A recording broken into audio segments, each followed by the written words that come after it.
Hello, true believers. We're going to talk about some of the San Diego Comic Con exclusives tonight and a few other things right after these messages. Get the hell off. Come on, you fuckers think that just because a guy reads comics he can't start some shit? It's true. I thought we'd just bullshit for a little while. I got some stuff to show you, tell you what's going on since there's nobody here yet. It's just me riding solo. It's reminded that we have revealed next week's good cinema. Thursday at 12:30 p.m. Eastern Time, we're going to be reviewing The Blues Brothers, Dan Aykroyd and John Belushi. You know, a lot of guest appearances from a lot of musicians. And I have a Whatnot show tomorrow at 4 p.m. I have some more of these trading packs. I still have 4 packs left. And they'll be at 4 p.m. Eastern. We got Bruce coming in. Let me get this off the screen. There we go. Oh, and let me play this since we got a guest. Our first guest of the night. Knock, knock. Hey. How's it going? Oh, I got a message real quick. I'm doing all right. So, what's up, everybody? Is it hot enough out there for you? Is this heat wave affecting you? It's 87 degrees here, but it feels like it's 95 degrees. Yeah, it's about 91 here. Feels like 97, 98. Hey, Missy Mars. Hey, Jim Malo. Hey, Vogs. Vogs will be here in a bit. I'm out eating with my dad. Hopefully you're eating something good. Don't cause any trouble in those streets, Vogs. I know how you are.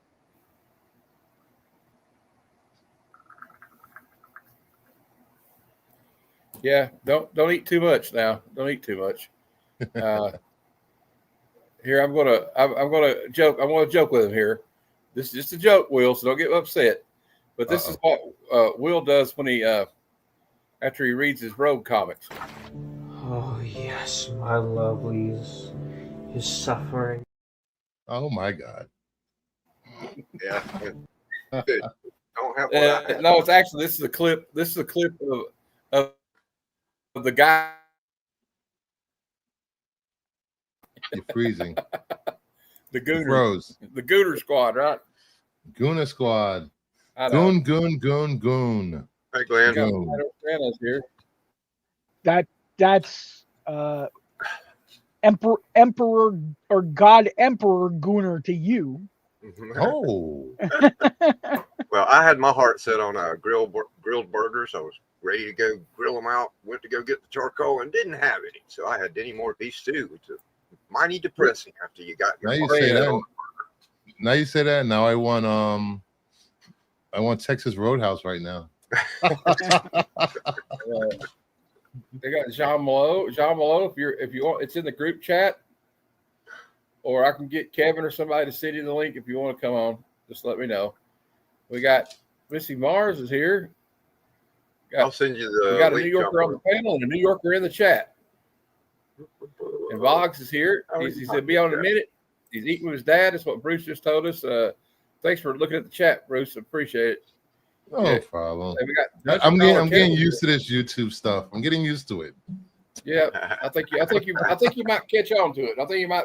Yeah, you might get more years. Subs one of these days, right? Yeah. You know, I might be able to use my left hand while I stream. That's what I need to do.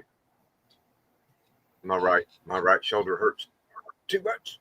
We got some cheap comic collector. I only sold one pack. It was really slow on Whatnot today, but I'll show you what cheap comic collector got.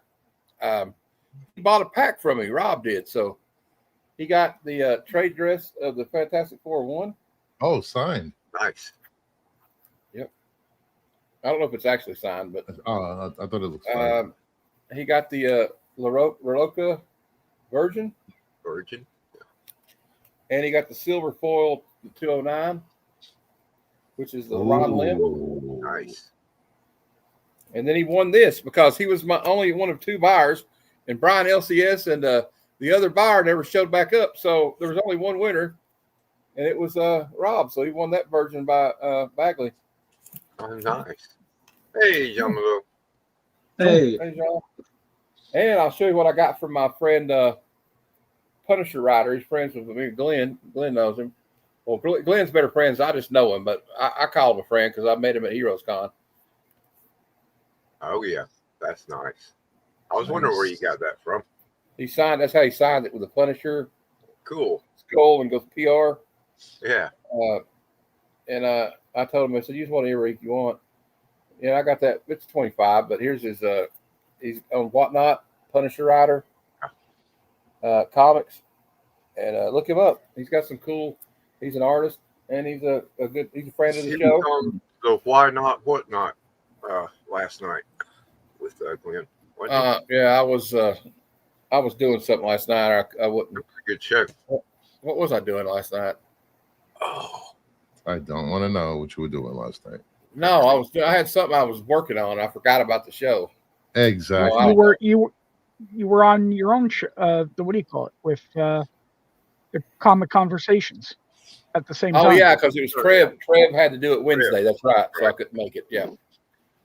God, I can't remember anything. I'm such a burnout. All right. Well, we got a new thumbnail made by Bruce for our upcoming event. We're going to be reading. Who, me? Yeah, he made this nice little thumbnail. Check this out. wow. Awesome. Cool. I'm getting used to YouTube, so. I think we're pretty good at it. Hey, Austin. Austin, Hey, Austin LeMay. how you doing, man? What's up, buddy? I hope you're doing all right. I'm having a good time. We're just chilling out. I want to show you some exclusive toy stuff from San Diego Comic Con. So let's go ahead and do that. There's some stuff really cool. I thought we would try to have at least a couple of things to do.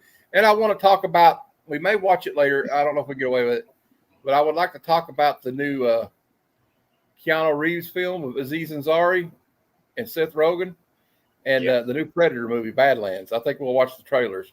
I'm not monetized, so what's it matter? All right, let's go with this is called, I don't know what website this is. This is must-haves from the toys. This is not the comics. This is all right. Hey, hey Glenn, will you send him the link? I forgot about. Sorry, Pilsner, I forgot, and I'll send it to Memo if he shows up. All right. Or you guys can do it. All right, this is some exclusive toys from. Look at this right here. We got this. There's a little preview there, but look at this SOP 100%. Did he freeze? Hello? Anybody? Looks that way. Yeah, I think he froze. 100% soft Galactus vinyl. We can only see the head. I don't know if there's a body, but there's a head.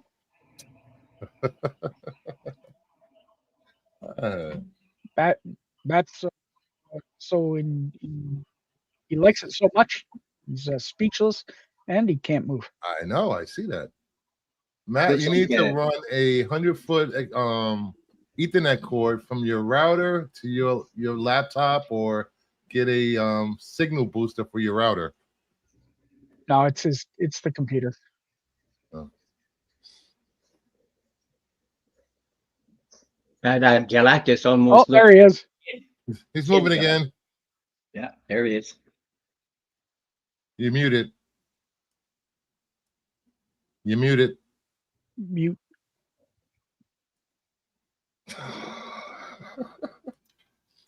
Oh, geez, I go to the bathroom and everything goes to hell. Wait, Kevin. Jeez. Now, from now on, you can't go to the bathroom at all. No more. Matt is stuck in the All corner. right, here, I'm unmuted. There we go. Yeah, I know. I had to fight. What's his name? Kang the Conqueror. All right. I'm gonna put the link in the private chat, and one of you guys can share the fucking screen because I can't do it. All right. Look, I made it 11 minutes without saying the F word. There's Pilsner. And What's going on? Hello, man. hello. We'll just go through it, Kevin. They have these are like the toy exclusives. Oh, what a cute little Galactus. Yeah, it looks like Kid Galactus. You see the planet he's got in his hands? There's a bigger picture down below. That's just like a preview thumbnail. Oh, here we go. Oh, yeah. He's He's got a bite eating a out of little it. planet. Okay. The planet's not happy. He's like, "Hey, Galactus got me. Help me." You just ate my brains. You just ate my brains. What you see is 11-inch Godzilla. tall vinyl figure. Available at booth 315 for $100. Wow. I don't know if I can Yeah. pay $100 for it. I know, I right? don't think I'd be paying. Or you can Maybe. get it in 2 years for $30 Yeah. on eBay. Pokemon, Look at the little Squirtle, Pokemon Quad, plushies. Also Well, wait till you $100. see the next one though. The next one's Godzilla, and it is awesome. Oh, that's No, right. those shoes are San Diego Comic-Con exclusives. Look at that. Are they? Okay. No, I'm just Wear kidding. shoes at Comic-Con. Do not wear flip-flops. That's already. Hey, Paul. That's just a rehash of the existing one. The Godzilla -1.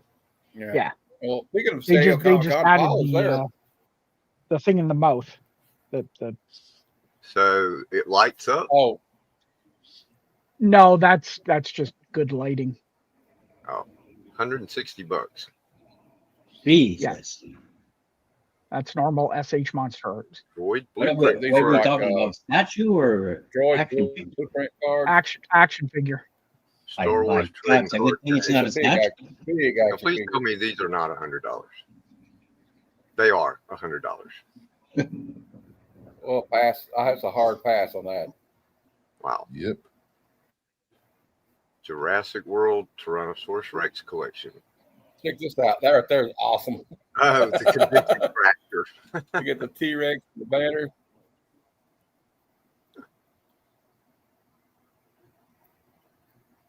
$85. There's even a convention banner for the T-Rex to Menace, and the packaging itself is inspired by the design of the San Diego Convention Center. Cool. Oh, Oh, there's Will. Will Nope. Savage Land Rogue. Will's getting under his Will's blanket gonna now. love that. Oh, jeez. Huh. $255. Bodie's still What? That's crazy. Yeah. How big is it? How tall is it, Kevin? It doesn't say. Did you say 200? Yeah, 255. Oh, Jesus.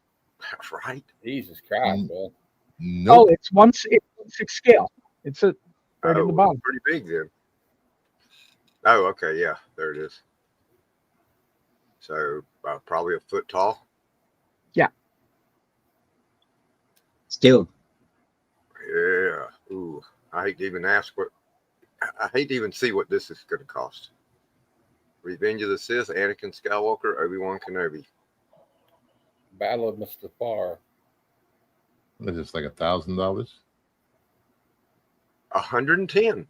Oh, that's not bad. That's not bad.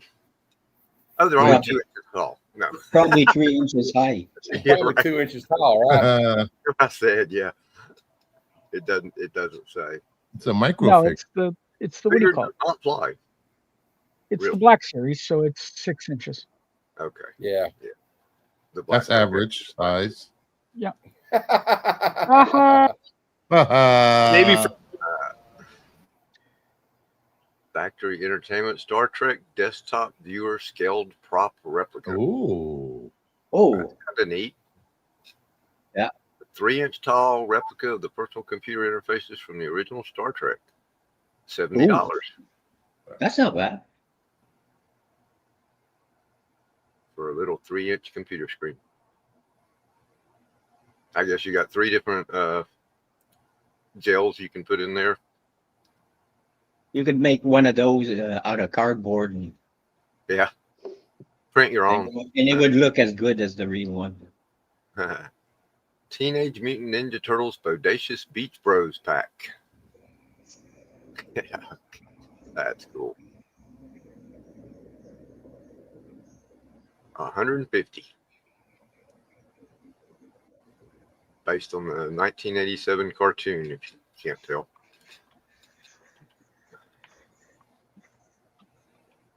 A backpack. Many, many, many Funko Pops. Only Wow, those are all $5,500. exclusive. Only $5,500. Hey, Yeah. Derek's here. All right, we got to send Paul the link. I got you, Paul. I'll get it to you. Let's see, where we at? Invites. And Copy. that was it. All right. Links coming your way, Paulie. Well, after seeing the price of everything else, if I had to pick one to buy, it would be the Galactus, I do believe.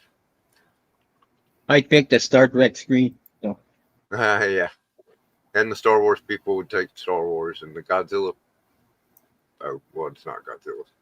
Dinosaur people. All right. Link sent, Paul. Ooh. I got Phil's Treehouse saying hashtag blanket time for Will. Or blanket time. And then we got When he gets here, we'll have to show him the blanket road. time for Boggs. Hey, Paul. Yeah, we'll show it to him.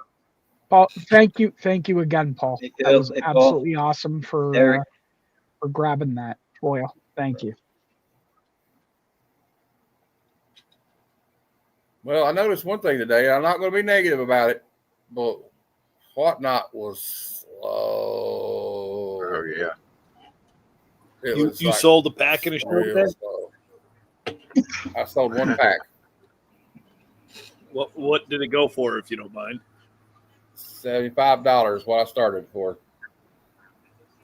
Oh, I saw some go for 45 when I got to work, so that's not terrible. I only had 5 people in there most of the time. Wow. And Glenn even boosted the stream, and it didn't do any good. Did you send Paul the link? Everything that we've said to do, the problem is it doesn't work when But it, like, I think it's maybe it doesn't work when 3:30, it's so, everyone's doing it. Oh, there's Exactly, you're right. pros to running the pack during the hype weekend, but there's also a million shows going all the time this weekend. Yeah. And I believe they oversold them this time. I believe they sold more than they did the last time, for sure. Well, the way to find out is watch Punisher Rider and see if he has 100 packs like usual or a lower amount. And I'll tell you how many he sold. Yeah, but I got his exclusive. Speaking of Punisher Rider. No, Davis Rider and some others, Nerdy Girl. Davis Rider, we got 550,000 people in there. Well, yeah, but Davis, they just get 2 boxes that we're limited to. So see how many you know boxes how many people, do you know how many people were in his stream last night? 450. Wow.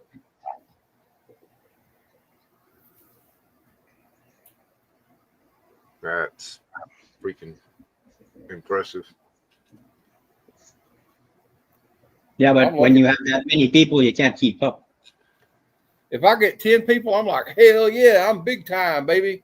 Yeah. Woo! Yeah. Yeah, with that many people, you have to have help watching the chat and keeping up with stuff. Yeah, I don't know. They kind of ignore the chat. They usually leave the chat for dead, those channels. Yeah, that's true. You're just a number to them. You're just another it's like what I like about what the people we mess with, like me and Ron and Glenn there and Jay's List and Punisher Rider and Richard Soder and all those guys and Serter, is like we actually know the people in our. Usually we know most of the people. You know, it's kind of like a community. Like we kind of you see the same. but you don't really see that on those channels. It's like, or you'll have people come back. I used to have customers, but I just, where I was gone for so long, it's that shit's dead. Yeah. Half of them probably quit going on the app. I wonder for how many people join the app of whatnot. How many people do you think just delete it eventually and just like screw it?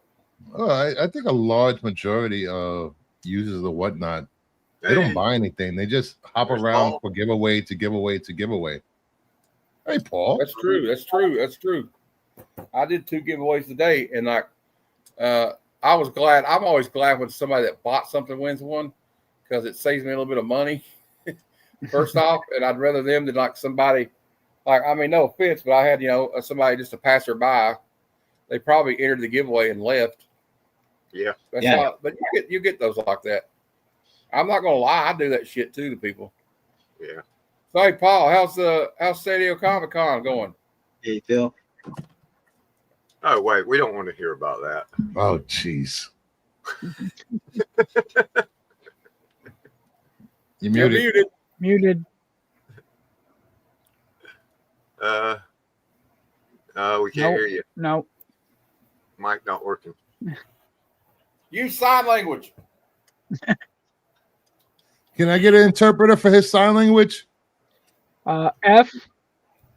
You. That'll be the first time somebody said that to me on stream. That's an easy one in sign language. Taylor makes a good point though. He's like, comics are such a small thing on whatnot, really compared to the rest of it. Oh yeah. And you got card breaks are goof like crazy and and retro games are big. Test. Yeah, we got you, Paul. I can hear you now. Test. Yeah. Yep. All right. You got it. Sorry. They did announce something cool today. The heck? Let me find it. Hello. They announced the Absolute Green Arrow series. Oh. Hey Taylor, do you want to come on? Taylor, you're welcome to come on. I'll send you the link. Same for you, Dungeon Crawler or anybody else. You got Phil Howling here. Hey, Phil. And all right. What did you guys ask me? You, Phil or Derek? How's that little convention you're going to? How is that? Oh, well, if you could read my lips, I was saying it was a shit show, but it's so much fun. You got to stand in line. Hey, I saw it. Were you thing. hanging out with Durs during the show? Because I was in the chat. Yes. Cool. I ran into Durs. He had a break in between. We went to lunch, and then he said, "Oh, I'm gonna do a whatnot. You want to chill in at my hotel room?" I go, "Yeah, man, let's go up there. Let me sit in the air conditioning, and while you do your thing." And oh my god, dude, the books he has in his room. Oh my god, fire, dude. He had a lot of like. Go ahead. What do you think of that Batman scar with scars on his back? One that they showed last night. Or he did today. That's at the Alex Roth last night.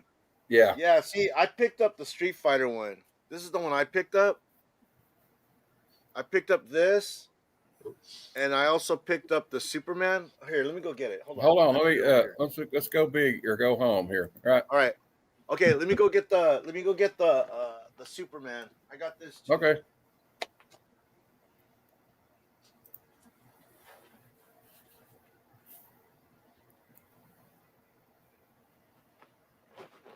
Oh yeah, he had those last night. Oh yeah, at 1 o'clock in the morning. So yeah, this was at the Alex Ross booth, and the thing is that Durs is the company he works for, Rups. They're actually working with Alex Ross. They represent Ross. I'm sorry, guys. I've been up since like 5 o'clock. So this right here, and then I picked up the Street Fighter Prime. Nice. Yeah, but I'm telling you, man, you gotta wait in line for everything, even for the bathroom. It is a shit show, but you know what I mean. It's totally fun. It's worth it, man. Because like I was on, what do you call it? Preview night. Preview night was only like 6 o'clock to 9. Dude, there was hundreds of people. They opened one door for hundreds of people, and there was no line. It was just like a crowd of hundreds. Trying to fit into one fucking door. It was That's dangerous. That shit's dangerous, man. Oh my God, I'm surprised. I'm surprised no one died. You know? Well, that's what Durs was telling me. He was like, it's not like Heroes Con's like wide open spaces. This place is like you're packed in there like it's a smaller convention hall. Yeah, it's people are packed in there. Yeah, no, man, it is like packed like sardines. And there's gonna be times probably on Saturday when the fire chief's gonna come and shut the shit down and make don't have like he'll stop people from entering because it's so crowded. Because I mean, it's at capacity on Saturdays. Saturday's like the worst day. I'm going every day, but Saturday. Yeah. I don't blame you for that. But it's fun, man. And you guys, I saw when I jumped on YouTube and I was watching you guys were showing a lot of the exclusives. I mean, yeah, Glenn's here. I picked up some stuff for Glenn, by the way. And the thing is, Glenn, I also picked something else up. So I'm gonna add something to what I already picked up for you. Oh, and definitely, you know what? That's what half the fun is finding stuff for the homies. So yeah. Hey, they have a heavy metal booth, by the way. Dude, they got everything. It's just it's overload. They have the exclusive at the heavy metal booth, but you have to be a member of some inner circle Kickstarter thing to be able to get the exclusive. My mind's fried though. My mind is fried. Did you stop by the King Spot booth? 2 times. Okay. I wasn't gonna. Okay. I'm gonna show you what I picked up yesterday. I was gonna wait, but let's do it now because I can't wait. I did well. If you guys probably didn't see IG, but this is okay. So usually when I go to the spawn, the spawn booth, I pick up the San Diego Comic-Con exclusives. Well, actually, I'm not trying to be like a snob or anything, but I didn't really like anything that they offered this year. But I didn't leave empty-handed. Todd McFarlane, he does toys too. So I'm a big fan of fighting games. Namely, one is Mortal Kombat. So I ended up getting the Mortal Kombat bundle. So the first one is Raiden, and both of these glow in the dark. So this is the Raiden one. This one glows green. Wow. Oh, that's sick, man. Cool. That is awesome. And then the second one that came with the bundle is Sub-Zero. So this is the Sub-Zero one. And this one glows blue. Oh, of course it does. Wow. Yeah. Oh, nice. Dude. So and like I said, you got to. It's funny too because the way they did this one is that it was a short ass line, and you think, oh man, there's no line, right? No, but they broke the line. They broke the line in not 2s but 3s. So there was a small line. You're like, oh man, that's an easy line. And then you stand in that line. They go, no, I'm sorry, but it's the line. It's the line over here. And then it was another short line. But there was a line in between that was like a snake. It was the weirdest thing. We were like, are these people fucking with us? It was crazy. So that was like, you remember Heroes Con, Paul? When they had the Scotty line, so nice. The Scotty Young line was right in the middle of the aisle, and it went all the way back like the whole aisle. Yep. Yeah, but you know what? That was actually like not a problem. You know what I mean? They had you like the thing with San Diego Comic-Con, it can't hold all those people. It's a small it's like there's no space. Like at Heroes, man, it was so nice that you could just walk around and not bump into anybody. Dude, you're bumping into everybody. It felt like it, and then like for me, I try to take my time, have my manners and say excuse me, but a lot of times people bump into you and they don't even say shit. You know what I mean? You just gotta push through the crowd, get them out the way, dude, elbow them. Exactly.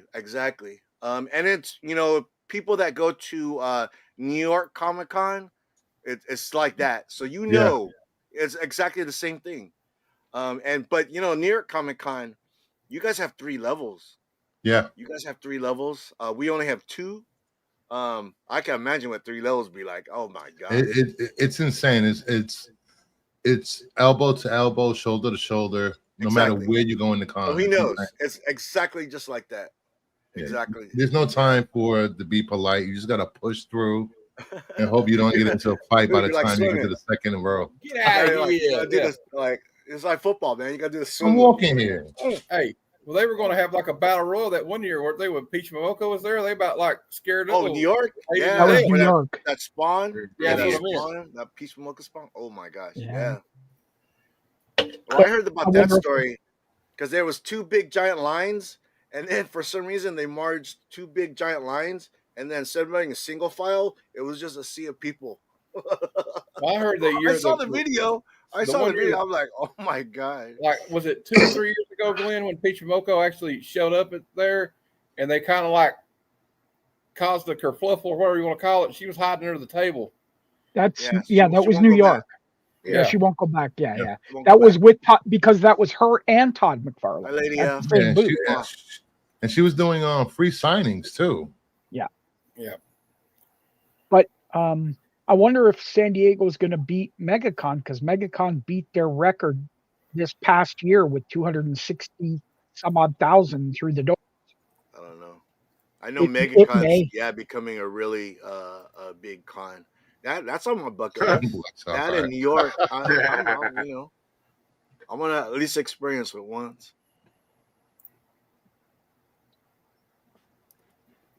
We're doing good, Lady Hello. Fantastic. Good to see you in the chat. Yeah. We got the I got the Rob got the one today, and then we sold a couple of things today, but so I'll just start tomorrow on that. But like we might watch the trailer here in a minute for the Predator Badlands. It looks kind of cool. But like there's one I can't remember the name of that Keanu Reeves. Oh, the one where he's like an He's angel. an angel. He's like Gabriel or something. I want to watch Yeah. that trailer because it's hilarious. Yeah, Yeah. that looks good. Just from what I can't remember the name of it. I have to look up Keanu Reeves. I got lucky. One of my friends is at San Diego Comic-Con, and he picked me up all of the Mark Spears exclusives that are there. All right. Ooh, yeah. I will not have to pay above market for those things. Nice. Yeah. Yeah, most definitely. Well, you know, I was gonna talk to you guys about this too, that He's whatnot thing. The way things are going, though, I don't know that I was going to get a bunch of those Mark Spears Monster and the Wolf Halloween blind bags, but I don't know if it's really worth my while to do that on whatnot at this point. Because I kind of got. I don't know. It was like the day was kind of weird. Like, well, you know, I guess it's just between like the last comic packs they sold. I think Spears Bros will be more into the bags than Fantastic Four fans. So you might do better. I think you'll do a lot better with the Spears bag. You know, just do 25 or something. You don't have to go all out. Well, we found him a way to get them at wholesale price, not at, and you'll get them a lot sooner too. Yeah, Midtown has them for $350 I'm a willing bag. to go in. If Oh, I got it cheaper than $350. Glenn, if you Glenn, when you talk to him, do I need to send the money to him or through you? To him. No, you can send it directly to him, and he'll. Okay. Yep. All right, just put me in contact with him, and I'll or give him my Instagram if he's not following me already. Yep. I found out something today that I'm not very pleased about. I just finished issue 12 of Space Ghost. Oh, don't tell me I haven't read it yet. Well, just to find out that you have to wait till annual number 1. Oh, I got the annual, so I'm good. I'll be able to go straight to it. It came out this week. Yeah, well, that means I won't get it till 2-3 weeks from now. I want to show you guys something that if we can find a picture of it, I don't know. I'm gonna try to find a picture of it, but I might have told you guys already, but I want to tell everybody. I told everybody I could. Last night on a claim sale, I claimed a pretty big book. Mm-hmm. Action Comics 241.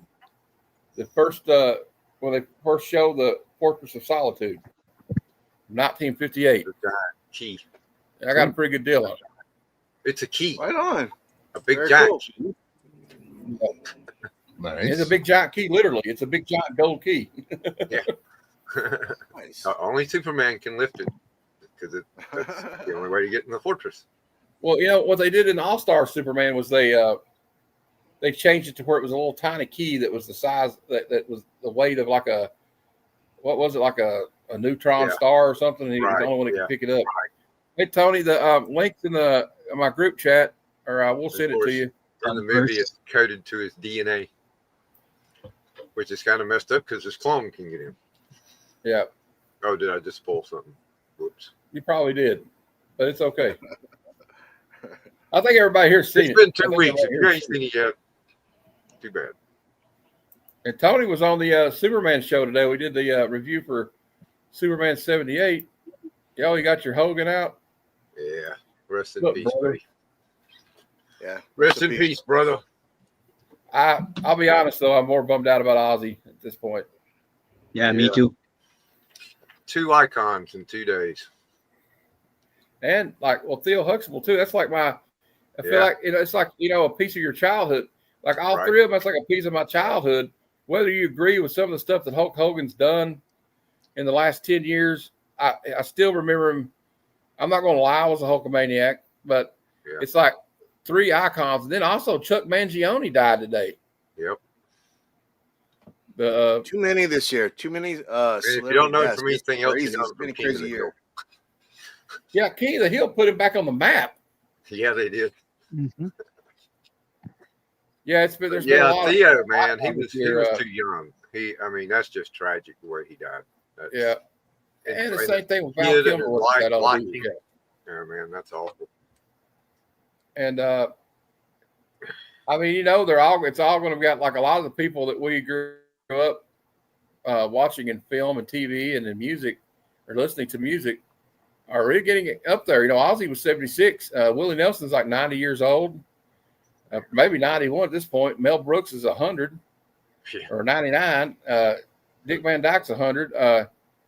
And you got a lot of them guys aren't getting younger, like Al Pacino and Robert De Niro, all those guys, even Arnold, Stallone. They're not going to be around forever. You live too long, you watch your friends and your heroes die. Yeah. That's the problem with living too long. Yeah, John, I want to see that Ozzy show. I heard they're going to release it in theatrically maybe, and they're also going to bring out a Blu-ray of it. I want to get the Blu-ray for sure because I'm going to get the Blu-ray, but Matt, let me tell you. I'm getting it by other means tomorrow. What is it, Paul? Matt, let me tell you this story. I was waiting for Bruce to come back. Okay, so this morning, I was trying to get a wristband to get Tom McFarlane's signature. Right. Yeah. So I got there early. Well, there's 1,000 people there already. No. Before I could even enter, I have to wait in line with everybody else. I get in there, I'm like, oh fuck, this is not gonna happen, and it didn't. It didn't hit it. But you know what? When I always have a plan after. I have plan B, plan C, plan D. So if the first thing doesn't work out, I just jump. I have something else to do. So and then I had a break, had lunch with Durs. Right? He did his whatnot. We leave his hotel. Guess who's in the lobby, surrounded by people? Todd. Tom McFarlane. Of course. Wow. And we looked at each other and we're like, fuck, if we came down 5 minutes early, if we left the room 5 minutes early, because we were like wrapping out, like after he does whatnot, he's like, because dude, I don't know if you watch his whatnot, he is fucking like this, like that, like this, and that. And his heart is beating with the heart. He goes, he's all, bro, I gotta chill, man. I gotta get my heart rate down. And then it's funny because he's just like taking a drink of Gatorade. And it's like, let's fucking go. So we go downstairs. Yeah, he's surrounded by people. I actually took a picture and I put it on IG, but I saw it. I saw it earlier. Could have had an autograph. Or a selfie. I would have been happy with either. All right. Farland is like almost at. Maybe I'm going a little overboard with this. I might be out over my skis by saying this, but he's almost at like Stan Lee status at this point. people just want to go meet That's him. what it makes me think of. The He's way eating people, it up too. Yeah, he's eating it comic up. book He's really royalty. enjoying himself. Yeah. Yeah, I mean, he'll stop, for an autograph and a picture. But man, he was so swamped. It would have been like weird. It would have been like us, like pushing people away to get in there. So I was like, Get out of my way, kid. yeah, I know. Todd, Lady, get out of here. I remember Stan Lee coming to Dragon Con, and anywhere Stan Lee went, there's like a little entourage around him, and Yeah. there's a ripple through the crowd. You just like the word, everybody's, ooh, Stan Oh Lee. yeah. Stan Lee. It's Stan Lee. Right. Oh, right over there. I only Todd and Jim Lee can pull numbers, huge numbers like that at cons anymore. Yeah. Yeah. I'll tell you who has interesting whatnot streams. I've never bought anything because it's pretty overpriced most of the time. But Rob Liefeld, he has some interesting whatnot streams. I'll just listen to him talk there and draw stuff. And His friends will pay anything and everything. Yes, they will for anything he draws. It's wild to watch. And I saw something there one night went for like a drawing. He drew it, had a drawing or something, a big like print that he drew, or like no, it was just like a board. The boards like they draw on for the panels. Yeah. And it went for like he sold it for like $5,000, and they were upbidding it and shit. This is probably the only Rob Liefeld Liefeld book that I bought since Mutants Night. Well, Exports run, and he didn't even draw the cover. It's a dope cover though.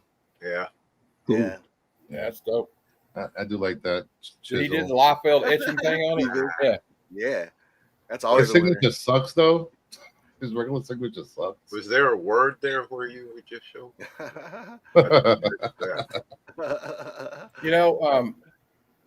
But he did do one I wanted. It was you remember when he did the G.I. Joe comic book there for a while on IDW? Yeah. There's a Snake Eyes, like a sketch variant I want to get that he did just because it's G.I. Joe.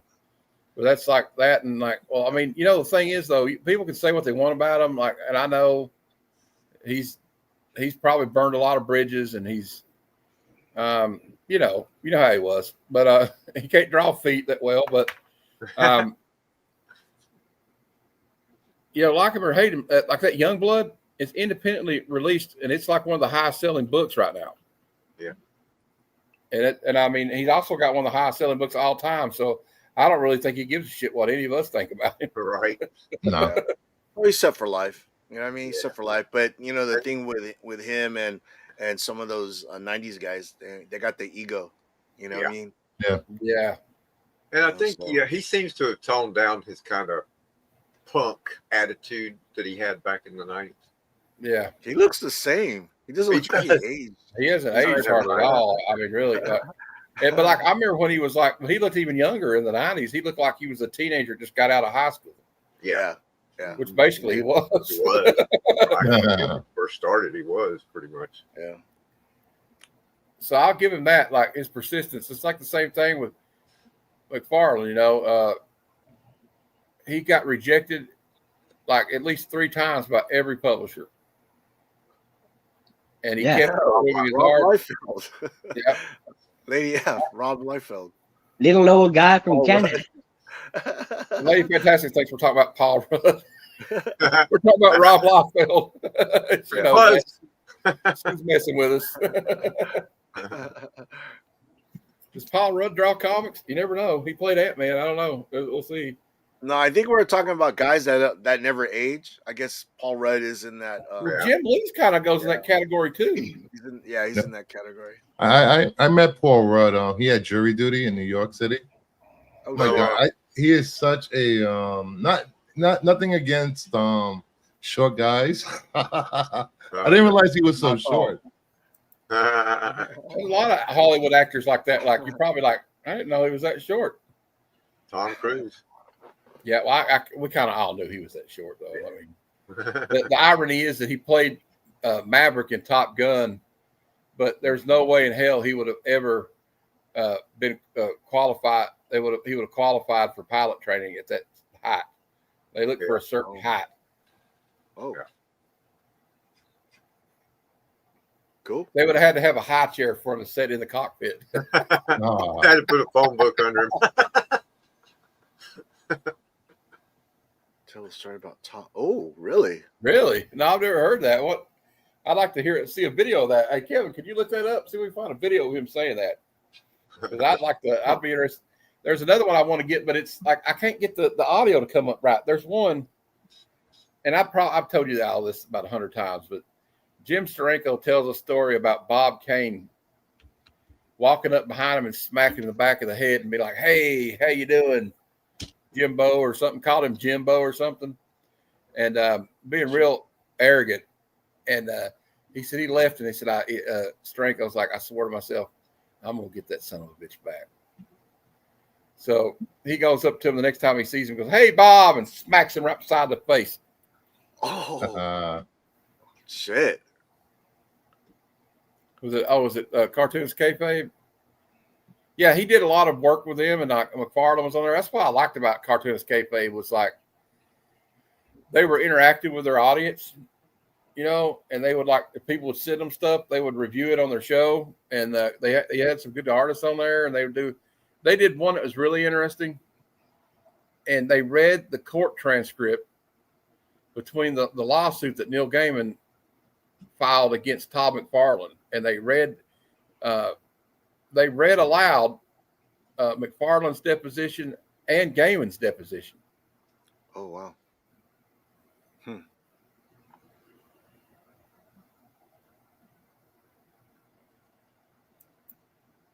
Was someone supposed to say something? No, I don't know. Everybody got quiet. I know. I was just like, oh. I was talking, thought everybody was hearing me when I was muted. Oh, okay. I found a 1-minute YouTube video that it's pretty neat how this guy did it, but it's Rob Liefeld telling a story about Cruise. Okay, let's watch it. Yeah, I want to check that out.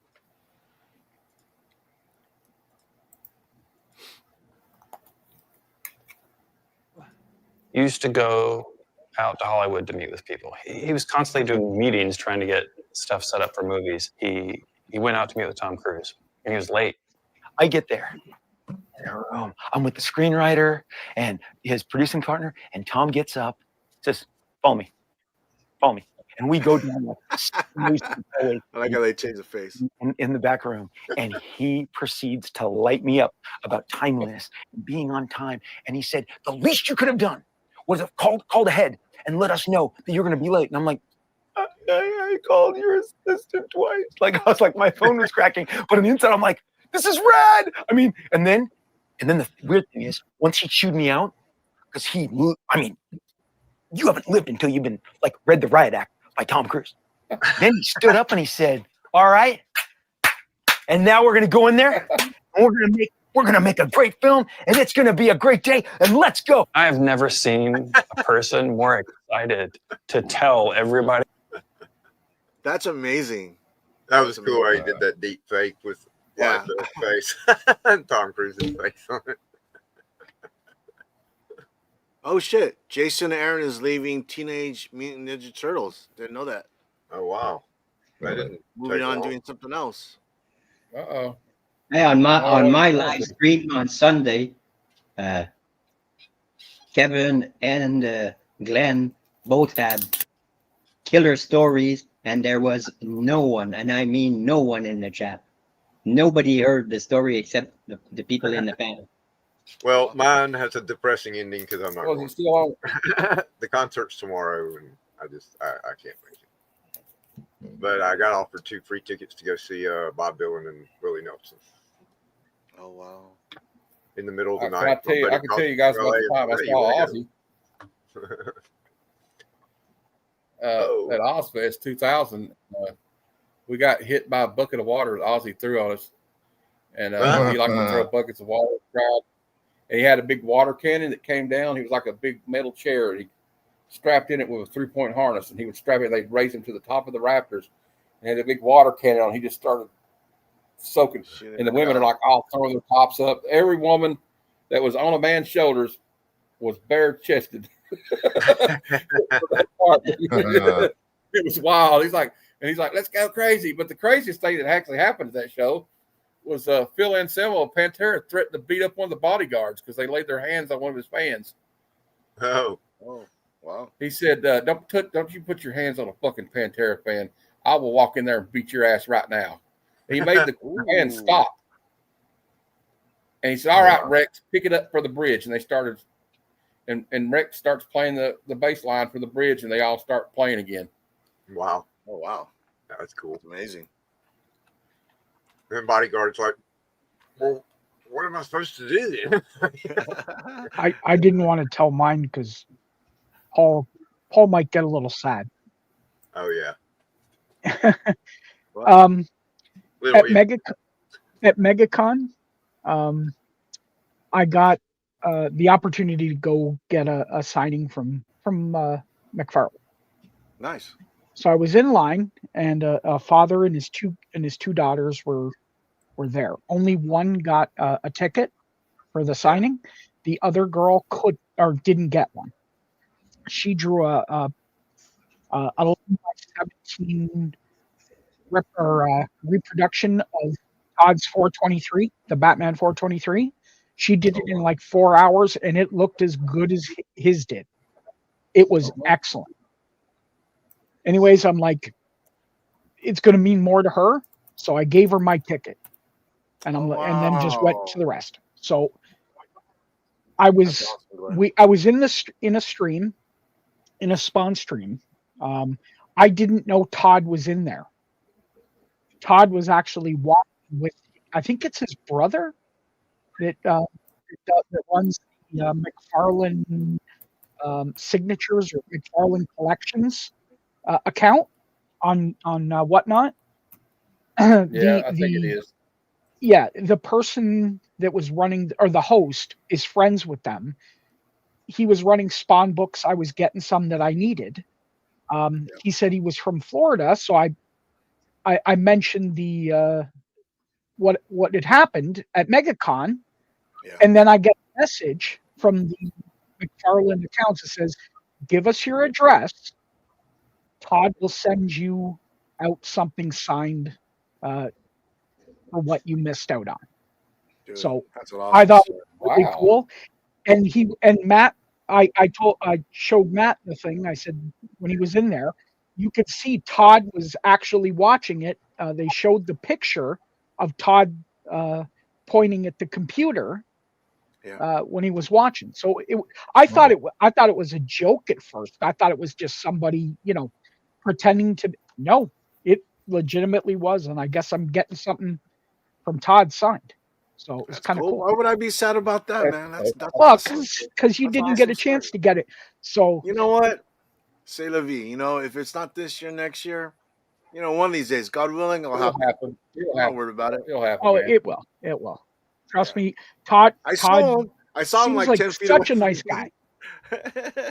He Yeah. seemed like such a nice guy. Yeah, I know he does. He's a nice guy. That's one thing. He is a nice guy to his fans. A lot of people in the industry probably didn't like him, but that's because he told people what he thought. Probably jealousy. And he didn't go along. He didn't go along to get along. So that's why I always like him, because he's like, well, I like that attitude where it's like, screw you guys, we're going to do it ourselves, and we're going to be better than you. Yeah. I know he's failed a few times, but he always falls into something though, right? He went bankrupt, right? His company went bankrupt once, and Spawn was almost gone. And but he's smart. He's smart businessly though. Like when everybody's like, why would he pay like all that money for Mark McGwire's home run ball? Well, he did it to get the attention of the sports people, because he wanted to get those IPs for the sports figures. Yeah. Smart thinking, if you ask me. Yeah, the toys. Oh man, he's making a lot of money with the toys. He's getting all the licenses. So what I mean? Will said they just had a Tatis figure come out. Yeah, I saw it. It's a shame he doesn't do any more of the movie Maniacs. No, he still doesn't. He still doesn't. Those were great. Those were great. The first series of those go for quite a bit of money. I used to have a couple of them, but they got a lot of stuff just got lost. I had the one and the Predator one. Alien Queen box set. I've got the Alien and Predator box set. I've got Alien Dog. I've got Colonel Hicks. I think. I think to have the Thing too. Not the Thing from Marvel, but like the shape shifting thing from the movie. Oh, yeah. All right, hey fellas, I'm gonna be taking off, but I wanted to drop in, hang out with you guys. Have a good rest of the stream. But I'm tired, man. I'm gonna chill. So Bruce, what's up, man? Kevin, Matt, Hey, Pilsner, Glenn, have Gene, nice to fun. meet you. All right, man. Everyone have a Thank good you one. again, Paul. Take Gene, care. thank you. Oh, Thank you Glenn, again for that. Glenn, you're my homie, man. It's my Yep. pleasure. Peace. Awesome. Have a good night. Paul's awesome. Yep. Uh, That Derek remind me says never to he post just R.I.P. Hulk Hogan. Well, I got some interesting comments about putting that Hulk Hogan thing up. I'm not going to say anything, but Terry says he just got through watching Fantastic Four and was so good. oh really? Glenn's friend said he gave it a 7.5, which is for him, for the guy he's talking about. He said it was pretty good. Yeah, I see a lot of people on social media saying that people that complained about the same comedy in Superman are giving Fantastic Four a pass because it's Marvel. Oh, There's a lot more comedy in Fantastic Four. Oh, there might be. My buddy said was more. He said it was more just a more focused movie, where it was, it was the Fantastic Four. It wasn't the Fantastic Four and a bunch of other people type of thing. They were like, it was focused on what it was supposed to be. That was sort of his overall type of thing. That's why he liked it more than Superman. Right? Yeah, somebody said they liked it more than Superman.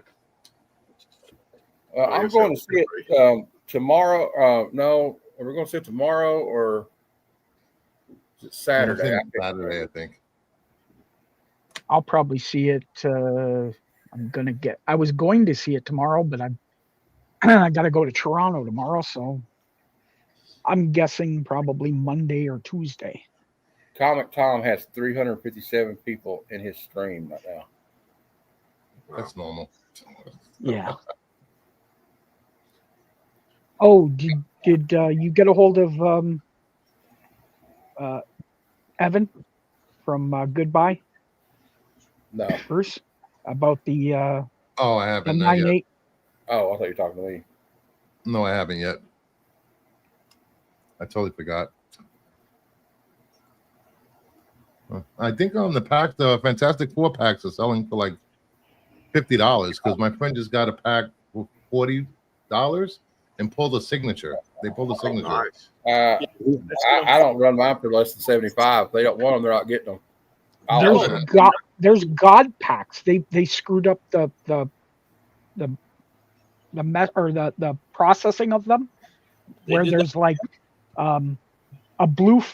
I saw one that Orlando pulled. It was a blue foil, a silver foil, and a prism, I'm gonna all break in out the the exact scale same again. pack. What's that, Ron? Breaking out the scale again.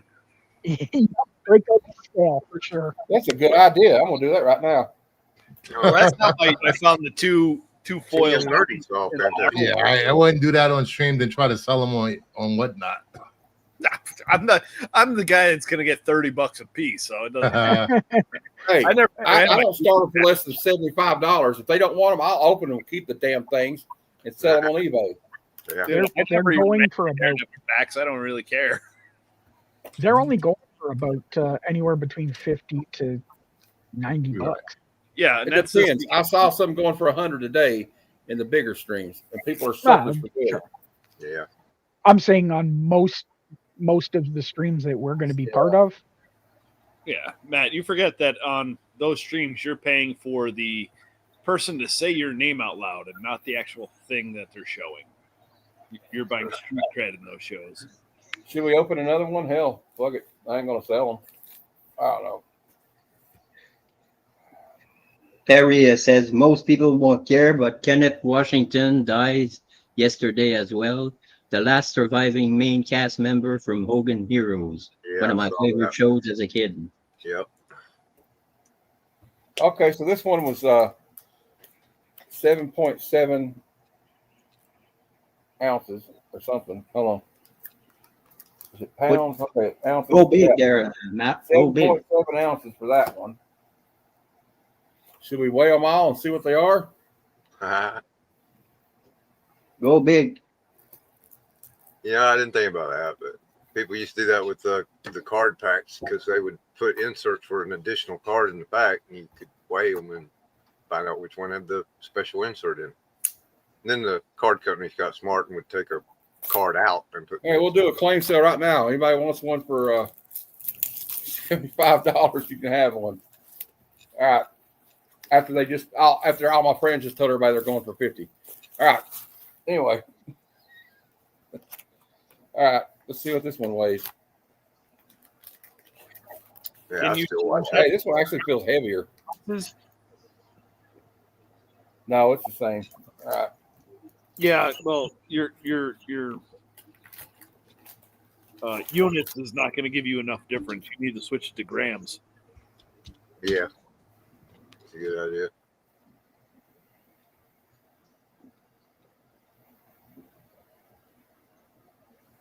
Okay, it's 218 grams on that one. Looks like I'm weighing out dime bags here. 218.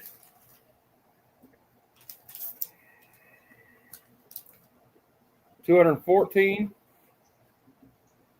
That's odd. You don't think that art's in there, do you?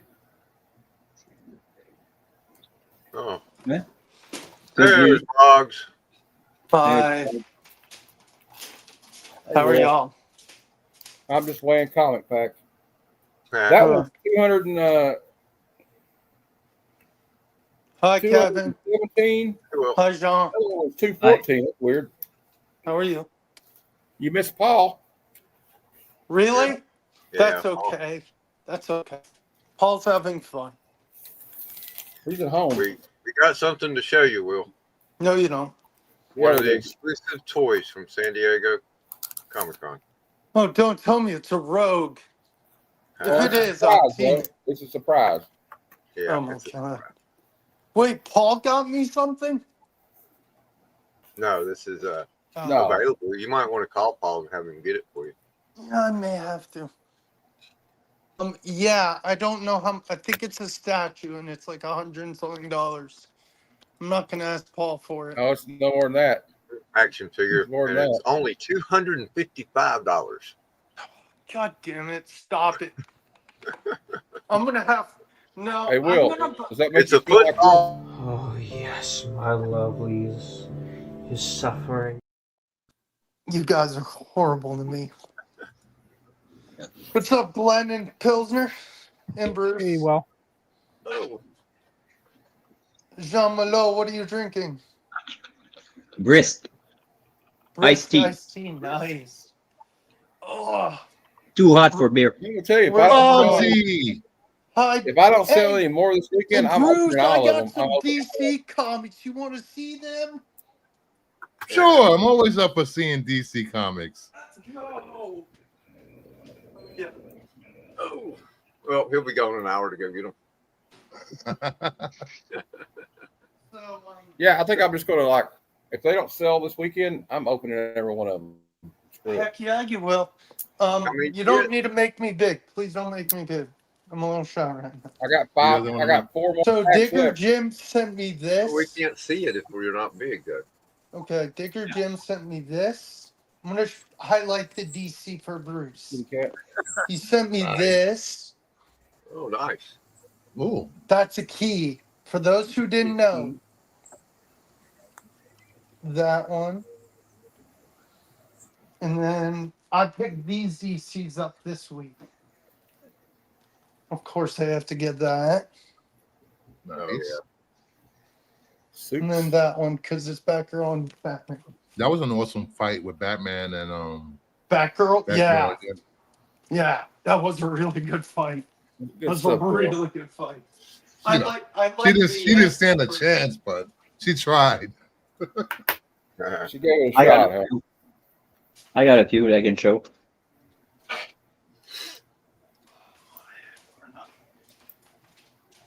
Oh, Got Herculoids issue 2. Oh, that's the Matina cover. Oh, Matina's amazing. Space Quest issue 2. Oh, that's cool. I like Very this. drawing, That's yeah. Merc. He's got that little drawing he did of the Johnny Quest crew. Johnny Quest. And this one is, I had to get this one. I mean, this is Vampirella 675, the Jenny Frison. Oh, Yeah, you did. Nice. By the way, what's it called? No, that's it. That's awesome. All right, Matt, Kevin, I need to send you the little video of Mark Knopfler showing how he does the money for nothing bit where he plays guitar. Oh my God, it's just so cool. My dad and I were Yay. listening to on the way home. You know what's a great song is "Do You Feel the Way I Do" by Peter Frampton, where he gets puts in his mouth. He puts in the what is it called? Talk box. Puts in the talk box, and then after the talk box, he settles it down, and then him and the keyboard player go ham on that guitar solo. Yeah. Frampton Comes Alive, that song especially, Do You Know the Way I Feel, The Yeah. Way I Do, is one of the greatest songs of all time. Yeah, it's a bow box. You feel like you do. What, the talk box? Yes, man. Yeah, it's called a bow box. Vocal box. Do you like Frampton? Kevin, do you like Frampton? Yeah, of course. Also, Joe Perry uses one of those in the song "Sweet Emotion." Yep. You know what's So what you funny call it about there, Bugs? Sweet Yeah, Emotion? Sweet Emotion. Sweet Emotion pisses all over that Peter Frampton song. Whoa, hey, come on. It does. It's a fact. Yes. But you know what? do you- What you got there, Bruce? Thundercats and Powerpuff Girls. The team up Such a nobody strange asked combination. for. Yeah, the team up nobody asked for. Wasn't there Red Transformers and My Little Pony? I love Transformers. Kevin, play this video after. I want I like Sweet Emotion. Look, play this video after Bruce. I can't play music. Yeah. It's not music. It talks about how he thought of the intro for Sweet Emotion, how it was interesting. Can we even play that? I wonder. Yes, you can. Oh man, you got those. Yep. Oh, Bruce, I want one of those. I want them. What? That's nice. Do you know how much they cost? A lot. Bruce is like, if he was there in person, he'd pat Will on the head. Oh, you're just so cute. You think you're gonna get one, but you're not. Well, yeah. Hello. Hey, by the way, if you're gonna get bitten, might as well. He's only got a 9.8 in this. Ooh, nice. Yes, you can play that video. Kevin, can you play it when he's done? Before you do that, though, remember I want to do something to tell you guys. If you're ever feeling down and depressed, and you think life is just not worth living anymore, remember it could be worse. It could be this guy. You could be this guy. You should be fed by that beast, that rogue. Yeah, that guy was a weirdo, dude. Okay, you're right. It was a talk box, but the new version is called a Vox box. So play this video, Kevin. It's actually really cool. I found this out a month ago. Take over. Yeah. It's just a quick video. Don't worry. Oh, Nintendo has released a statement. That they're going to ban Bruce from buying all consoles. I don't buy Nintendo products. Nintendo says Mario and Princess Peach are just good friends. That's who bullshit. help each other whenever they bullshit. can. No romance. That's stupid. That's basically saying Peter and Mary Jane aren't a thing, which is false too. And Mary Jane and Peter. To be honest, Will, we probably shouldn't play that Why? because of who it is. Oh, Howard Stern. Yeah. Yeah, he's kind of this. Yeah. Okay, I'll just send it to Matt by himself then. It's talking about I've Sweetie. probably seen the video. Where he talks about how the thing broke. Yeah. Yeah.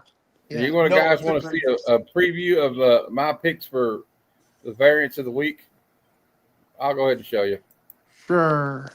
Phil Nelson. Look at that. That's awesome. Oh God. With great I power gotta get comes that great goofiness. There you Oh, go. nuts. Check out this Godzilla versus Boston. Ooh. That's cool. Busy cover. It's Nice. covered. Summer of Jarrell or whatever they call it. KL. That's pretty California cool. Love or something. The Power Girl one? That's Supergirl. No, that's Supergirl. Oh, Supergirl. Really? You chose that over the Power Girl cover? I know, right? Yes. I like her with the Wayfarers on. That's cool. I think that's gorgeous. And I picked this one. Zerdy. Zerdy. Yeah. Mashup of two characters. That's Gold Beetle. Eric Larson. I don't know how I feel about that. Cover, Bruce.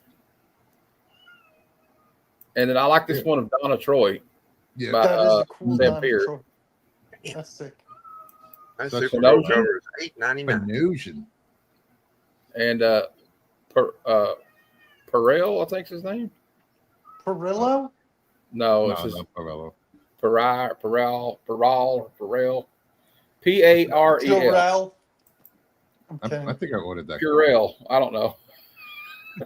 L'Oreal, because Yes, you we're just worth pour it. all over your hands and The hand it all sanitizer clean. cover. Hey, Harold, Ron, baby. where's Pilfer? I discovered a band the other day I like called a guy's name is Youngblood. He was at Ozzy's tribute concert and he sung Changes and he tore the fucking house down. And I became a fan immediately. Oh, I can't believe we lost another musician today and a legend in the sports industry. Hey, Fable Station. Anybody watching Sandman? No. I haven't started yet. Why? I really Season's so good. Oh, Yeah. Kevin, First season. you should have was great. seen. You Yeah. should have been on Trev's. He picked up 25 like omnibuses, and I think like it was like 1 through 10 of Sandman by Neil Gaiman, Yeah. and he was only missing number 5. Wow. Yeah, because I think that's all of them. I think 10 volumes make up the trade paperback. I was like, I wish Kevin was here to see this.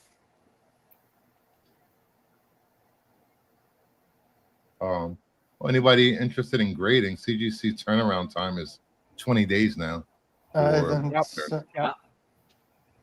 For moderns. Yes, and for vintage, because we all know vintage is the way to go. Vintage is, let me see, where is it? It was 90 days. Now it's down to 35 days. Bruce, how many DCUs are you down to now? 32. Oh, I want to tell everybody. Did you get the? Oh, sorry, Matt. Go ahead. That South Park, I'm not going to tell you what happened. I'm not going to say anything about it. We're not going to discuss it. But South Park season 27 started last night. Oh, God. And they went scorched earth on episode 1. Did they go? Just put it this way, they may end up. They may end up in Guantanamo Bay. I thought the Kathleen Kennedy one was bad. This was like. Did they make fun of Coldplay yet? Not yet. They're going to. They're going to make fun of that Coldplay thing. Hey, Will, I'm going to send you a clip right now, okay? Oh, okay. I'll watch it later. I love South Park. I love how raunchy they are and crazy. Bruce, did you get the one you wanted the other day? No, I got outbid. I put in a bid of $1,100, and I got beat $1,125. I was so pissed. So pissed. I said later on, I'm like, go ahead. Go ahead. I was backstage with Glenn. He's like, imagine I'm the guy who outbids Bruce. I was like, because you said how much you were going to bid. I'm like, I'm going to go find out what it is. But no, it wasn't me. He's like, some Yeah. bastard. What if he's like, some bastard in Canada? Wait a minute. Yeah, I that book will. was definitely. I highly suggest. I know you're not going to, but I would highly suggest. I would highly suggest watching this video clip right now. It's a minute long. Okay, I'm gonna have to watch it now. There's one graded copy of that Flash 100 and a 9.6, and last year it sold for $2,100.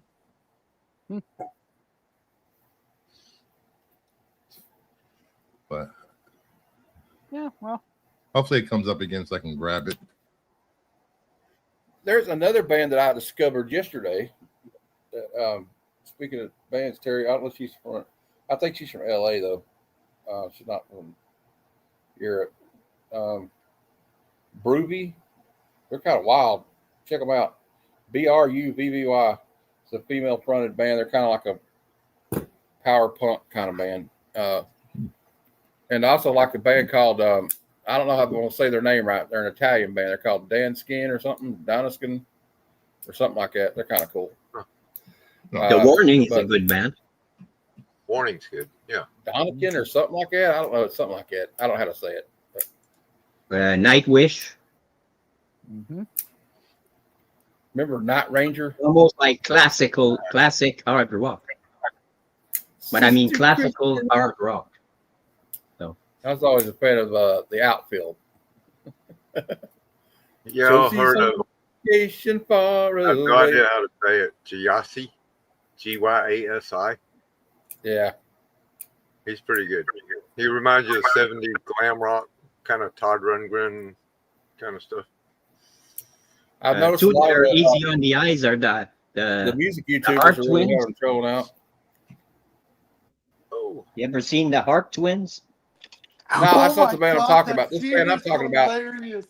That scene is so The stupid. band I'm funny. talking about, Terry, has like a real hot bass player. She's like smoking hot. Freaking Matt, that scene Yeah, is hilarious. It reminds me of when Satan from South Park was dating Saddam. Yes. He's like, Yes. Yeah. It does. Yes. Oh, you got to see the other one where the public service thing. Oh my God. Oh my God. Dude, I'm still Going through scarred. the desert. I'm scarred. dude, I It's a remember finger, the South but, Park hey. movie where Saddam Talking was penis. dating Talking Satan. penis. It was hilarious. Do you guys remember the episode? It's not my favorite because Make Love Not Warcraft and Guitar Queer are 1 and 2. But the episode, it was like a few years ago where they were doing like trending things where it was like the talking cat, and then there was Faith Hilling where they would I'm stretch telling you, their they're going to end up shirts out. in Oh my God, South Park is so good. I love South Park. I need to break out my Guitar Hero, my rock band. I love South Park. South Park is one of my favorite things of all time. For those who don't I know. can't believe it's been around for so long. Oh, thank God. I I love know, South Park. right? And they Straight- just signed, what is it?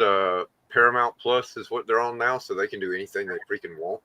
Obviously, Yeah, they're after going to that get away with a lot episode. more. $2 billion. For, $2 billion. for 5 years for 10 episodes a year. Yeah, That's dude, no, insane. it was 2. I thought it was I- 1.2. With everything that goes along with I don't is know. out- Oh, adds like up the to $2 billion. incentives. Yeah, Damn. that's $2 billion. I know South Park For roasts 50 Canada, but South Park is so funny. It makes me laugh every time. They can get away with anything, and Oh yeah, they can do absolutely. it. South Park. My favorite episode would always be the Tom Cruise. What's Where his he's in the name? closet. The closet. Tom Cruise is in the closet, guys. He won't come out the He closet. won't come out. One of my favorite ones is Russell Crowe.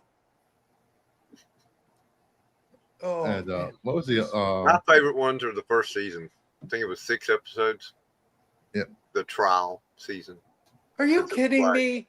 Make Love Not Warcraft is one of the greatest. Oh, that's great. episodes. But World the reason I like the first season is because seeing that on TV back I then, gotta for the poop. first time, it's like, what Man, the yeah, hell is dude. this? Dude, one of my favorite ones is when they're superheroes and Kenny can't die, and he goes to that was Kyle. great. He's like, dude, that's awesome. You can't die. He's like, you don't get it, Kyle. I can't fucking die. Oh my God, they killed Kenny. Yeah, seeing that for the first time on TV, seeing South Park the very first time was like a shock. It was like, what the hell? Oh, the Ben Affleck Jennifer Lopez episode when goddamn, I can't even think now. When they did Jennifer Lopez on his hand, and Ben Affleck fucked his hand and cheated on the real Jennifer Lopez. Right. And he said taco flavored kisses. Oh my God, I lost it at that point. God, the one where what is it? They were collecting sperm. And Cartman, I went in an alley and sucked it out of a hose. Or when that was the sea monkey. Oh, the sea monkey. Oh, I'm trying to think. One of my favorite episodes is when Kyle's in the hospital and Cartman has his own amusement park. Oh yeah, Cartman Land. Or when they go to Casa Bonita. Casa Bonita. I like the one where Randy gets drunk and gets in a fight at every Little League game they have. Oh yeah. And back dad, yes. That's a great. He's like, I gotta fight him. I gotta fight him. I gotta find him. Randy brought COVID to the United States after he fucked the Oh yeah. Oh my God, that Mickey Disney Mouse. episode was wild, dude. Oh my Do you God. guys remember? I'm not gonna repeat it, but do you guys remember the episode where he's on Wheel of Fortune? Yes. Oh. Like, and then the crowd's like, really? Well, what was another one? Cat Orgy. Yeah. They opened And, the show with the Cat Orgy. Oh my God. I'll tell you what, Randy was like the star of the show in a lot of them. Remember the one where He was. The kids are playing Magic the Gathering with roosters, and they call it cock magic. But he thinks it's like a different cock magic.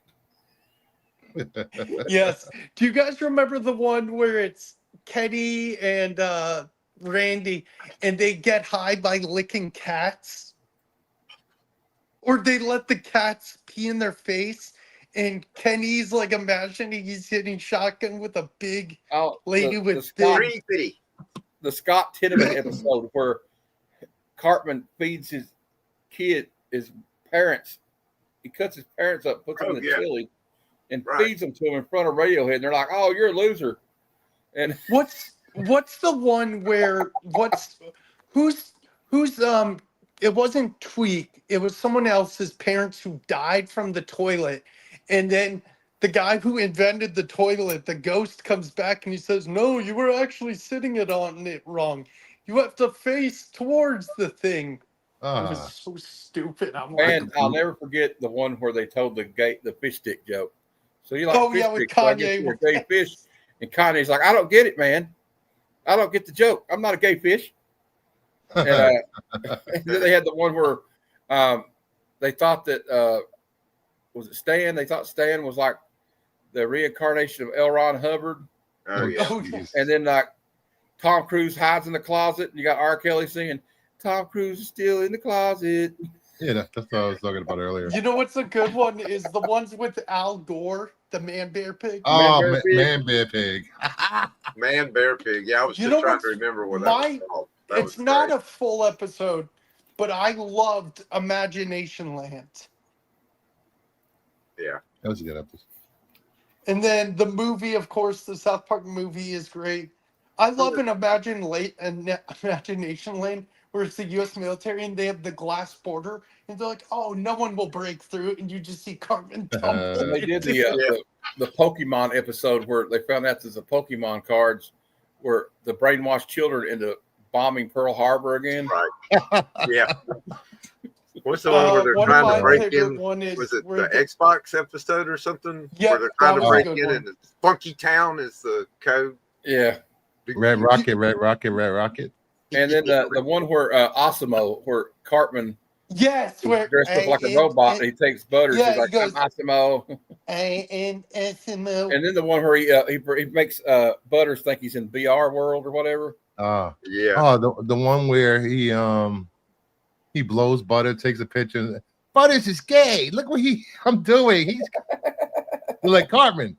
You're gay too. What? I'm not doing anything.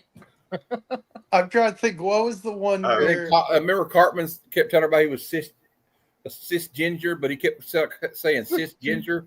Yes. So he could get his own bathroom. And Come Sail Away. Oh yeah. I'm saying Cartman can't hear it without singing the whole song. Do you guys remember when? I forgot what episode he says it you is. can. He says, but don't touch my Meredith Bernie Baxter memorial towel. I used that towel to clean up after I had sex with Meredith Bernie Baxter in the back of the car. Do you guys remember the episode? Do you guys remember the episode where Cartman's in front of Congress singing "Heat of the Moment" by Asia? Yeah. Everyone in Congress starts singing. Oh man, South Park is such a trip. It's terrible. They did some funny ones about COVID during the COVID thing. Oh, too. the COVID episodes were crazy. I never watched that show. Never cared for it. Oh, it's so Same thing with The Simpsons. Simpsons is okay. Oh, The Simpsons just But never get into those shows. This one. I like American Dad better than American Family Dad Guy was now. I awesome. think Family Guy's ran its course. Oh, Brickleberry. Did y'all ever watch that? Yes, Yeah. I love That's Brickleberry. freaking great. Brickleberry was so stupid. There's another one Futurama. called Paradise PD. Oh, Paradise PD was just like insane. Brickleberry was drawn pretty together funny. and Happy Tree Friends. Oh, Happy Tree Friends was wild. It was like little 5-minute clips Yeah. of like little cartoon characters dying in horrible, brutal fashion. Yeah. If you guys haven't watched Paradise PD, you're missing out. Yes. The first episode was a meth-fueled animal orgy. Oh my God. Yeah. You know what I liked is Aqua Teen Hunger Force. Yeah. I was Yeah. it. They had one where Carl had the Big belt one. buckle. They called it the foreigner belt buckle. Mhm. And it had like superpowers. And they had another one. I like the one where the guys from the moon would show up. They'd be like, my dad owns it. No, not the Moonites. Be like, I'm doing it as hard as I can right now. And we're like, the other guys, there was these two aliens that came by. And he kept saying, my dad owns a dealership. My dad owns a dealership. Matt, do you remember the one where it's like the rock and roll band and they have the rock and roll t-shirt? Squidbillies. It's the demons, and Carl has this shirt, and it like supposedly like tore off his whole skin. And he gives it to Shake, and it's like the rock and roll demons. Oh, dude. I remember Danzig buys the house next door to him. Oh, Happy Gilmore 2 premieres in what, 7 hours? Yeah, I'm not gonna watch it till probably in a week. I gotta watch Sinners sometime. I got it on. Yeah, I need to HBO watch Max. that movie. If you can't watch Heart Eyes, that's a good movie. I wonder where I Big forget Jeff. that when I typed in Has anybody heard from That comment's from me, not from Matt. the Widespread Panic one? Yeah, I've seen that one. That one's hilarious. Has anybody heard from Christina? I know she was in the hospital a few hours ago. I haven't seen her. I hope I haven't I'll seen her. message her. I'll message her later. So Matthew, you wanted to talk about the new Predator movie. Yeah, that looks good. Hey Matt, how'd the claim sale go today? I was there for a little bit. Did it go okay? It wasn't a claim sale. Or not claim sale. How'd the whatnot choking? Well, this will tell you anything. It went about as well as you would think it would. For my luck. You're gonna get more people, don't worry. I'm gonna try to help boost it soon. It's okay. I'm just gonna open them all. Look it. You have a show tomorrow at least? I think you'll get some. What time's your show tomorrow? 4 o'clock. Okay. All right. I'll be at work still, unfortunately. It's called Good Fortune, Matt. Okay, I don't even have any bookmarks, Will, so I don't. The new Keanu Reeves movie. Oh yes, with Yes, Aziz we watched Ansari. that on Trev I don't. I'll be show. honest with you. I Remember don't think that, I'm going to Matt? sell them. I don't think they're Matt, going to sell. Matt, we watched that Good Fortune trailer with Keanu on Trev show where he's the angel. We were going to watch it tonight. Still going to I watch got it it again. pulled up whenever he wants to watch it. Okay, I'm gonna go. Go ahead. You guys can go watch it. Ready? Oh, I got to share it before I started, I guess.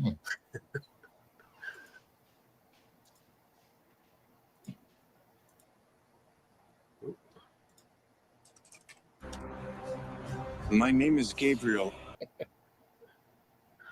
That looks cool. I love a good comedy. Everybody left. What do we drive everybody away with Keanu Reeves? I don't know. I think it was great. I think he did good. I think I like his deadpan delivery. It's perfect. Oh, yeah. He's like, it's all I have. Well, no, at the beginning, it's. Oh yeah, like yeah. Why did you do it? I wanted to show him how that he wouldn't have all his problems. What happened? It fixed most of his problems. It's just the deadpan delivery is just good. Yeah. Well, it's like, yeah. I mean, they're like Ted. The thing about money is it's not like the wealth and it's the ability to be, you know what I mean, not worry about. So it does fix a lot of problems. No longer having money concerns solves a lot of problems. Yeah. Yeah. For the people that are used to having problems dealing with money. Creates more, but yes, it solves different problems. A whole bunch. There's just a little bit. Yeah, well, there's another different, like they call that Cadillac problem, right? Interesting. This goes back to comic conventions because this was at Dragon Con. And these were actually novelists. Peter David was one of the ones up there. Kevin Anderson was up on the panel, and somebody asked them, about how much do they make, writing these books, these Star Wars books and Star Trek books and all this stuff, and they're like, enough. And they kind of got into talking about their being wealthy now, and they're like, when you reach a certain point of making money, you no longer think about it. You no longer concern yourself with it. And it kind of ticked off a bunch of people in the fans, were like, well, they were just being honest. You're rich and you don't even think about it anymore. But that's kind of the way it is. So I wanted to ask you guys, what did Paul stop by in for? I know I saw on his Instagram he was hanging out with stopped in Durs. to say that you're no longer welcome on Amazing Friends on Tuesdays. Yeah. Perfect. Awesomeness. No, he just came by to say hi and show us a couple things and talk to us. Talk about San Diego Comic-Con. I know he saw Durs. Todd McFarlane outside his hotel. Oh yeah, he told us about that with Durs. Right I after would have the been whatnot like, show. I would have fanboyed and definitely gotten him to sign something. I would. Well, he was surrounded by people by the time they saw him, and it was too late to have an opportunity to do that. He was like, I wonder 5 minutes what earlier. tonight is. Tonight your preview night, or is tonight day one? I wonder if today's a special. Well, no, the thing about the money thing though, it's kind of like, has anybody ever seen that movie with Mark Wahlberg and John Goodman called The Gambler? Yeah, I think I've seen bits and pieces. And John Goodman sits him down. He's like Wahlberg's like a degenerate gambler, and like he just takes things too far. And that guy's, I think Goodman's like a loan shark, and he's loaning him some money. And he says, "You know what you need?" He goes, "You need to have fuck you money." Yeah. Have enough money to be like, oh, the boss will give me a hard time. Fuck you. Yep. This is going on. Fuck you. I got, and it's just, it was a good way of putting it though. Yeah.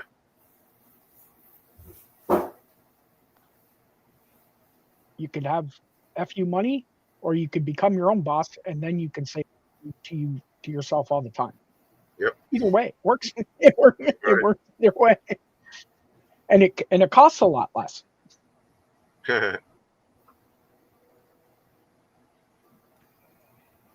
Ooh.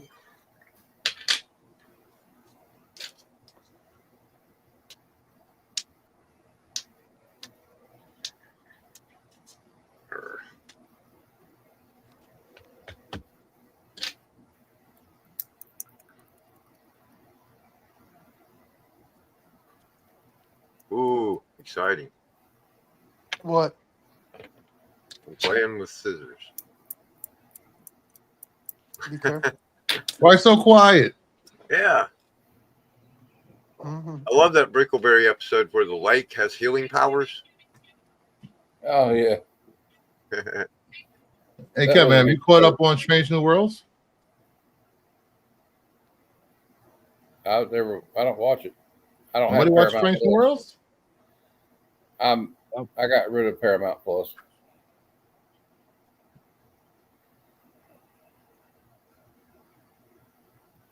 I'll tell you why. I really haven't liked much Trek since Deep Space Nine. I mean, Enterprise was okay, I guess. But They did my favorite late night host dirty, so I'm not watching Paramount anymore. Yeah. Who? Colbert? Yeah, Colbert is awesome. But Yep, the all highest network rated TV's dying. nighttime host. Highest rated. Well, if it is, that Jimmy Fallon and There we go. All right. Sorry about that. Jim will What have was that, Bruce? no shot. Huh? What was that? No, I said Colbert was the highest had the highest ratings of any of the nighttime. What's up, Mark? Yes. Hey, Mark. Highest ratings, won an Emmy last year. Mm-hmm. Highest ratings network. It may be, but I don't watch it. I think HBO Max is the best. Yeah, And Paramount Apple Plus TV. has some good stuff. It does. I'm not saying it don't. Amazon Prime, they have a lot of good stuff. I got too many streaming. The thing with services. Amazon Prime, there's so much, and their menu is horrible. I know it is. You have to use Google to find the stuff on Amazon Prime. I got Amazon Prime, HBO Max, Netflix, Disney Plus. I can't afford another one. And Apple has a bunch of great shows. Hey, Mark. Hey, man. Mark, what up? No, you said something about Strange New Worlds. I may have to get it after that episode of South Park last night, though, Mark. Yeah. Oh, you can still watch it on Comedy Central. Oh yeah. Well, they edited it. No, it was not edited at all Really? last night. Nope, it was I guess full Comedy Central frontal. after 11 o'clock. Well, they do another one. I remember I used to watch the TV Guide channel to find out what was on. Me too. I remember back in the TV Guide. I kind of missed the TV Guide. They need a streaming guide channel. Yes. Yes. Yes. I'm sorry, I was doing Toast to London. You act like you were surprised. Like, Bruce. Yes. No, I was doing the Toast to London, Matt. Yes. Oh, yes. okay. Yes. Yes. Yes. That show's hilarious. All right. Hey, random Roddy Dangerfield check in. Hey, everybody, we're all going to get laid. I got to play it at least once a stream. It's I'm required by law. And I'll remind everybody again that the CBC Awards are getting ready to. You can still nominate. I think You only got second. about 2 weeks left. Yeah, I got about 2 weeks left. Also, don't forget, like, shameless plug alert. Sunday Super Show Extravaganza with Werewolf by Night. Yeah, there you go. And don't forget Bad Cinema at 12:30 on Monday. Wing Wing is back, baby. The patron saint of Bad Cinema is back. The Impossible Kid. And then, of course, Thursday at 12:30 next Thursday. Yeah. Greatest movie ever. Okay, maybe not. One of the greatest movies ever made.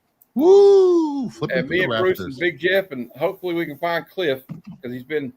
I haven't busy, heard from Cliff in days. Yeah, but we're going to be reviewing John I Burns. love Man this of Steel. thumbnail. That's such a good thumbnail. Yeah, I don't know who the guy that made that was. He was a great guy. Whoever did that, he's really talented at it. Yeah, I've only heard good things about him. Yeah, me too. I've heard horrible things about the dude. Well, it depends on who you talk. Depends on who you really talk hates to. me. We don't listen to that. Depends on who you talk to. I'm a Yankee fan. I'm a Vogs fan most of the time. You're from Jersey. I'm from Jersey. No, like, yeah, I'm from Jersey. You can shake my hand. Shake my hand to the bar. No, what's that clip? Bruce, what's that clip you always quote? You're from Jersey. I'm from Jersey. Yeah, that's the from Daredevil Punisher. Oh, and Speaking of Daredevil bored again. Bored again. It did not make the Nielsen. Did not make the Nielsen top. Well, then it didn't rank high in the Nielsen rating. But Ironheart got more views and more made the number 6 on the Nielsen rating. Wow. So, wait, a lot Bruce, of Marvel shows have not did, made the really? Nielsen list. Hey, in Bruce, who's years. on your trivia tomorrow? Huh? Who's on your trivia tomorrow? Who's on my Jeopardy episode? Is let me see. I got a schedule here now. Yeah, I still want redemption, you know. It's Lady Fantastic versus Big Jeff versus my friend Crazy Joe. Lady Fantastic's got this one. You don't even have to have it. Just go ahead and declare. I'm definitely gonna have to compete again soon. I want to play. I'm good. I do too, Bruce. But I gotta have somebody do the questions if I want to play. Yeah. Trying to figure out what will I give. Nerdy appeared in the chat at all tonight? Nerdy was on the show. Probably the second episode, maybe. No, I meant on this show. As he no. In the chat. I think he's on Tony's stream. No. Oh.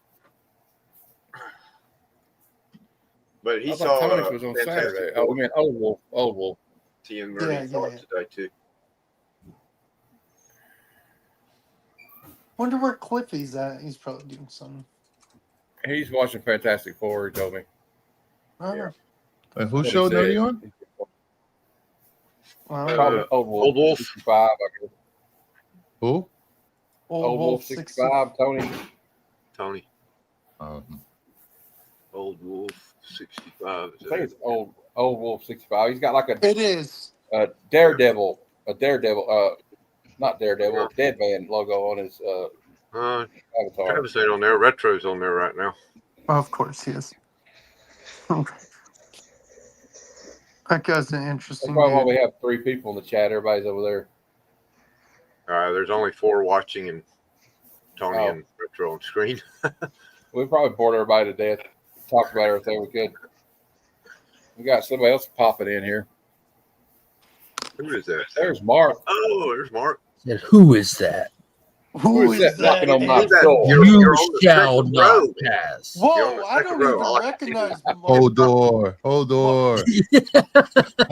I don't even recognize Mark. Wait, you're just the god of holding doors? Mark, where's your hat? Did anyone read the newest Wonder Woman? No, it's the New Gods, the newest issue of New Gods. No, I haven't read it yet. They have like their version of like the Feast of the Gods, because like they're in like a bad way kind of thing, but they're safe, but they're away from their home, this, that, and the third. So they do like this magical thing where there's like this word for it that I can't remember what it was, but it's the gathering of all the gods, like neutral ground. Everyone just come in. We're just checking in to see each other. Some of us, it's been days. Pantheon? Well, the whole pantheon of new gods show up to this a feast. It's a calling of a feast, and everyone comes. No matter where you are in the cosmos, you hear the call. No matter what you're doing, no matter who you're cool with, not cool with, you're cool for the meal, because they just went through some stuff. And a lot of gods are meeting each other for the first time, and you get this shot of them just like you're kind of panning across the feast. And one shot is this God, I can't remember who it was, but he's just standing there looking at this other god going, "So you're the god of holding doors?" He's like, "Yeah, pretty much." Like, that's awesome. And I thought of that, immediately Mark, thought of that. No hat tonight. Brodor. Huh? No hat tonight. I'm used to Mark with a hat. There we go. Is that better? No, I have a raging raging headache right now. Oh no! That's why he's not wearing the hat. Was it because of the kids? No, it's because you keep interrupting me. No. Oh my God! Crazy busy work day, man. Oh. It's summertime. We're just busy. Yeah. It's a lot. Oh, I think I got issue 8 in the mail yesterday. Of New Gods? Yeah. Yeah, it's so good, dude. I think that's the issue, Matt. I think that's the one. Okay. I'll have to read it later. Yeah, I remember you were keeping but up with it. I fell behind a lot of reading, unfortunately. Yeah, so Mark, I give Superman a 9 out of 10. Nice. It's awesome. I loved What's it. a crossover between two properties you would not expect as action figures? Oh, good question from Mark. Ninja Turtles and something. Pick something. What they do? He-Man and Ninja Turtles. Street Fighter and WWE. Yeah, that sounds on track. John Cena as Guile. I think I saw that. Are these like AI pictures or actual toys? This is actual toys. This is from San Diego. Batista as Saget. Like Bob Bianca Saget? Belair, huh? Bob Saget. Oh, I knew it. Saget. Bianca Belair. Sagat. Rey Mysterio Oh, as I see. Ryu. What? Rey Mysterio is right. Rey Mysterio was like 2 foot tall, right? The Rock as M. Bison. Nice. I can And see the that. Ultimate Warrior is Blanca. Oh, that's God. perfect. That's That's what I perfect. want. He's Crossover already I got the want. hair. They had to do Yeah. nothing different with the hair. The crossover I want Right. to see is Aliens versus Barbie. Aliens What the versus hell? Barbies. Stop. Leave Barbie that alone. would be great. I just Oh, pictured Xenomorph on pink rollerblades. Yeah, That's the way to do it. we're in the Xenomorph dream house. Yeah. On LB Can we do 422. Drive around in a Alien pink Corvette. Reno. can we And do look, it's a Marvel pool. But Marvel it's a pool of crossover blood. with My Little Ponies and have all the ponies venomized? Oh, God. Yeah, I feel like I saw that in the third Venom movie. Yeah, I think you did. Hey, Bruce, did you see where they're reprinting the Amalgam books? Yeah. Nice. Did you? I didn't read the full details. I'm just curious about two things. If you know, I'm assuming so, but I didn't. Like I said, I didn't read. Are there going to be foil versions? I You know, all don't. these reprints they do like a regular and a foil most of the time nowadays. I didn't see any details about foils. And are they doing the first 12 or all 24? I think this first wave might be the first 12, starting with Spider Boy. Nice. You know, from what I understand, my friend told me that they're supposed to be doing new amalgams next year. Yeah, we're already getting the crossovers. That'd be awesome if we get legit more Amalgam's some of my favorite shit in all the comic. Mark, did you see that awesome Godzilla cover with the guy, the fighter pilot with the Godzilla in the mask? No. I But I think got it was an the exclusive, right, Godzilla Glenn? cover where the fighter pilot's got his visor down, and you see his visor's got Godzilla in it. Oh yeah, I like that one. Oh yeah. I What's think it it's an for? exclusive, right, Glenn? Godzilla number one. It's an exclusive, right? Yes. Yeah, I think it was at San Diego. I got the because I have common sense. I picked up the Arthur Adams. For Godzilla number one. So did I. Now it's not very. I mean, it's an Art Adams Godzilla number one, so that's what you're supposed to do, and it also looks great. I like that they're doing the green spikes because if you keep up with Godzilla, you know -2 is probably gonna have green spikes after that 70-year anniversary thing they teased, and also got the green blank. But did y'all see that they didn't do a 1:25 ratio comic book for this? They did a 1:50, a 1:100, a 1:150, but for the 1:25 offering, they did enamel pins instead. Oh wow. Wow. Interesting. I'm interested. The Chrissy Zulo for it looks really good too. Yeah, there's a bunch of really good ones. That's more what he looks like in the actual like A cover art and interior.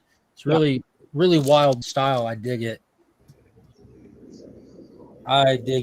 I'm excited for a new I'm gonna go, guys. I need to take a shower again, and I'm gonna be stepping in and out of the shower all evening long because it's hot as hell here. Oh, I thought you were that made you feel dirty. Hey, you got because I'm dirty, because I'm hot. Yeah. Powder Tunnels is in the But aren't chat. you in Canada? Take care, everyone. Yeah, it gets hot there somehow. I don't believe it. I don't either. So I don't mind. there's some Me- kind of me mad neither. science afoot. Yeah. I They're know. having a heat wave. Was the it like Art 60 Adams. degrees It's up to 60 degrees, man. 60 degrees. We're breaking 30. It's 33 here, man. It's just above freezing. It's super hot. That's to us, Super that's hot. super hot. You see the Comic Tom seller right now? Look at this alien cover. Oh, wow. Oh, that's beautiful. It looks very retro. Yeah. Man, that's got a great likeness to Ripley. Where's that at? Where'd you see that? San Diego That's Comic Con. that's a It's an Comic-Con exclusive one? there at San Diego. It's Comic Nice. Tom's Whatnot show. Oh Yeah, I would find another whatnot seller to buy that from. Yeah, I'm just looking at. I was entering the giveaway, Bruce. I was just entering the giveaway. Dude, I was talking to Matt yesterday. Mark, I swear, DJ crushed it yet again with that Heroes Con video. Like, I love Mark's part where he's like, the Western breakfast. They have something's killed. This stream has Something's Killed the Children comic packs. Mm-hmm. Yeah. Mark, that picture of you with DJ's glasses still kills me to this day. Well, there's the Godzilla pack, the Arthur Adams at San Diego Comic Con. And they got Invincible card packs too at San Diego. They're $150 for the 3-pack. How'd your whatnot go today with your card packs, your comic packs? Well, not very well. Only sold one. Only sold one, yeah. That's better than not selling none. What'd you get for it? $75. What'd you start it at? $75. Oh shit! Well, that's why you only sold one. If I started at $1, I would have probably went for $3. There was like Oh, 5 dude, you ain't got to start at $1. No. You ain't got an audience like that. But starting at 75 is crazy, bro. I would never pay 75 for one period from any seller. A lot of people. It's a lot. I don't know what you would call it. I mean, That's what they're going to pay getting for. the right people in the room. Trust me. Yeah, like you just got to figure. Like, I mean, if that's all you're willing to sell them for, that's all you're willing to sell them for. But I mean, you ain't got to start them at your. I mean, you have a bottom dollar. Once if you could get 2 or 3 people bidding in it, that's all it takes. 2 or 3 people. Dude, every single pack that I've ever got from a seller, I gotten from a low view channel, and I've never had a bid war. And it's just me and one other person. Like I got packs from Bruce's buddy. From the God, what's that channel you're on, Bruce? Renovision? Yes, they had a whatnot. I didn't even know that whatnot, but just flipping through, they had like 7 people watching. He had packs, and I was like, Renovision. Oh, I know Bruce. You're on the show. He's like, oh yeah, what's up? And there's just me and one other person. He started at like $1. It sold for $80, and there's only like 7 people watching. Because once you get 2 people to bid, you're gonna. It ain't that. The trick is just getting bidding. It doesn't take much. Yeah, you know, all it takes is Did you put out a video, Matt? Yeah. Shouting out who I bought them from, just because I don't get them opened on whatnot. That's the trick, Matt. If you start them at $50, you know, like and get 2 people to bid on them, that their stubbornness will kick in. That once they bid 60, well, I might as well bid 65. Well, shit, I might as well bid 70. I might do that. You know, long as you're making a profit and not losing money on each pack, you're fine. Yeah, you ain't gonna get rich off a single one of them packs. But what you can do is get some good followers out of it. That's what'll make you money in the long run, is getting more people onto your stream. I'm gonna change the price to 50 right now, probably. When's your next show? Tomorrow at 4:00. That's a good point. Can people pre-bid on them and stuff? Yeah, I got them right now in the store for pre-bid. I'm dropping the price at 50 right now. There you go. That's good advertising. If people are flipping through, as long as you have a picture of those packs as your thumbnail on there, so they know to stop and look. And you all want to see what else I'm selling? I got some banger stuff that. Hell yeah! I was having trouble like selling it today, but well, first off, Mark, I'm going to show you something. A guy I know from Whatnot. It's one of Glenn's friends. This is not for sale. But I just bought this. I thought it was cool. It's a Harley cover. It is. Oh, like that she has one eye open. That's cool. Is that a penis under her neck? That there's a dick remark on her neck, Matt. His name's Punisher Rider. His name's Punisher Rider, so he puts the skull, but it does look like. Oh man, he needs to work on that. Christina said it looked like an eggplant. He needs to workshop that a little bit more. He says they're penis. Penis Rider. Yeah, some J. Scott Campbell. Oh, that's wicked. Hey, do you see where he's doing the Marvel set, the monthly variant sets. They look nice. And I'm selling What's this one that series by about? Adam Hughes. I don't even know what that series I is picked, about. yeah, I picked Signed one of by those Adam. up to mail. What, Someone, Pop I think it was Kills? Roscoe that reached out to me to grab him one of those. What, the Pop Kills? Yeah, what's the deal with that? What's that about? It's two brothers. They were conjoined twins. They were separated. It's a great series. They have two. So they each have a soda company, and they're like hiring hitmen and killers to steal each other's formulas for Patents and soda. stuff.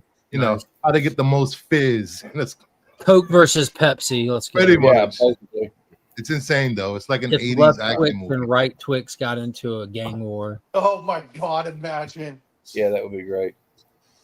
We got another one World I'll War show you here. III. Hey Bruce, you better claim some of these. No, I'm kidding. Huh? I was joking around. All right. Bruce, you should claim with some of these. I got that for sale, signed by Arthur Adams. I hear Finn.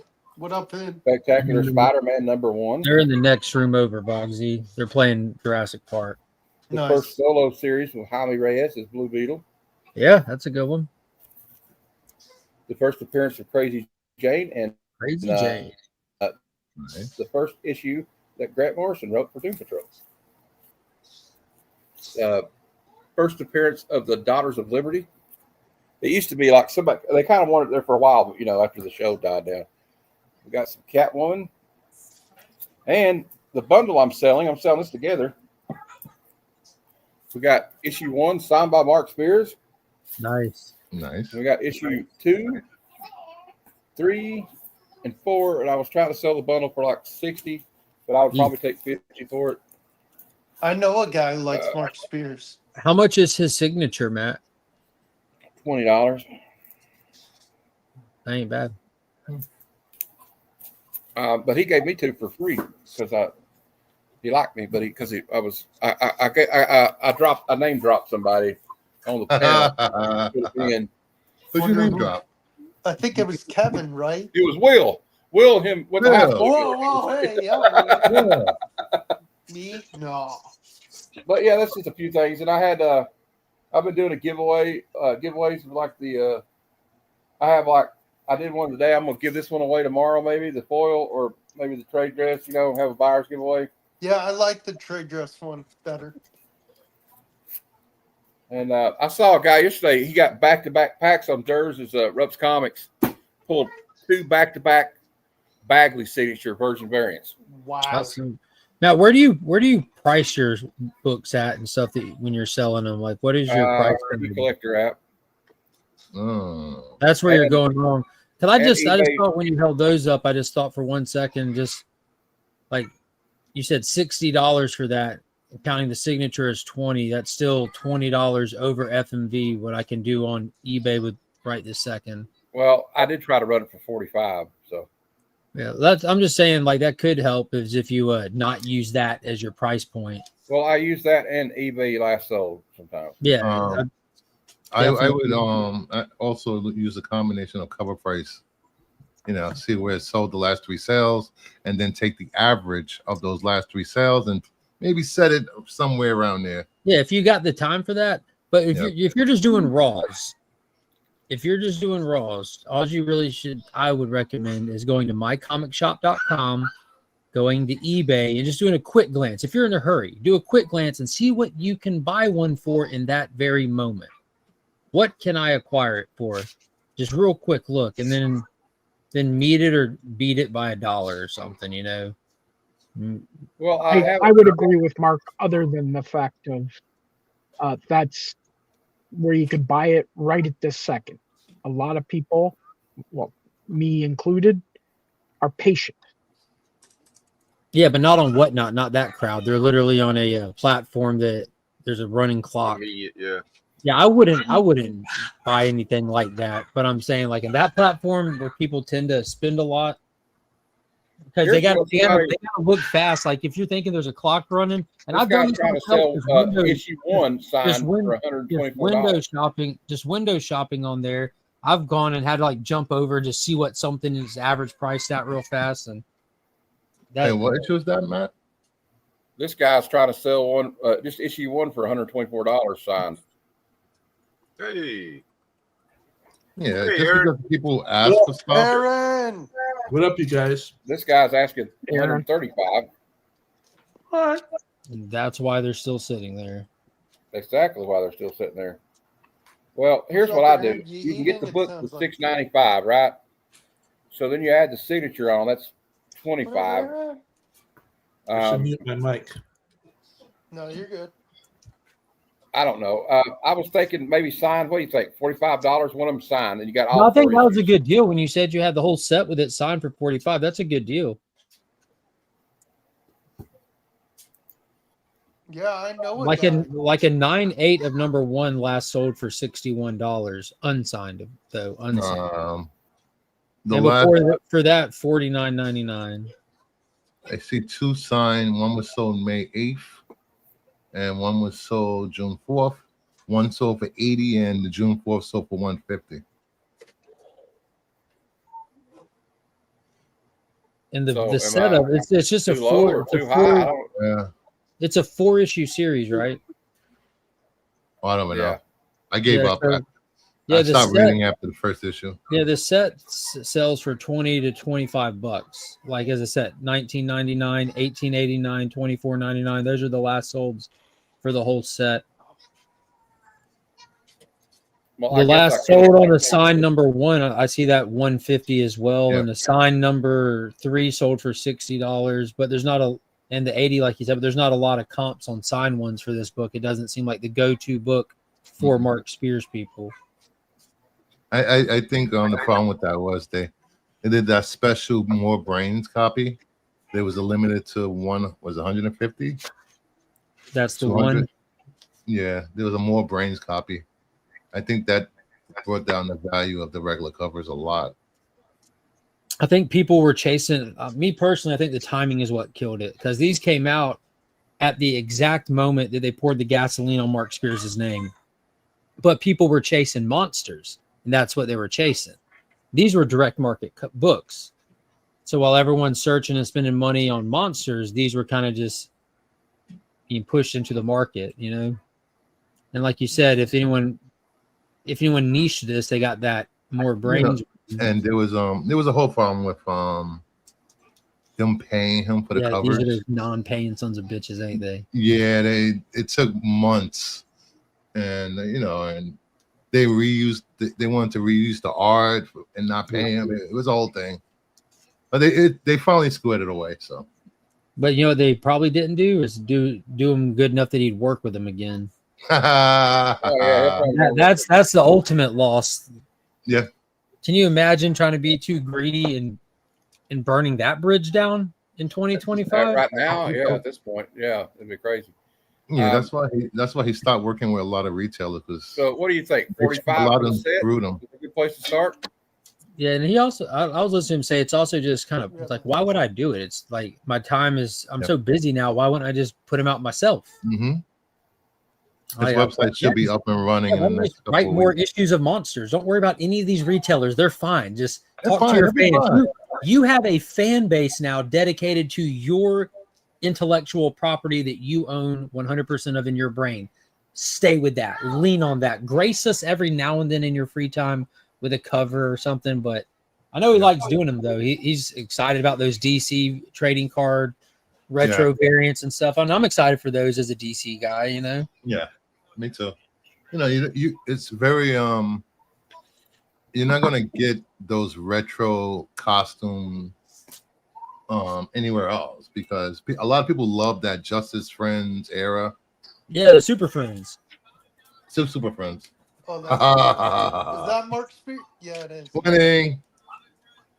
Yeah. I'm going to be pulling 2 copies of these, I think. Yeah. One for myself, and every time they do one, it'll just be part of my Tuesday giveaway for the new DC Day stream. Did you see his King Spawn 50 cover? I just stay in my lane. Show me my DC stuff, show me my Universal Monster stuff, and y'all can have the rest.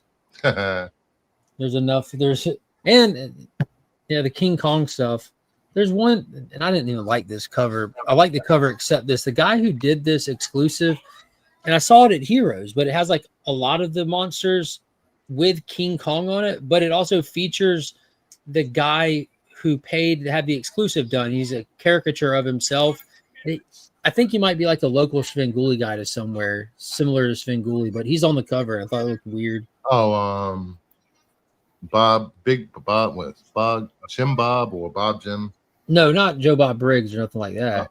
This guy I never heard of, but Durs would know, like, because Durs talked to the guy and ended up getting one of the covers. I forget, like, he's not a nobody, but I'm just unaware of who he is, if that makes sense. Was it a guy surrounded by all the monsters? Yeah, in a white background. He's the owner of the store. That's it. That's it. That's all. You know, Okay. people don't. Yeah, like well, that. that's crazy. Then So, that's like me putting my face on an exclusive. Like that'd be so. It's weird. I probably think the song is about me. You know what I'm saying?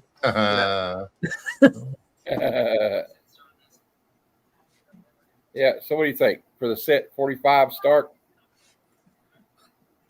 Yeah, I mean, what's your goal? Like, I don't want to tell you how to run your seller. Are you trying to move books and make money? I don't know what you have into stuff, but if you want to start seeing streams move books, Well, that's why I got in it. I mean, if I sell it any less, I'm losing money. Yeah. Well, that defeat the purpose. But then it might not be the set for your whatnot stream right now. That might be better sitting on a stagnant selling platform at a price that you're comfortable selling with. Because whatnot's not made for that. It's not made for selling things at eBay prices or stagnant prices. It's made for taking books that you are comfortable with putting a ridiculously low starting price on so that people will start bidding and then let them fight it out. You're going to win on some books big.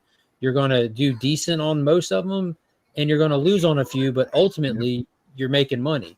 It's not the place to feel good about every transaction. That's not what it's for. You know, I don't sell anything for one thing I'm willing to lose it for. I don't care what it is. Yeah. But there's some stuff it'd be irresponsible like that. You wouldn't want to go into it knowing I'm going to lose on this. If you have a way just to post, why don't you just post them on eBay, stuff like that, the bigger dollar stuff or stuff that has a more set price like that. Those aren't bad issues. I will say this: a lot of his fans, the core fan base, they're not big fans of whatnot. They shop mostly on eBay. Yeah, they shop straight through him. At that point, they're all shopping through him directly, and then they're going hoping to catch something they missed. I mean, I've watched some of the whatnot streams.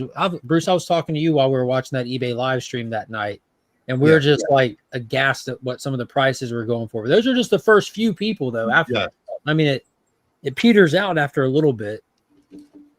Yeah, and then you also got to realize once these sellers sell their whatever inventory they have on whatnot, by that Monday, Tuesday, those books are like half that on eBay, secondary market. Whatnot is not a good place to judge value of books. Mm-mm. What they have like, I think that was an eBay live, I think it was. So they had like a register like 800 something viewers, which I don't know how many of those are real viewers. I don't know how they're trying to pad their algorithm to look enticing for their investing side and stuff like that. But just judging on how the live chat was moving, it didn't feel like there was 800 live viewers. I know what 800 live viewers feels like. You know, there's a lot of streams with a lot of viewers on the internet. Those never feel genuine to me. Yeah, you could tell when someone has 1,000 people watching and 800 people watching. If you watch like Grace Randolph and Campia and these big YouTubers, their chat, it's just like moving. You can't even read it. That's how fast it's moving. Yeah, I was eating dinner listening to a debate recap, and not even the live debate, the recap, because like there's a huge debate community on YouTube, just like there's a comic community, anything else that'll cover politics, religion, just science, just anything that's interesting to debate. And then there's channels that break down the debates, you know, like because debates move at their own speed, so they go back and talk about where's this and that. And even a recap of a debate had like 600 people in the chat, and if you drop one comment, it's gone before you can even see it. I don't even know how people even converse in those. Yeah, that's They why. move. That's when you need a team that had to tell you important things to highlight or highlighting important comments. That's why super chats exist, right? Because then Yeah. people are throwing them left and right just because they Yes. know that they'll eventually get read. I was watching John Campion when he did his one of his Superman streams, and within like 10 minutes he had like 40 to 50 super chats. It was insane.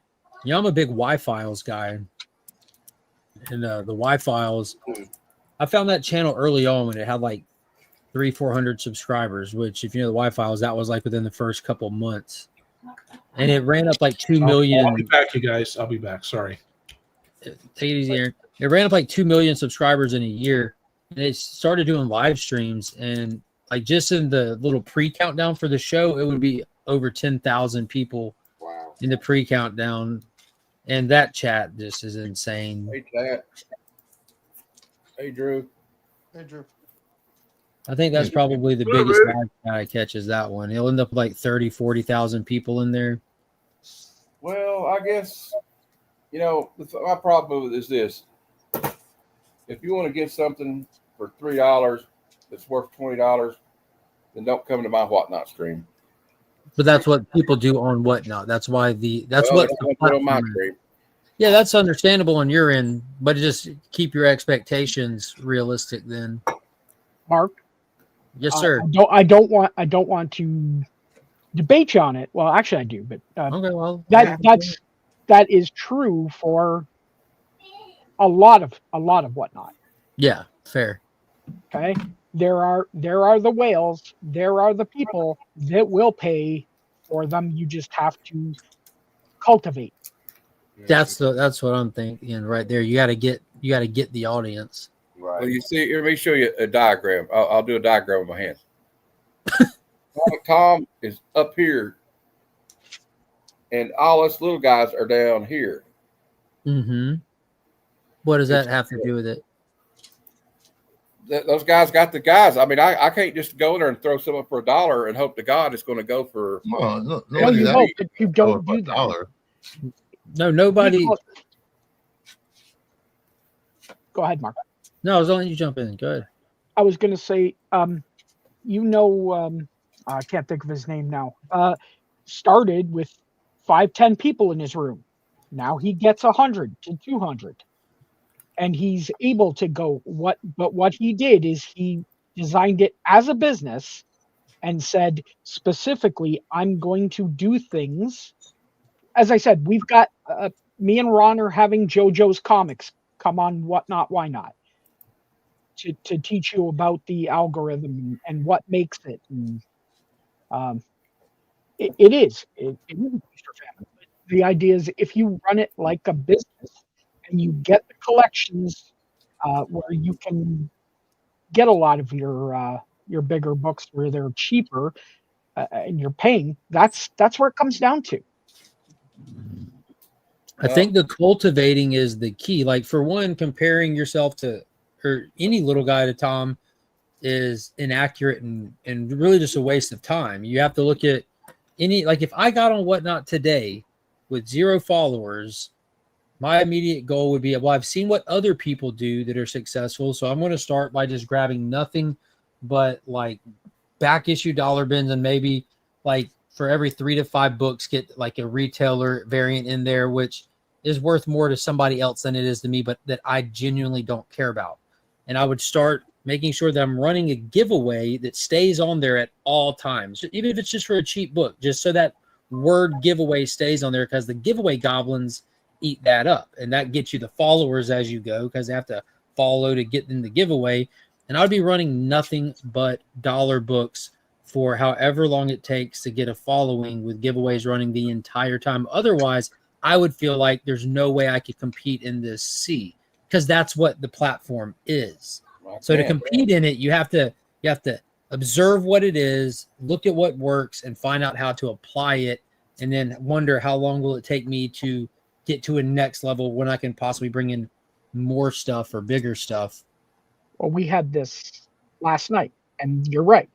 We talked about the giveies, except we showed you how to do it a lot cheaper, where you go with a card or you go with a sticker, and that's your gift for the Gibby Goblins, and you say that's your cheapest shipping, right? And Yeah, if good it's idea. somebody that buys, then you give them the comic book, because now they bought something. You can put the comic book into the comic book that they bought, and now your shipping's not getting killed. Yeah, but it And keeps that there the whole yeah, time, right? correct. That's Yeah. correct. And it gets you your followers that you're going to be able to work. I agree with you. We talked about it last night on What Not, Why Not. Plenty of cards. Yeah, it's just one of those things. You have to look at the platform you're on and can't assume that you're there to work, like not you, but anyone is there to work inside the confines of the platform. You're not expecting the platform to do you anything. They're already doing you something by existing, providing the platform itself to work on. So just like I'm saying, we're the peons on there. That's what I meant by that. there's no such thing as peons anywhere. The platform is equal across the board, other than promoting shows. But like people, you can promote someone's show till you're blue in the face. If you don't have what someone wants, they're still going to go somewhere else. So you just have to find the audience for you, because they're there too. Because I would never go into a Comic Tom stream where there's hundreds of people selling retailer exclusives for overvalued price. That's not even what I collect. And like to Glenn's point, there's other people on there too that buy actual back issues and are buying stuff to read or fill in holes and stuff like that. Yeah, good point, Drew. They ruined the Whatnot, the YouTube stream. They're gone almost overnight, weren't they? I mean, the thing is, what I'm trying to say is, I don't know what I'm trying to say. But like, I have good stuff, but you can throw it up all day. If there's nobody in there, they're not going to buy it. And like, I'm running shit like this for $2, and I can't sell it. So that's a brand new book. So yeah. you're gonna have to somebody who cares to want it, that even knows what it is. Do you have do you have dedicated theme and streams? Like if you're gonna run something from last week, do you have the rest of the stuff from last week where you can advertise it as a new comic book day stream for people, like, you know what I mean? Like, yeah, I don't really have that. Like, I could do like I thought about doing a flat rate show or something, like where you just fill a box. I don't know how much back issues you have, but dedicated back issue DC, running nothing but that, running nothing but old back issue Marvel. If you're going to sell new stuff like that, that's you don't see too often. I know, like that stuff you can, if you have enough of it, read it and pass it on. That's a whole stream. My problem is I need to go out and find more books. Maybe.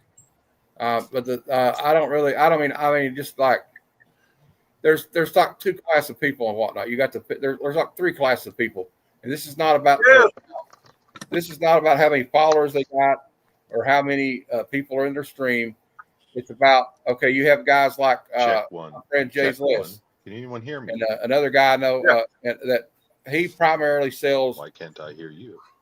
Bronze, copper, and silver age books. Okay.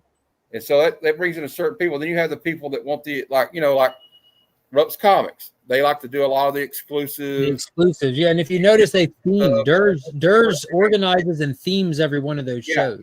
Yeah, he does. But that's what you mean. Then you have the guys that just do like, kind of like I've done a lot. It's like, people just want to run filler stuff with a few keys sprinkled in every now and then for like $2 starts, $1 starts. Sometimes if it's a key, I'll start like, say, okay, good examples like if it's something like the first appearance of Starfire is like a $15 book, but I'll start at like 3 or 5.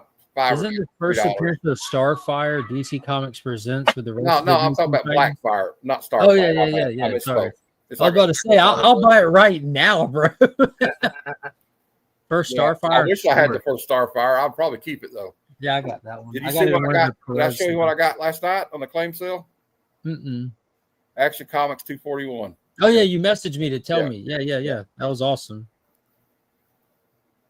Yeah, so Matt, I would just say don't get discouraged and keep in mind you're going to get out of this thing what you put into this thing, and you're doing this to make money. I'm not discouraged, but it just, you know what I mean. It gets frustrating sometimes. Well, don't even get frustrated. Look at it like a challenge, man. Like anything else. Like it's just something. Like it's a problem. So look for it to find a solution, and then overcome it. This is from the other night. Matt, will you just make me big real quick? Okay, I got to remove this. Yeah, might as well. But that was like a Turok Golden Key mini comic. Yeah, Weston put them out. There's a slew of them. So Weston put them out back in 1970s. So yeah, they're really cool. When I said I had all the Turok, he does. He has he's trying to get all the Turok. Yeah, I've got all the Turok. Now I'm just seeing how many more of number one. I still have 3 I'm picking up from Rob. I just haven't got them from him yet because he's holding them for me, but I got you 3 of them on the way. I appreciate it. No, but no sincerity, man. Just look at all of it like look at it like an obstacle, dude. Like it's just how can I adjust and apply something different and see how it works out. Adjust, apply, adjust, apply. These things are staring at me. I'm about 5 minutes away from opening one of these mother suckers. Do you have an eBay presence? Do you have a? Yeah, I have an eBay store. I got hit hard in the last 6 months though by one guy. Something showed up damaged, and he gave me a negative review, and it just murdered my rating. What's your rating at? It's at 96. Probably dropped it 98. It's at 96.3. Oh, that's like a death nail. I know. How many sales do you have? One rating drop you that far? Yeah, it's crazy. I've sold 168 items. Oh, that's why. And I've only got 1 negative review and 71 positive reviews, and it dropped me to 96.3. Yeah, it's because you have it's because you only have 100 and something sales. That's why it hit you so hard. What you need? You need a little help from some friends. You need to start posting pieces of paper for sale and mailing them. We'll buy them, and you mail them to us. I might have to do that. Seriously, I'm not joking. This is people do this. Like it's group marketing. Oh yeah, Brian ain't joking. I've bought clothes. Well, I say when Bryant did his when he shared that his wife was selling clothes, I hopped on there just to give it a follow and just to hit the heart just to help support it. And my wife was next to me. I'm like, hey, check this out. And she ended up sitting there buying a bunch of clothes from Bryant's wife's stream. They're on there working, fucked by a color breaking spine tick.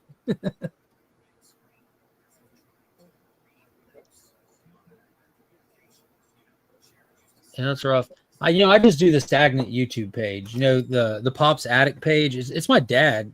It's actually my dad, but ultimately it was just my secondary IG that was set up for us to move comics on. Yeah, and he's still doing that somewhat, isn't he? Not even somewhat, dude. I get my alerts every day. Payment. And Pops runs all the logistics. He sits there and messages people. Even when I do my giveaways, I'll just box up something. I'll just hand it to Pops, like, as we see each other all the time. You know what I mean? Like literally all the time. I'll just hand him the package, and he'll message the person it's going to with the tracking number because he gets to the post office. He's retired, so he's going every day to drop off packages. Yeah. Oh, he was on the ball when I got that giveaway a couple weeks ago. He was like, he sent me a message the next day. Here's your tracking number. And if you don't say anything, he'll message you like, just let you know your package arrived today. Yeah, he did that too. Mark, you want to hear something funny? I sent him a picture of it too. I said, "Here it is." I went to Second and Charles the other day. I love that store. Second and Charles. Yeah. I go and how they have good cheap comic books. I see a $17.95 sticker on a book. I'm like, what the hell book is this? It must be like a ratio. It was the Turok foil. Turok foil. It was Turok foil. Number 1. It was what? It was the Turok #1 foil cover. They wanted $20 for it. They're all foil. Oh no. I think it was the red foil.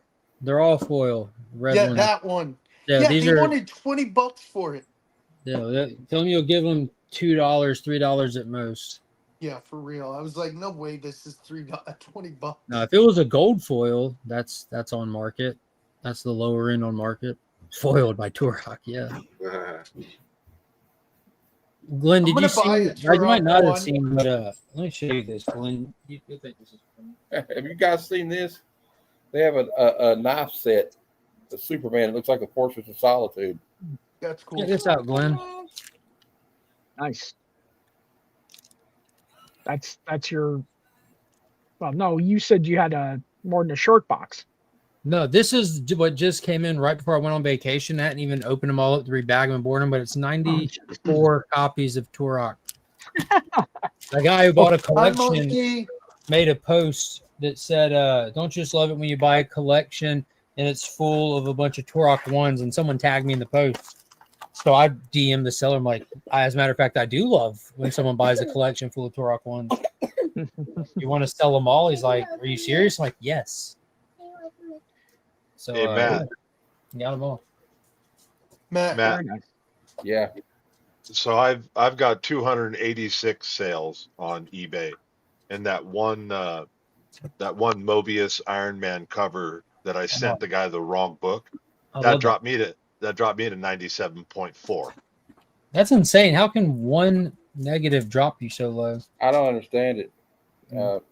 But when you look at the feedback ratings, like my 1 month, 9 positive, 6 months, 36 positive, 1 negative, 12 months, 45 positive. You know what's even more 0 odd? negative. My last 5 sales were positive, and I was at 98%, and I haven't sold anything in 2 months, and it's dropped to 96.3. That's a death nail. Yeah. My eBay days are over. Now, to be fair, I bought this Turok 1 from an account. I think it was this Turok 1, maybe.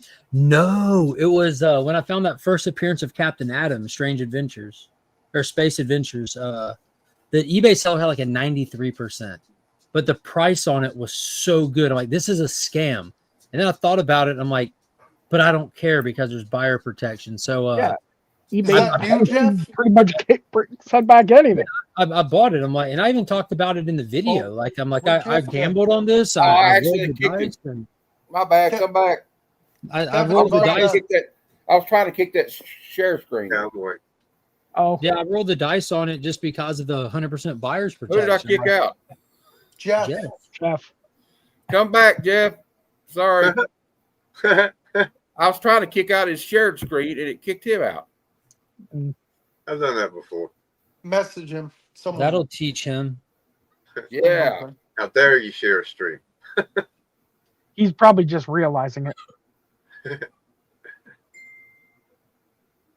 Man, I'm sitting there putting my comics in order, and I'm missing Feral number 14. I'm missing Amazing Spider-Man number 5. Bring it back in, kid. How do I miss these things? Yeah, Drew, I'm going to send you the link right now. Hi, Jeff. We talked Matt into letting you come back. Yeah.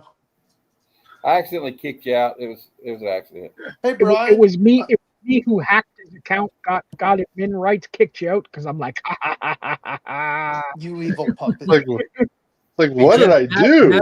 Matt said that'll teach you, buddy. No soup for you. No soup for you. Nobody's seeing Fantastic Four tonight? Nope, seeing it I'm next going to Saturday. see it Saturday. You're seeing it tomorrow, aren't you? Boggs, we're sure you're going to see it 2 months from now. We know Oh, it's the amazing Drew. Man, who didn't see it at like 2:00 this afternoon like a good boy? Hey, Drew. Normally, like I see 100% of the movies I go see on premiere day, early as possible. But my oldest is in this. She starts college this year, and she's in this like summertime want to spend time with dad phase, and I love it. Yeah, take advantage of that, man.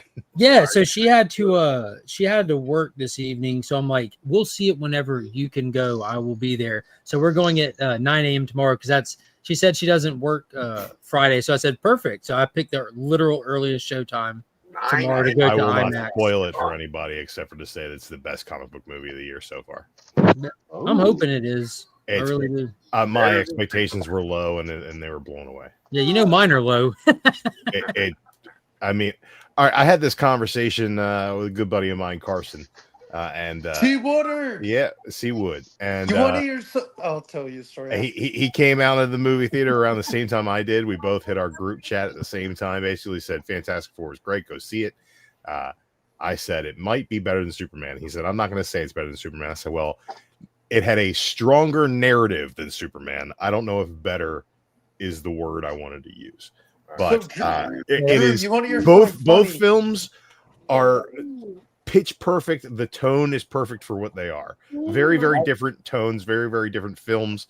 But I think as perfect as Superman's tone was for that character in that film, the tone for Fantastic Four is just as pitch I was going to say the one thing I think that Fantastic Four has me more excited is it's the Galactus story. So in it, and from the commercials we've seen, it doesn't have that. It doesn't look plagued by the humor of the last 4 years of the MCU. And if that's the case, if they take this movie serious and this story serious, I think my personal preference would favor that because I prefer more serious tones to superhero movies, if that makes sense. I like it was a very serious tone, but I cannot count the amount of times I laughed out loud in this film.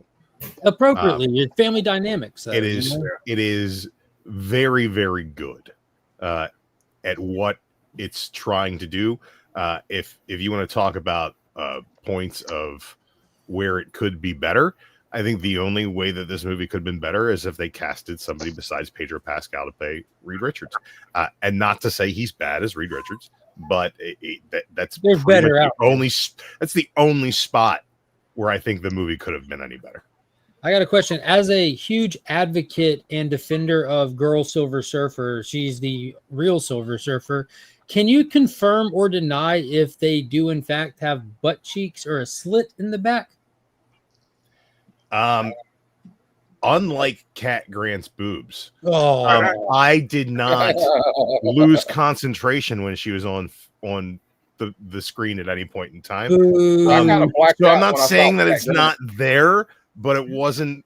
You're gonna have to go back and see again now. I was too enamored with the way that they depicted the power cosmic in action and the action of the Silver Surfer.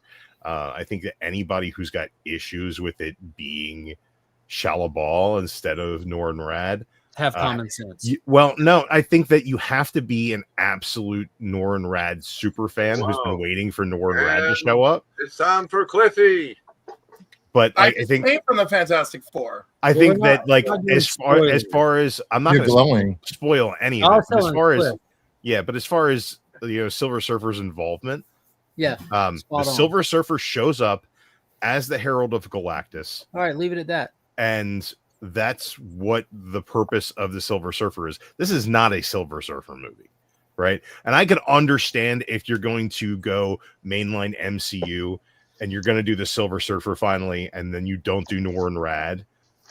I could understand the level of disappointment in that. This is not a Silver Surfer movie. Can I ask Cliff a question real quick? Because this is kind of no. As Cliff's advocate, no, you cannot ask him any questions. You were my advocate. So I have many clients. As the resident defender of Girl Surfer and advocate for female Silver Surfer, can you? Are you the resident advocate? Oh yeah, I'm pro Girl Surfer. So can you confirm or deny if they do butt cheeks and is there a slit back there, or are they just completely flat in the back? Honey, do you know you're asking the wrong motherfucker? And I thought I was asking the right one with Drew.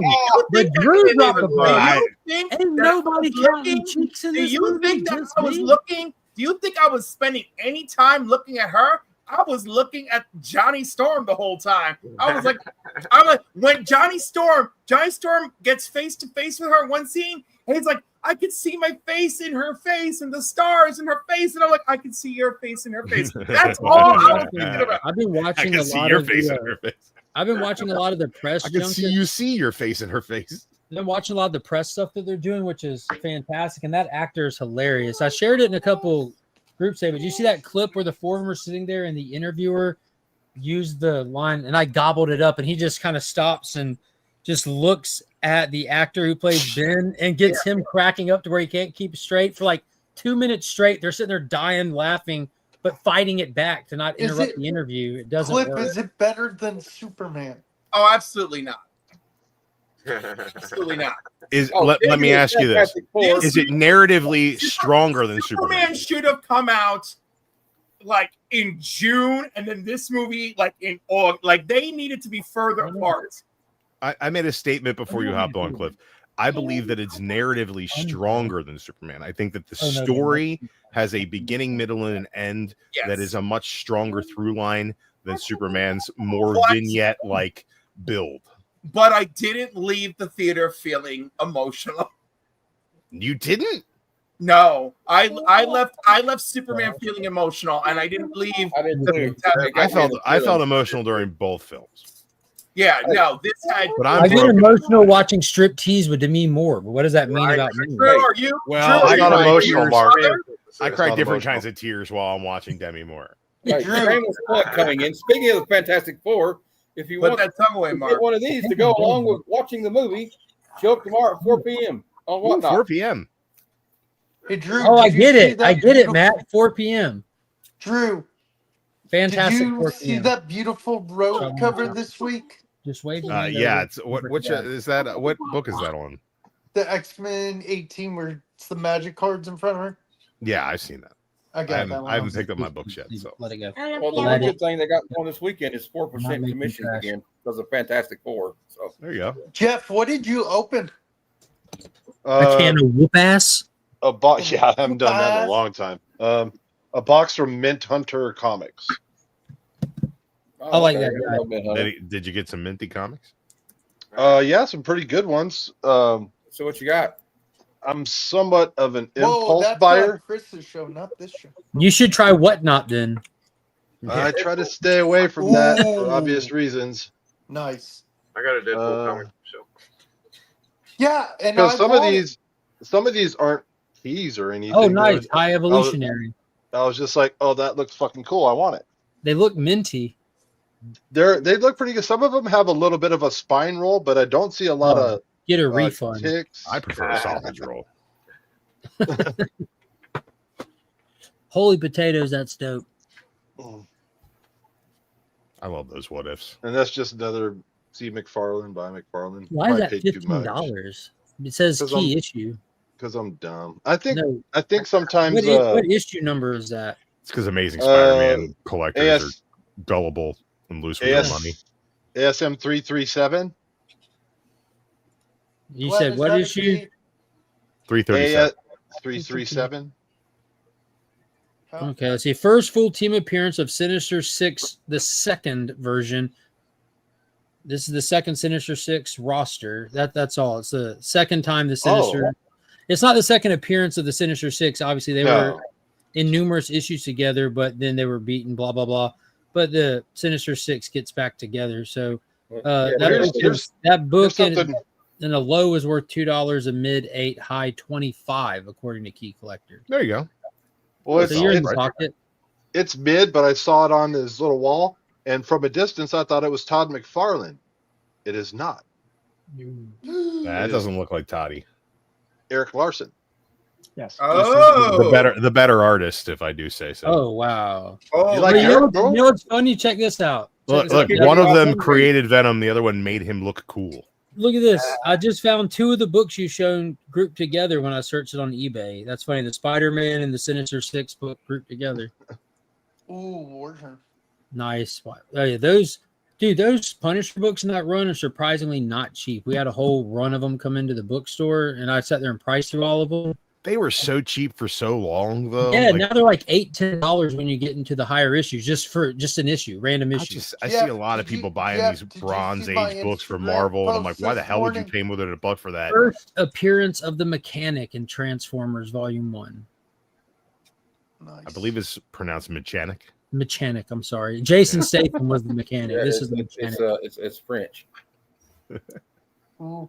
Who is that? The purple person? Deville. It's Purple Man. I don't even know who that is. Looks like a robot. That's not the Purple Man. Bushwhacker? Man? It's not Purple Man, is it? Oh, the Bushwhacker. David The Tennant? Bushwhacker. Now,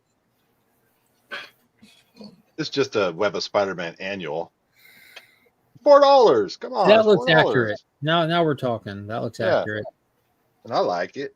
And I like all the most of the Yeah, 80s nice. toy toy IP stuff. Probably paid too much for this too, but No, I don't think we did.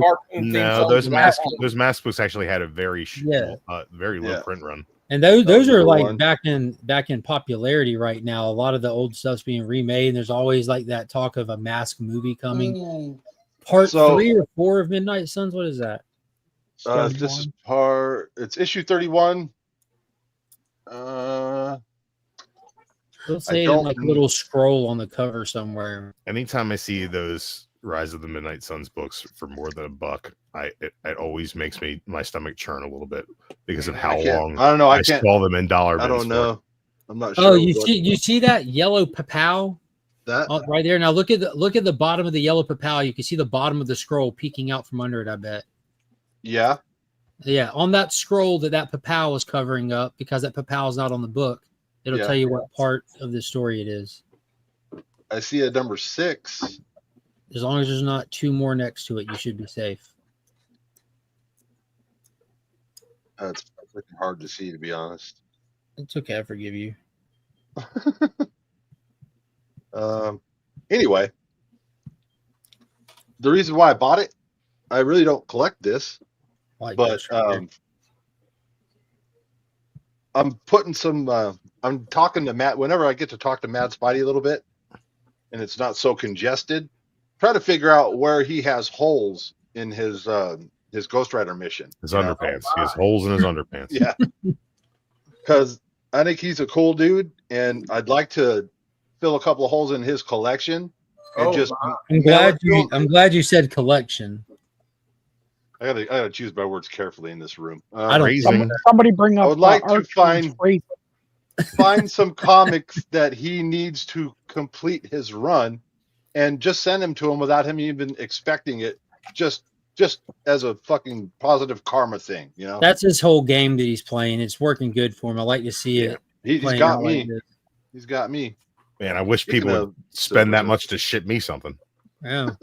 Drew, I do owe you a package. I'm domestic and nobody sends me shit. And Jeff, Drew, you need to check with Rob. You know Rob, right? Rob Fat Sacks, our good buddy. Yeah, that right there is a key issue. Beautiful Rob book. typically has a box sitting that slowly gets filled up for Mad Spidey. A lot of our international Hey, friends. Jeff, have- on that have Silver Ameri- Surfer, can you see his butt cheeks? Is there a butt crack on that? Is there a crack? Mark wants to know. I can confirm Norin has Well, crack. Bro. Norin There's Rad a- has a these- rad ass crack.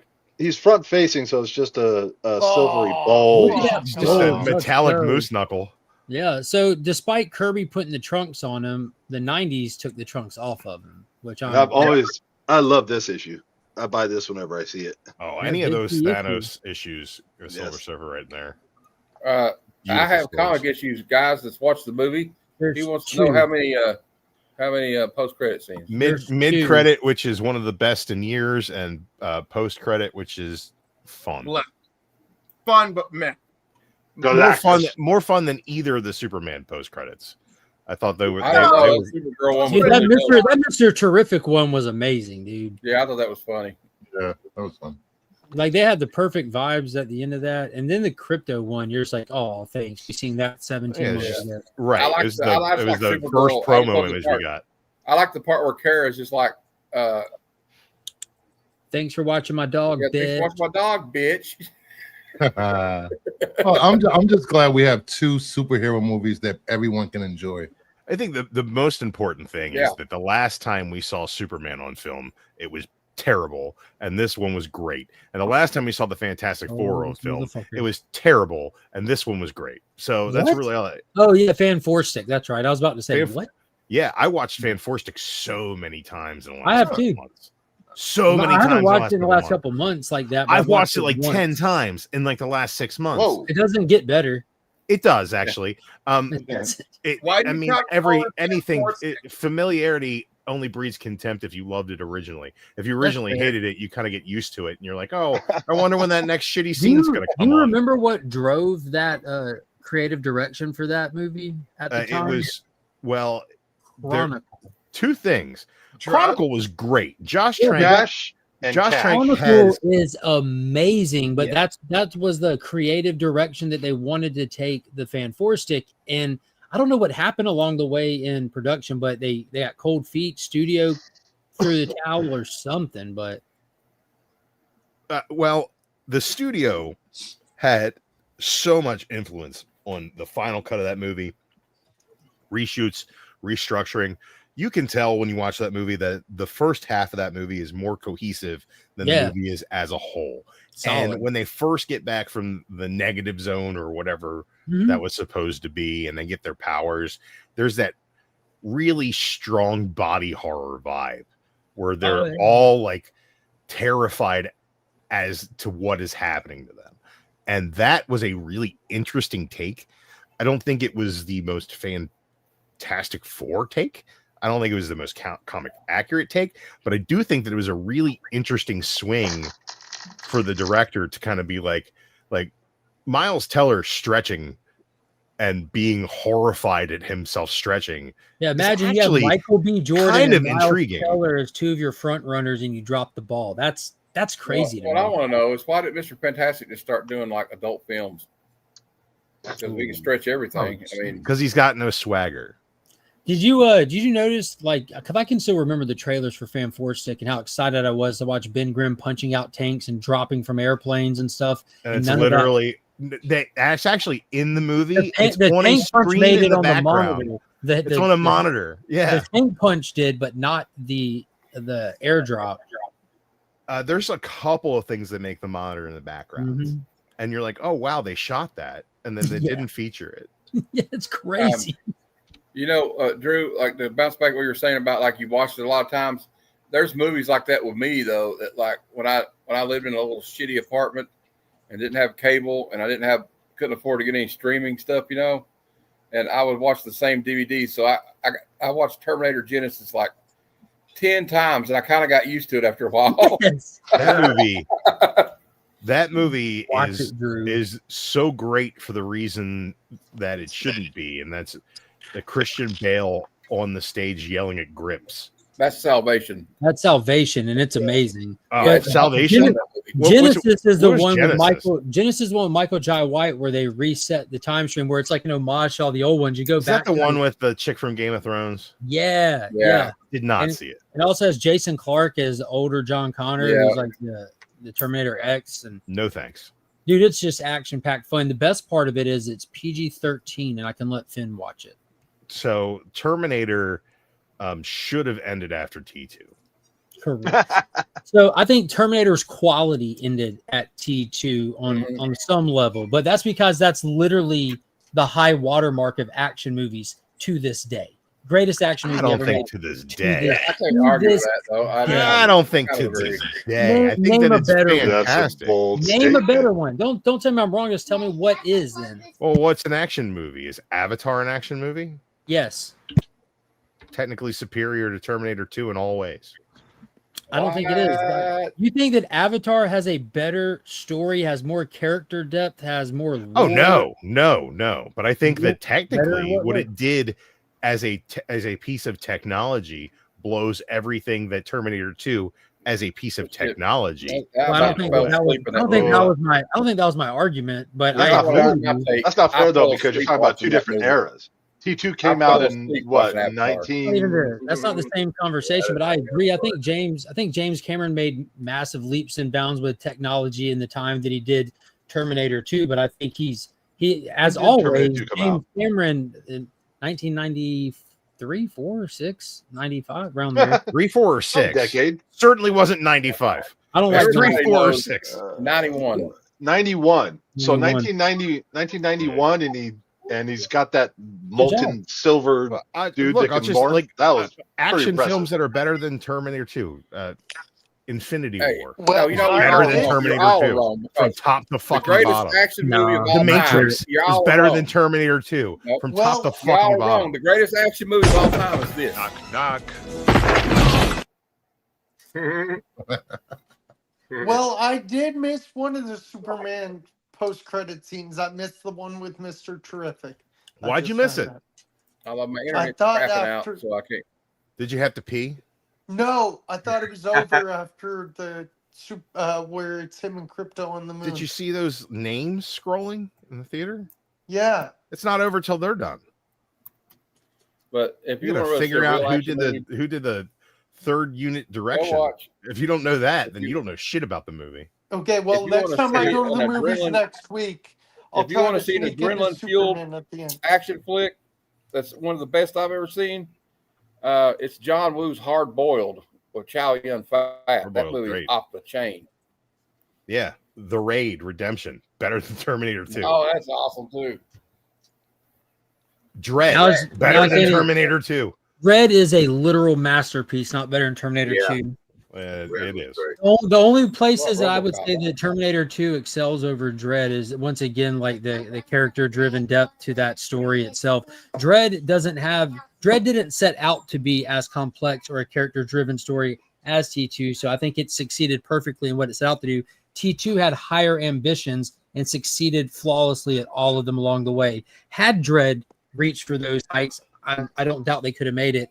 And the fact that Taika Waititi has been hired to do the next Dread versus calling the original cast and crew of the last Dread makes no fucking sense. Mark, Everybody knows did that's you? the greatest action hero of all time is Wing Wing. Yes. Yeah. Mark, did you see the extended trailer for Tron where it's the guys talking? He's like, "This is Ares." That's Dillinger, bro. That's Yeah. Dillinger's. That's And the he's original like, Dillinger's if he grandson. dies, I can bring him back. Yeah, until he decides he doesn't want to die anymore. Yeah. Yep, that's what's going to happen. I was like, from the, shit. from what I see in the trailer. I mean, I don't. I Say it want to with your start off by chest, saying Chris. that I Say it with don't your want to offend anybody, but I certainly don't care. Aim for me. Aim for me. Who the fuck is clamoring for Tron properties? Like, yeah, okay, the guy who loves Turok wants to see more Tron. That tracks. But I mean, literally, who's out Fucking here being weirdos. like, "Hey, remember that fucking kitschy like property that from the 80s that was like a tech demo that nobody ever really saw, but people are like, hey, remember that thing that was like this thing?" And then they made another one, Tron and Ares then it is was gonna just be like, amazing. oh man, we've got this really great Daft Punk soundtrack to this thing that's an homage to this thing that people kind of remember almost seeing 30 fucking years ago, and now they're Grids, making man. another one. Grids. And it's like, and I get to see the funniest thing I've ever seen in my life on a trailer. I Is think that, Tron that there's a Ares is shut gonna up, be- Fox, I'm talking. There's a when it flashes that it's a Disney production in conjunction with 9 Inch Nails, and I'm like, this doesn't make any fucking sense. What is 2025 anyway? Why do we got Trent Reznor, who makes songs about fucking the devil and fucking people like an animal, doing soundtracks for Disney movies? What the fuck is going on? I know, right? I don't even know The anymore. Tron, thanks to Daft Punk and like what happened with Legacy, like the franchise is synonymous with its soundtrack now. Like that was just kind of set in stone. Like whether you understand it or not has no relevance on it, but that's part of it. No, I understand it. It just doesn't make any fucking sense. Well, it does. Because Wait a I minute. made sense of it. So they got 9 Inch Nails to do this next one because it's playing to the audience that that they think that they built up with Legacy, which I genuinely think that they do.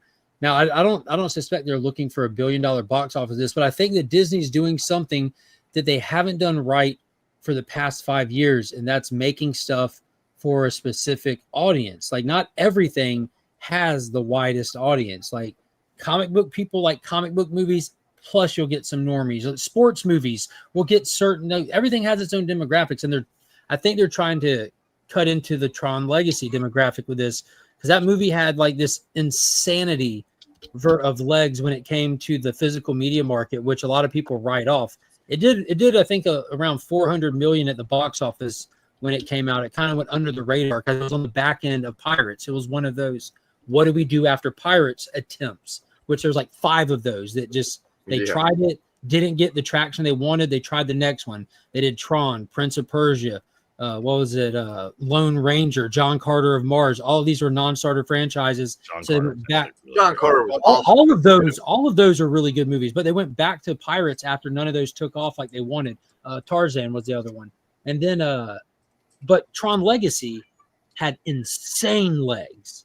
And they made fuck tons of money off of the back end of it. That they made an animated show for Disney, which got like a little cult following and everything. And then this movie they just couldn't get it into production soon enough. And now here we are later, luckily later probably, because now we're in a different era where you can do different shit and different concepts with this. And one of the best things about this franchise, which gave it legs, is the concepts in it. Like it's one of those things to get people talking. This isn't fast food cinema. You're supposed to go in here and start thinking about existence kind of thing. That's what the franchise has become. And it's got a crazy following. It's kind of like Avatar. The people who like this shit don't sit online and talk about post-credit scenes or if it was better than the other one that came out this month. But when the shit comes out, that people show up for some reason somehow. So Mark, I find it hard to believe that people are going to show up for this Tron movie the way Mark, that do you think we're going to... Well, I don't know how they're expecting. I have to look at the budget, but I know they're not expecting some kind of billion. They're not looking for MCU success with this, with the embedded audience on that. That's not what they're going for. But Disney, like, this is one of those projects that Disney kind of has lined up right. Fantastic Four is also kind of like one of those first ones that they went into with a proper budget. From what I understand from everything that Bob Iger has said, I don't think it's going to be plagued by a lot of the things that people complain about over the past few years. And it looks like we're getting more into like I don't know, they're making movies to be entertaining and kind of back on the ball, like where they're not laundering money, obviously, through films and all this weird shit they're doing. Yes, laundering money of the strength of the Tron franchise is just a forgettable ride in a theme park that you have to wait 3 hours to get on, and it lasts for 28 seconds. That's the legacy of Tron. When did they make that ride? Just out of curiosity. It just released like 2 years ago. When did Tron Legacy come out? What, 15 years ago at this point? 2012. So why would they pull a dead franchise? I gotta get going. I'll talk to you guys later. See you, Bruce. Because they needed to find something they could make a thrill ride off of. Yes, he does. They got a lot of stuff they could do that. Not really. I just tell you what you should watch is South Park. Did you go to watch the South Park season premiere? That's what you should watch. It's hilarious. We all canceled Paramount Plus at your suggestion. How are we supposed to watch it now? Am I the only one who's Central, bro? Watch it on Comedy Central. Am I the only one who's excited for the Odyssey movie that's coming out next year? Bob, are you serious? Literally, the entire world is excited for Christopher Nolan's Odyssey. You do know what they did, right? They put pre-sales for the premiere IMAX on sale 1 year in advance and sold out every single fucking seat across America. I love it. I can't wait for him to fall off and that we get Zack Snyder's Iliad. Yeah, right behind him, right hot on the heels. It's just like everything's just slow. We've already kind of had it. You saw Immortal, right, with Henry Cavill. I did not see Immortal. Well, Tar Sim directed that, who's very visually similar to Zack Snyder with like that high contrast grit to the look. And the slow motion shots with the action. I'm sure a normal person would confuse it with the director of 300. Rebel Moon came out. Zack Snyder's never going to work again. The next Rebel Moon's actually in production, bro. Why? Because people like you. Why? To make more people cancel Netflix? Like, what? Fucking why? Why? Why did you terrible?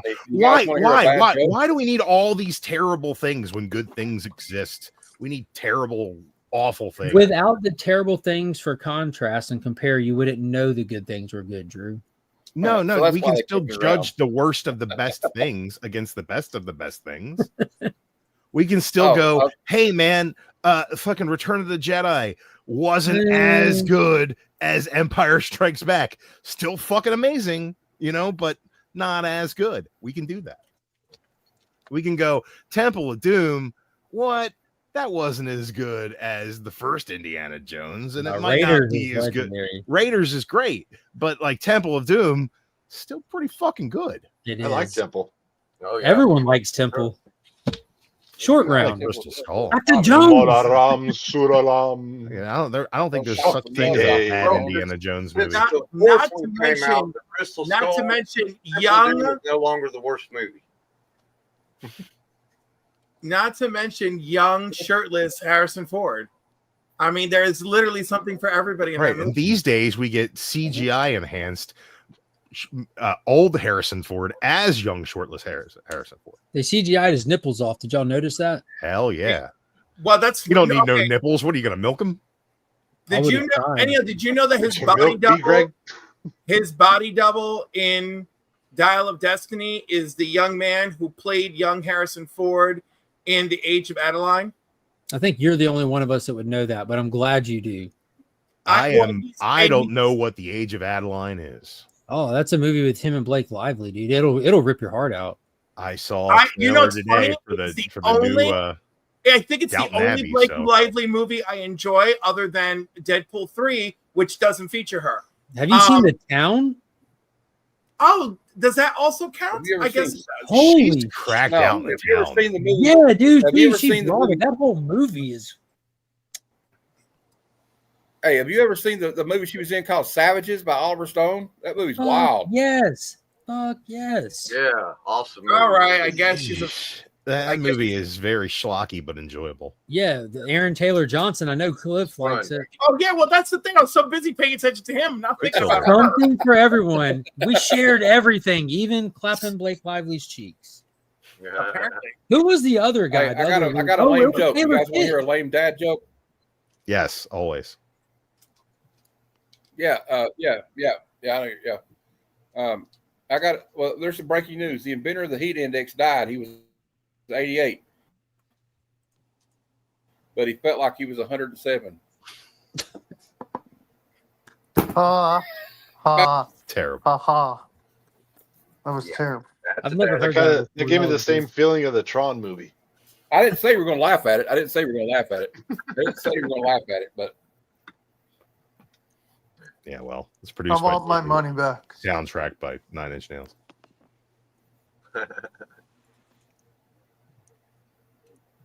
I like Nine Inch Nails. Remember that time when Mickey told Minnie he wanted to fuck her like an animal?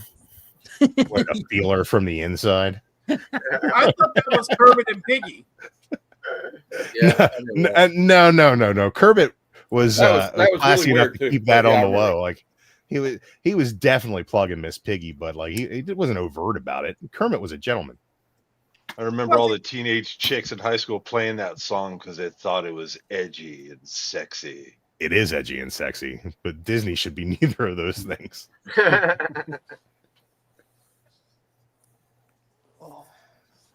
Sweet I want to Jesus. see. I want to see the a downward Disney comic spiral where meets the Disney characters princesses. are the Cenobites from Hellraiser.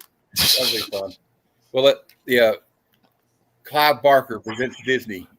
Clive Barker presents Snow White. Yeah. Oh, yuck! You're the new definition of plain, gosh. Oh my. Hey, Matt. Yeah. Your Cold Slither action figures sold out in less than a minute. Cold Slither. I knew they would. They You remember did, the G.I. the Joe G.I. episode Joe. where the Dreadnoks were a fake hairband? And, Yeah, I've seen it. they did it. HasLab made the action figures of them dressed like the rock I stars saw they them. were. Somebody said they're going to be doing those as a San Diego Comic-Con exclusive as well.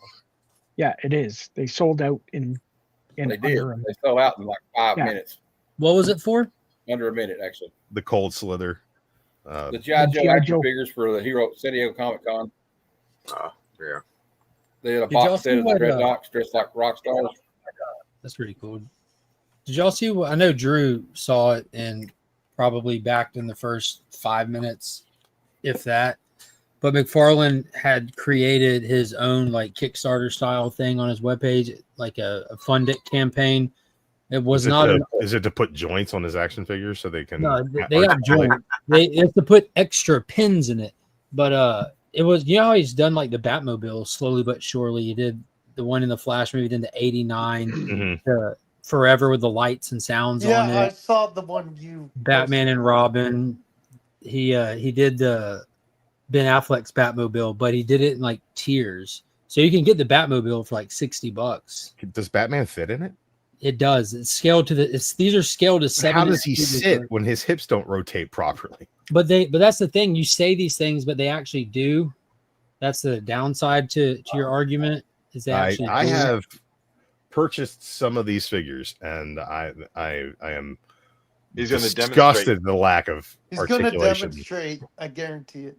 I like the 80s GI Joe 3 3/4 inch articulation. Here's the I'll show you how this Happy Hogan has better action articulation. Than well, here's the actual tumbler from the Nolan stuff, scaled for Yeah, 7-inch I figures. need one of those. And not only scaled for 7-inch figures, like there's 2 of them sitting in it. Lucius Fox and Batman are sitting perfectly in there, hands on controllers, everything. Like, but so he did you can get the Batmobile, but you can get the tier 2, and it comes with all the attachments for all those guns and cannons that you saw on it during like Justice League. And then tier 3 comes with the Batman from Justice League with a different head swap on it than the one that came out previously. Then the next tier comes with Superman, Batman, and Wonder Woman in Still grayscale. making figures for a dead universe. Yes, because people were still buying it. Like this was a dead universe, and he made it for this, and they sold out instantly because there's a massive fan base for Batman, like myself, that just wants all the Batmobiles. You make it, I'm getting it. I would love a collection of this scale, of this detail, of all the Batmobiles you're willing to give me. I'll get them. Fucking in. Yeah, But I need to get Dark Knight Rises. but then they did Batman like the figure. Trinity in the black and white for like the whole like Justice's Gray edition that they put out of the movie, and then for the final tier comes with a metal poster of the Justice League signed by Todd Father. All in, if you go for the whole tier, it's only $180. So you get you 4 do all of figures, a scaled bat signal that comes with it, the Batmobile, all the bells and whistles, Todd's signature on a metal poster, $180. Same day, they dropped the pre-sale for the new Avatar figure, Stephen Lang's character with his dragon thing, wanted $200 for that. I'm like, what the fuck? So 4 figures, a bat signal, a whole ass Batmobile with all the bells and whistles, $180. All of those figures though are repurpose. Yeah, they're not. It's not the first time they've come out. Yeah, So absolutely. that's the cost issue on that as far as a Kickstarter. Wait, hold on. That, Isn't it the Batmobile? reissues. The Batmobile is not. That's Yeah. a first. No, That's it's not. And I absolutely- think that's the problem that HasLab had when they tried to do the Hell Charger. Is they Oh, were- I tried to back that. Talking about Ghost Rider. what a fucking beautiful piece! Yeah, I of- backed that. what a beautiful piece of plastic that was. And people were like, "Oh, this isn't worth it." Like, shut the fuck up. But you either want a highly detailed, set piece, or you don't. Yeah, I think Ghost that Rider's like my $180 number 2 for guy that. at Marvel. What's That was that? a steal. Ghost Rider's like my number 2 guy at Marvel. That was a steal. Dude, Wasn't the it best part about it is figures they're in going that to do. Batman, though? What's that? I said, wasn't it 6 figures in that Batman set? It was the TV, the movie figures. I've got it. It's 6 with the bat signal. No, this is brand new. Oh, It's okay. not- I was it's talking not about out the one yet. that was like a year or 2 ago. Yeah, no, this isn't a. I don't know what you're referring to. I'm talking about the set that came with all the movie figures, where it was the Keaton, the Val Kilmer, the Oh no, yeah, I know what you're talking about, like the different. yeah, came in a box So and you it know, opened up. You know the Ben Affleck Batman that's in that, how he has the metal armored suit from Justice League and he has the visor on from Yeah. Justice League. It's that Batman with a cloth wired cape, which Oh, it was okay. there's cloth wired in that too, but the head is a different head without the goggles because when that came out, there's actually a platinum where the goggles are up on his head because they do the chases, but this Yeah. one just has no goggles at all on his head. Which And then one did you- the regular BBS Batman that's already came out, the Superman that came out, and the Wonder Woman that came out grayscaled because that's something McFarlane did a long time ago. That he was just trying to do something to put in there, but the price point's so low, like Drew said, he's not capping on the molds. He's just putting stuff in there. But here's the thing with that Avatar one, I've got 2 of the Ekrins up here right now. One of which is the same fucking Ekrin. It's just a repaint because they look so similar. The figure, the Avatar figure is the only thing that's uniquely different, and it's just a different paint app on the new one. So the two that I have are the same except for their head molds, and it's the same thing with this new one. It's the same mold for this highly complex, highly articulated Avatar flying bird dragon thing, whatever you want to call it. But $200 fucking insane. Yeah, but that's Yeah, not I a think that's the not next. a crowdfund though. That's a I'm straight up actually. production.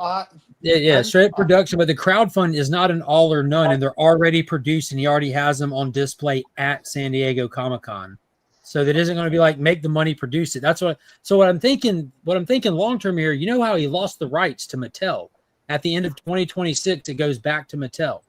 I'm wondering if he's just kind of testing the DC figures, Doug. Yeah. Oh, yeah. I fucking cannot wait for real articulation on DC figures. I'll buy the entire first line of the new Mattel figures. I'll buy them all. Yeah, I'll buy 3 sets of them, and I'll sit on them, and I'll support everything they do. So don't go back to Todd and his fucking statues that move a little bit.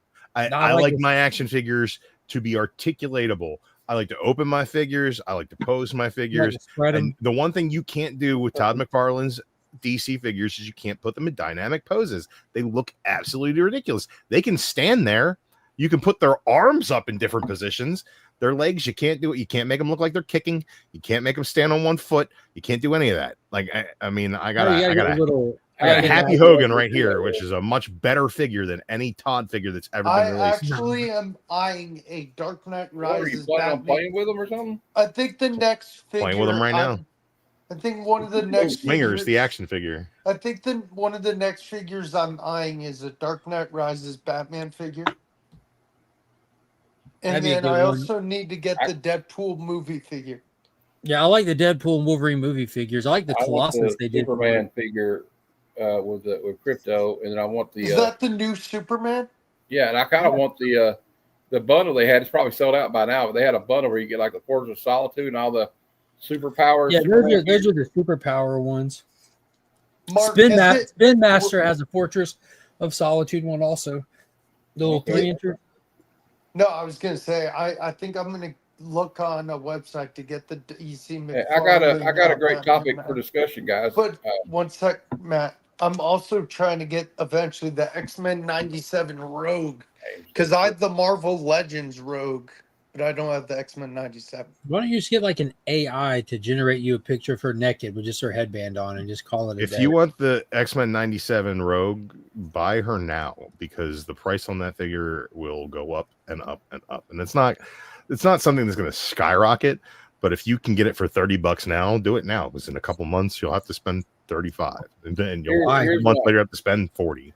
Those figures are not being reproduced. And every time they release a new Rogue, it's less sexy than the one before that. Here's a reenactment of when Boggs gets it in the mail. Oh yes, my lovelies, his suffering. Exactly. True. You guys, you're horrible. Boggs, is this the one? You want DC figures that are That's posable? actually the one. Why not? yeah. Why not go out and get Mafex? If I want a DC figure, I normally will go for a higher end Figure Arts or a Mafex figure. But like, I really miss the Icons line. I love Icons line was great. I've got a few DC Icons lines for the Green Lantern stuff. Were fantastic and great paint apps, great sculpt detail. They were smaller. They were like 5 Well, why inches. aren't you complaining about the articulation on those? Honest question. Here's the deal. The only issue with the articulation on the Icons figures is there's no upper thigh cut. They have a better hip rotation in those ball joints than there are on the set in joints of the DC McFarlane figures. McFarlane has 4 years poo-pooed the idea of articulation in his figures for higher quality paint apps and more detailed sculpts. And I think that's completely like intentional at this point because that's like it is, but it's what the customer base for McFarlane is wanting. You have plenty of people that say. I think that there's a different customer base for McFarlane than there is for a DC comic book action figure. I think that the McFarlane license being exclusive for DC for figures produced in the US is detrimental. I think that when you look at you have like Spin Master does figures, you go to Walmart right now and find a bunch of DC figures. Those are collectible line. No. Okay. When I'm looking at I think that the best action figures in the business right now are Hasbro action figures. I think that there's really very little competition.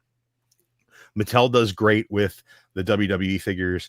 And the face of Mark is just disgusting. you can make that face all you want, Mark, but the fact that the best-selling action figures across multiple properties are Hasbro action figures. The highest grossing movie across cinema is fucking Avatar. What does that mean?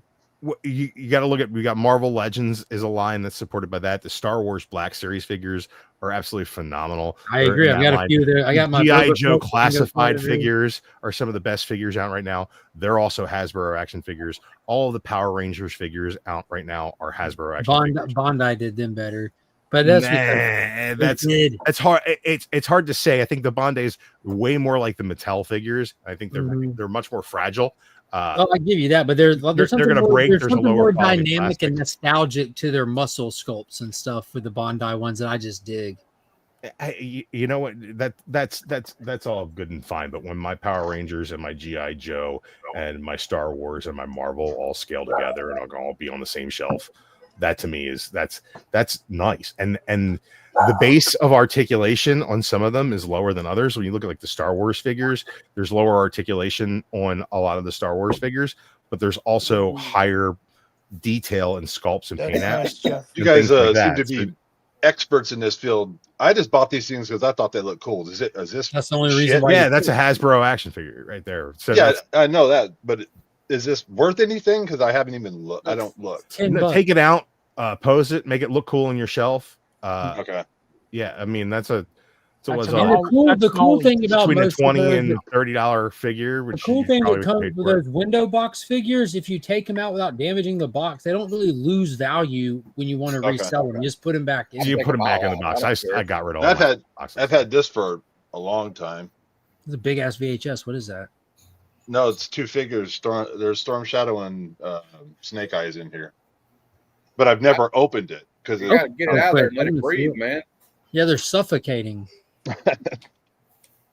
Yeah, investment, man. It's an investment. I have a couple of the Todd figures for DC. I got the White Knight line when they first came out because they were on clearance, and I was like, "Well, these are cool." The White Knight. So I have the Azrael, the White Knight Batman. Yeah, and the Sean Gordon Murphy's design. Yeah, the Sean Gordon Murphy Joker with the normal face or whatever. And they're cool. They're cool, man. They're nice statues. Yeah, but you can't pose them and make them look like they're fighting each other. When I get my Superman figure with Crypto, it's getting out of the box. I'm setting it up on the shelf for sure. Yeah, that's the one that I have. Monkey has Crypto around here somewhere, but there's the Superman. So, what was your topic? Talking about Hasbro, I mean, I think their best line is Transformers. I'm sorry, Matt. What do you call it? Yeah, sorry, Matt. Go ahead. I think he's talking to his mom. Crypto is the Transformers. What do you call it line? The high end line. Yeah, their Transformers are great. I loved it. Like I've got pretty much all of them. They're huge, and where it takes like half an hour to transform the damn thing. Yeah, I think Hasbro gets a bad rip because of they're doing mass produced figures, but like as far as that goes, man, if your quality is like on par with Figure Arts and Mafex and you're selling figures for $25 in the Target, like come on, bro. Yeah, well, I just as I said, I prefer the little. I think Drew likes pieces. They're bigger, a little bit more articulation, more realistic type thing. But yeah. Oh, look at him swivel. Make his leg kick. I just did that. Like, there's a full curtsy, front to back. Now let's do the splits. Everybody knows that these right here are the greatest action figures of all time. Does he have an upper thigh swivel? No, fuck an upper thigh swivel, dude. I hate upper. Shipwreck for the win. Upper thigh. Everybody knows these are the best action figures ever why made. the fuck would you want him to do that? My upper thigh doesn't swivel. Yes, it does. No, it doesn't. Your hip. I have a your ball hip and socket joint. You have a ball and socket joint, but your knee can swivel side to side without your bottom of your leg. Here. I like this one. My knee doesn't swivel. Make him sit. I haven't Mr. William gave me. Make him sit cross-legged. Don't call me William. I can do river Make him dance. big screen. I Make him gave sit that cross-legged. to Matt. Drew, I gave that to Matt. Show him again. Drew, I gave this to Matt. I'm looking. At here. There you go. Looks just like you, Boggs. No, it's what's his name? Michael Jackson. It's Steve McQueen. His face is both black and white. I figured it was Michael Jackson. No, it's It's a dude playing another dude disguised. Make him do downward facing dog. Dusty. Oh. Oh my.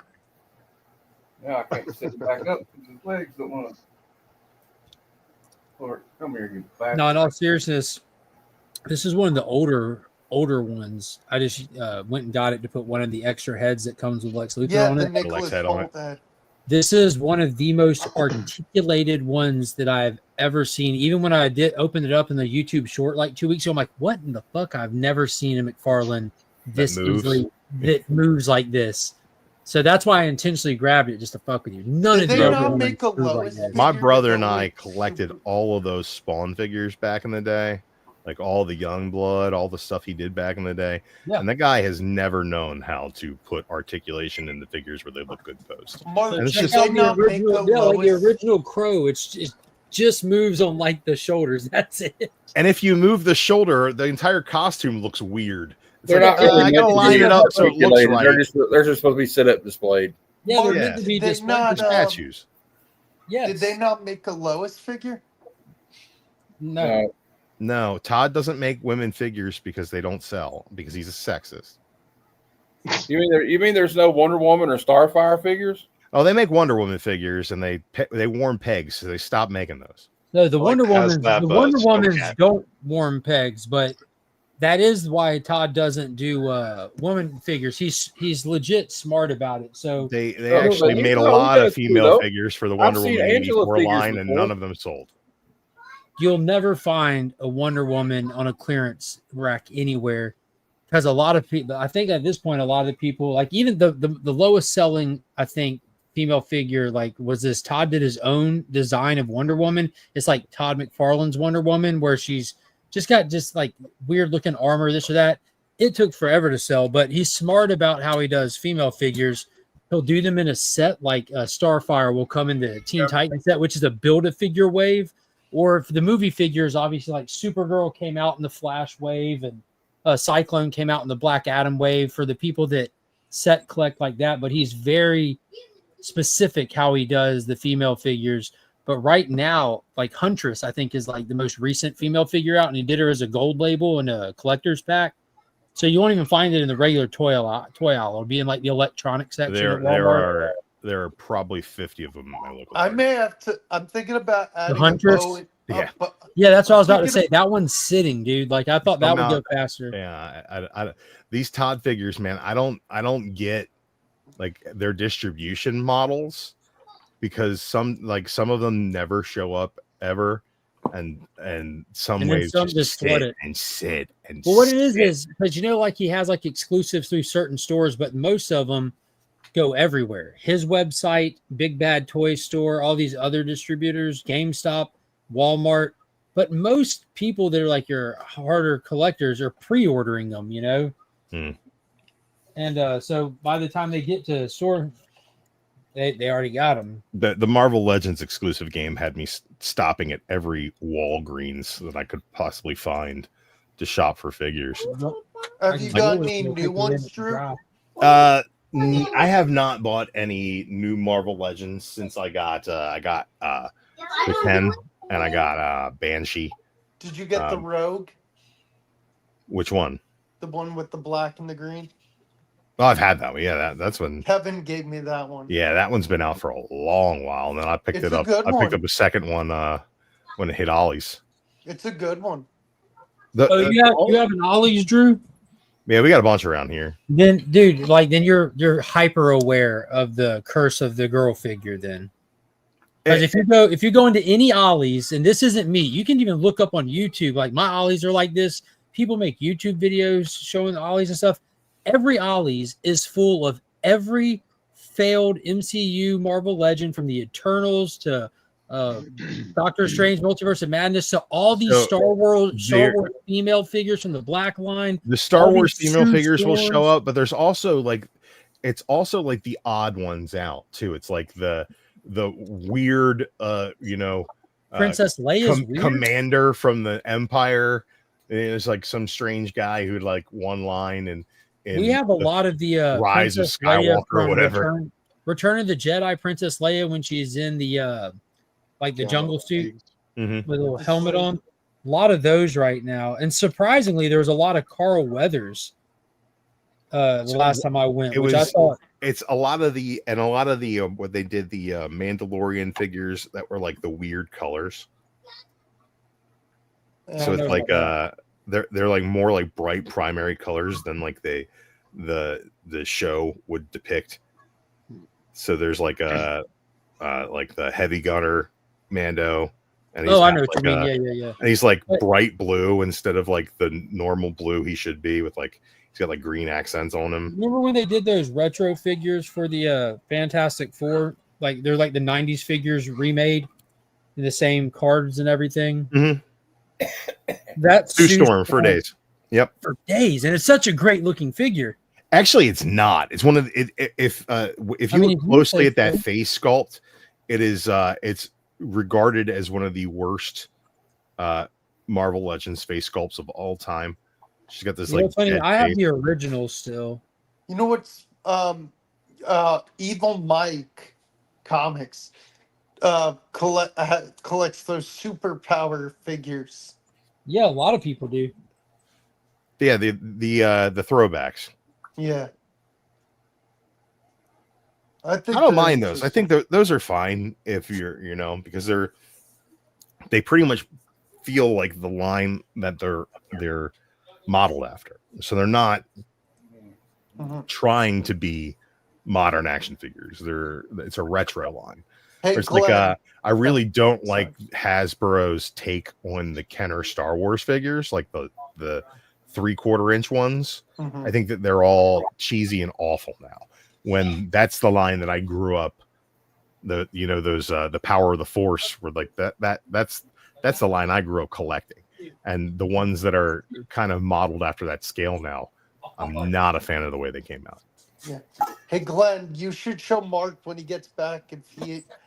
Mark, have you seen the Godzilla piggy bank? Yeah, where he comes up and grabs and pulls Yeah, it in. Okay, never mind. It's the funniest thing ever.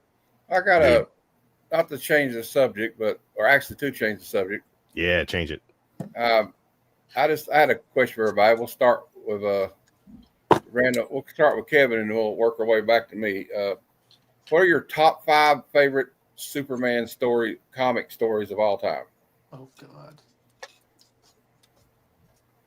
I don't know if I could name 5. Superman solo stories or stories with Superman in them? I guess either one. It don't matter. I haven't I read was saying them. solo stories, but you can do what you want. Say my I favorite is haven't read probably them. All Star. Okay. I think we're gonna have a lot of repeat answers around the horn with this one. Yeah, probably. Probably. Yeah, I don't know. I'll tell you what. I'll start off since everybody's having trouble figuring it out. I agree with Kevin. All-Star Superman. Also like Superman Unchained. Man of Steel by John Byrne. Mm-hmm. I like the almost like this may be sacrilegious, but I don't know. I like the Reign of the Superman more than the Death of Superman. Ooh, I like Death of Superman. I need to read that again. And whatever happened to the Man of Tomorrow? Yeah, Alan Moore. Got to show some love to Birthright. Oh, Birthright's on my list. I think Birthright has gotten hyped up here recently out of left field, and I'm not sure why. I've never read Birthright. Who's next, Glenn? Jen? But yeah, he pretty much. That's a good list. I'll go with Matt's list. But actually, the Death of Superman, like the whole thing, though, is the greatest. Though the Death of Superman, Funeral for a Friend, and Reign of the Supermen. I love the whole thing. The whole thing. Yeah. I still need to read Funeral for a Friend. I really do. All right, I'm going to try to make a list. Well, and this is Superman solo stories, right? Yes, yes.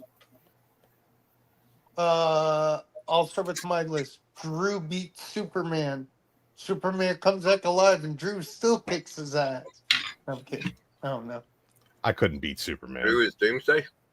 Yeah, Drew is. No. I don't. I have less bony protrusions coming through my skull. I mean, I got a few on the back here. I don't want you guys seeing them, but I gotta show some love to my favorite Superman story that nobody's probably gonna mention, and that is Trial of the Super Sons. I fucking love this. I like those. That's Mossy, right? Yeah, the entire Superman run in Rebirth is just so fantastic. But the second volume where Damian and John meet up has some of the greatest Clark and Bruce moments in it that are just fantastic. What's that? I think that Earth One, ooh, that was good. Yeah, I think that I could pick out Superman stories I don't like probably with more frequency than I can Superman stories I do like. But that's just because when it doesn't hit, it's much easier to recognize. Ed Mark. Oh, sorry, you were talking. No, you're good. But Birthright, All-Star. I think that John Byrne's Man of Steel gets a little bit too much love. I think that. Well, I just I like a lot of the Silver Age goofiness of Superman. Mm-hmm. It moves away from all that. It is very much a course correction. Yeah, it's a huge departure. And I'm not a huge fan. Like I'm more of a fan of Superman and the goofiness, and I got you throw one more issue, crypto in there, and all that stuff. But the sexless science planet that Krypton is in John Byrne's Superman is off-putting and weird. But you see where Snyder got the Genesis chamber from that, and oh yeah, it's terrible. But Snyder, he brought the sex back to Krypton. Well, he basically Superman, said, because we that don't was the first natural we don't fuck. But Jor-El's like, well, I did once. And they're like, Jor-El, no, we don't do that. And he's like, but I did it once. And they're like, no, don't do that. But I liked it. I tell you what, I'm going to get on my dragonfly and go back and fuck my wife again. Hey, Haraka was the hero of that movie. Chill. God, Mark, that movie's like we're such an advanced society. Well, how do you communicate with each other? Liquid metal pin art. Like what? They were FaceTiming, bro. That was not FaceTiming. It's FaceTiming with an approximation of somebody's face through liquid metal pin art. What it actually looked like was liquid metal pin art. She could still see. She said, "Jarrell, behind you." And that wouldn't have happened. I think there's a liquid metal pin art guy behind him. Hey, Drew, that's straight hubris. You assuming that your little iPhone is higher tech than Keelix, but keep going. Do you remember the phones back in the 90s that had the little video screen on it? That's what it looked like the little black and white video screen on it. Yeah, I was surprised you didn't pull out a Palm Pilot. But or one of those things you get at Spencer's Gifts where you put your face on it and it makes the ends. Yeah, exactly. You guys ever watch Mr. Sunday Movies, Caravan of Garbage? Yeah. So they were basically talking about the Snyder Superman trilogy of movies or whatever, and like they're doing their review, and basically Jor-El dives in to get the codex, which is this like ancient piece of skull, and then when he gets out, he just like smashes it on the side of the thing as it's getting out, like it's like paying, it's like the most important thing to their culture, and he's just like, I'm just gonna slap this on a rock real quick, like paying no attention to what he's doing. Mark, 2 questions. Well, hold on before you do. Let's finish Matt's little exercise here, unless it's about the exercise.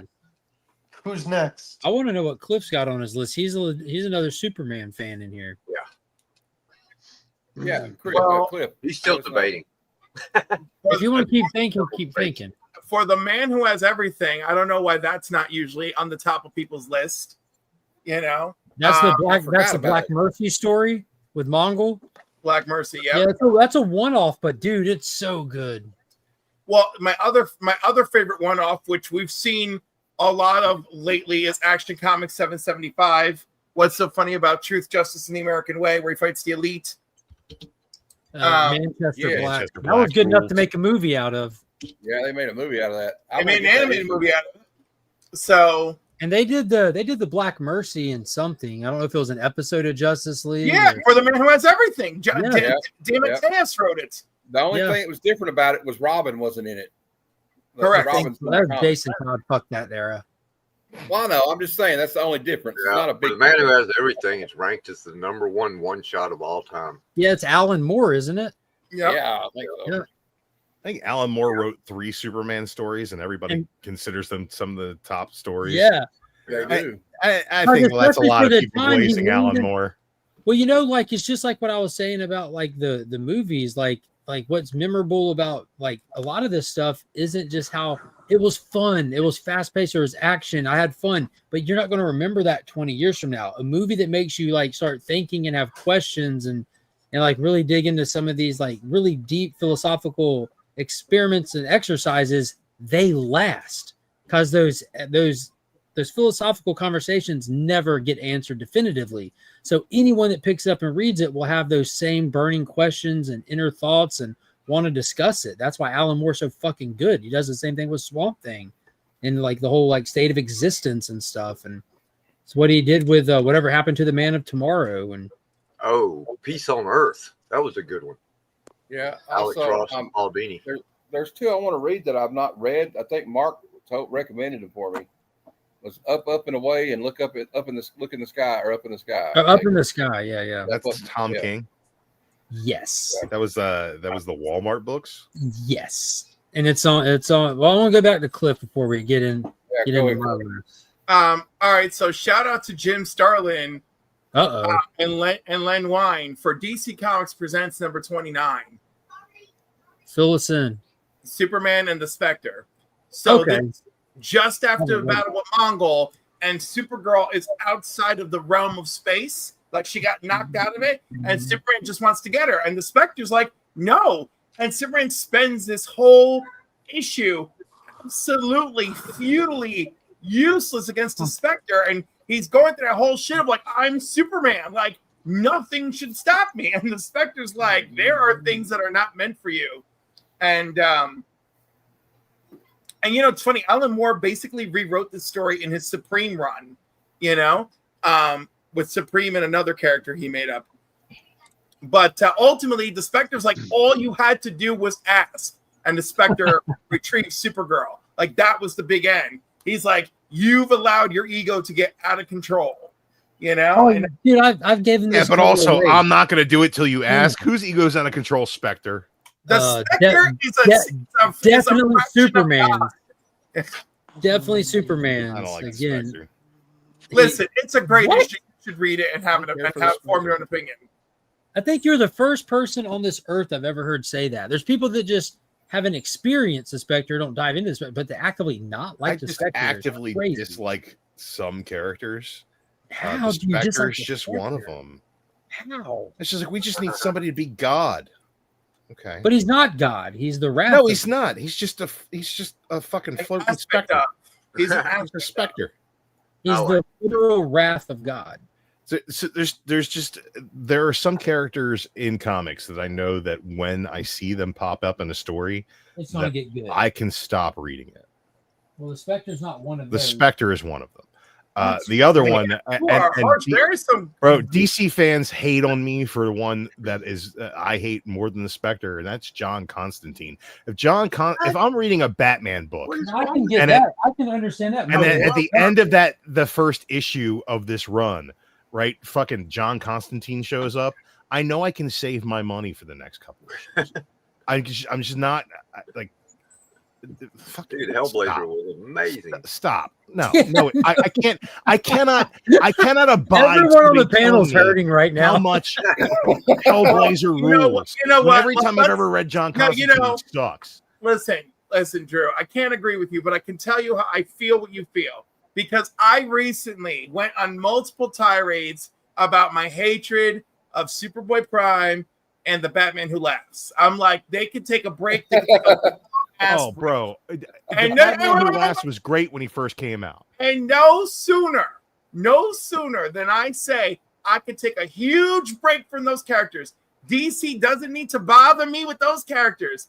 And I flipped to the last page of Superman, and there's Superboy Prime being like, "Are you ready to kill some nerds?" I can't believe you just spoiled that for people. How insane was that, dude? I popped. Mark, I'm spoiling it for no one because you and I are the only two people who read that You comic. know what's sad is, dude, I literally threw the book down and like, let's fucking go. Well, I'm reading it by myself, and then it dawned on me, like, oh no, they just brought him in here so that they can kill him and make us realize how dangerous the Legion of Darkseid is. They just brought him in for fodder. You read that and you were like, let's fucking go. I read that and I was like, oh, really? Dude, it literally popped. Dude, Superboy Prime is like, point out, character, Superboy Prime was also time traveler. Kevin. I'm fascinated by what the fuck is going on with Time Trapper, because Time Trapper keeps changing, right? I agree on that. So, like, I would love someone to be like, hey, you know how when you throw a stone into the time stream, these are the Time Trappers. Wasn't that kind of the reveal in the first place that Time Trapper or Doomsday were the same character? And that right. And that well, no. The origin of this current run, right? So basically, my whole thought process is like, Time Trapper, every time we see him, is not the same time we saw him. Correct. So he's going to evolve throughout the thing, and I find that to be interesting. I will thought say it was cool to make it Doomsday. It's kind of like the DC version of what they did with Immortal Hulk. They did that one issue where they showed you the ultimate conclusion. Like if Hulk never dies and he's the last being in existence and he's powered up and he turns into, eventually he would be a cosmic power. That's kind of like what they showed us with Doomsday doing this. Like, well, what if Doomsday lived for so long? Where would he be in our universe? Right. The thing is that there's no upper limit to his evolution. Exactly. Right. And it's an interesting physical concept. strength, you know. I think that what is initially all brawn and no brain will eventually will have to be like, well, in order to evolve past this, I will have to gain sentience and intelligence and build that part of the character. He lost brawn in the process, so he's the thing about the evolution of it is he did lose brawn, but I don't think he lost any power. Like, if you can simply stop time, you can just stop whatever. You know, it's like he gets to the point where that's his clearly his power has a limit, because this Legion of Darkseid was able to whoop his ass when the regular Legion of superheroes could never whoop. Yeah, these guys are this Legion is Omega powered though. Like they got like power of Satan from lava pools. They got the Omega from Darkseid, the god of evil. You know, and did y'all what book was it? Did you see how many issues across DC this week are teeing up this big event at the end of in fall?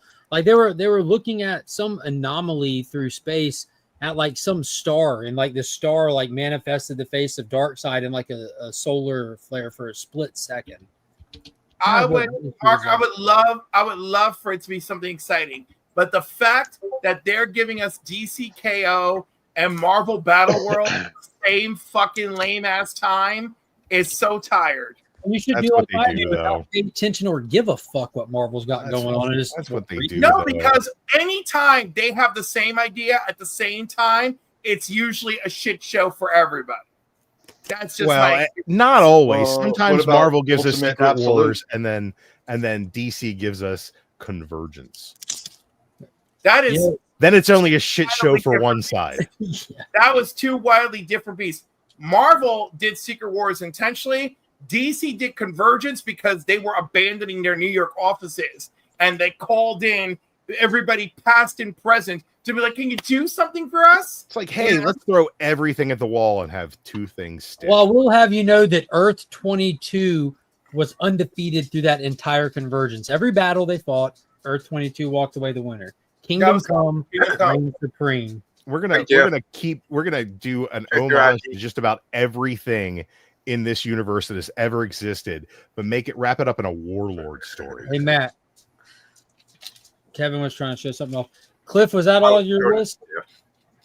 I don't remember. Did I say everything? You said a lot. I read Hitman 34. Have y'all read that? No. Hitman number 34. I haven't read Hitman 1 through 33. Superman shows up. It's one of the top one-shots of Superman listed on the website. Hitman is sitting on a rooftop and gives Superman a speech about what it is to be a superhero. And it's supposed to be really, really good. Written by Garth Ennis. I want to read it now, but fuck, they won't. One or two moments is really all it takes to be a superhero. Colossus taught us that. Y'all ready? Can I throw a couple out there now? There's a lot of them that I agree with that have been mentioned already, but I got a couple I don't think anyone's mentioned yet. I want that, Kevin. You know I'm interested in that. Well, then you PayPal me $2.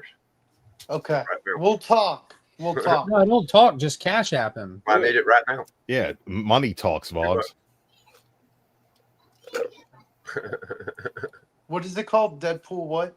Deadpool It's called Vogs' new comic. Variant cover. Deadpool what? X-Force. Oh, ew, X-Force. Oh. Yeah, I feel that. All right, one that Ew, everyone- X-Force. What's wrong with you? X-Force Ew, rules. Ugh. X-Men with guns. This from the guy that don't like Hellblazer.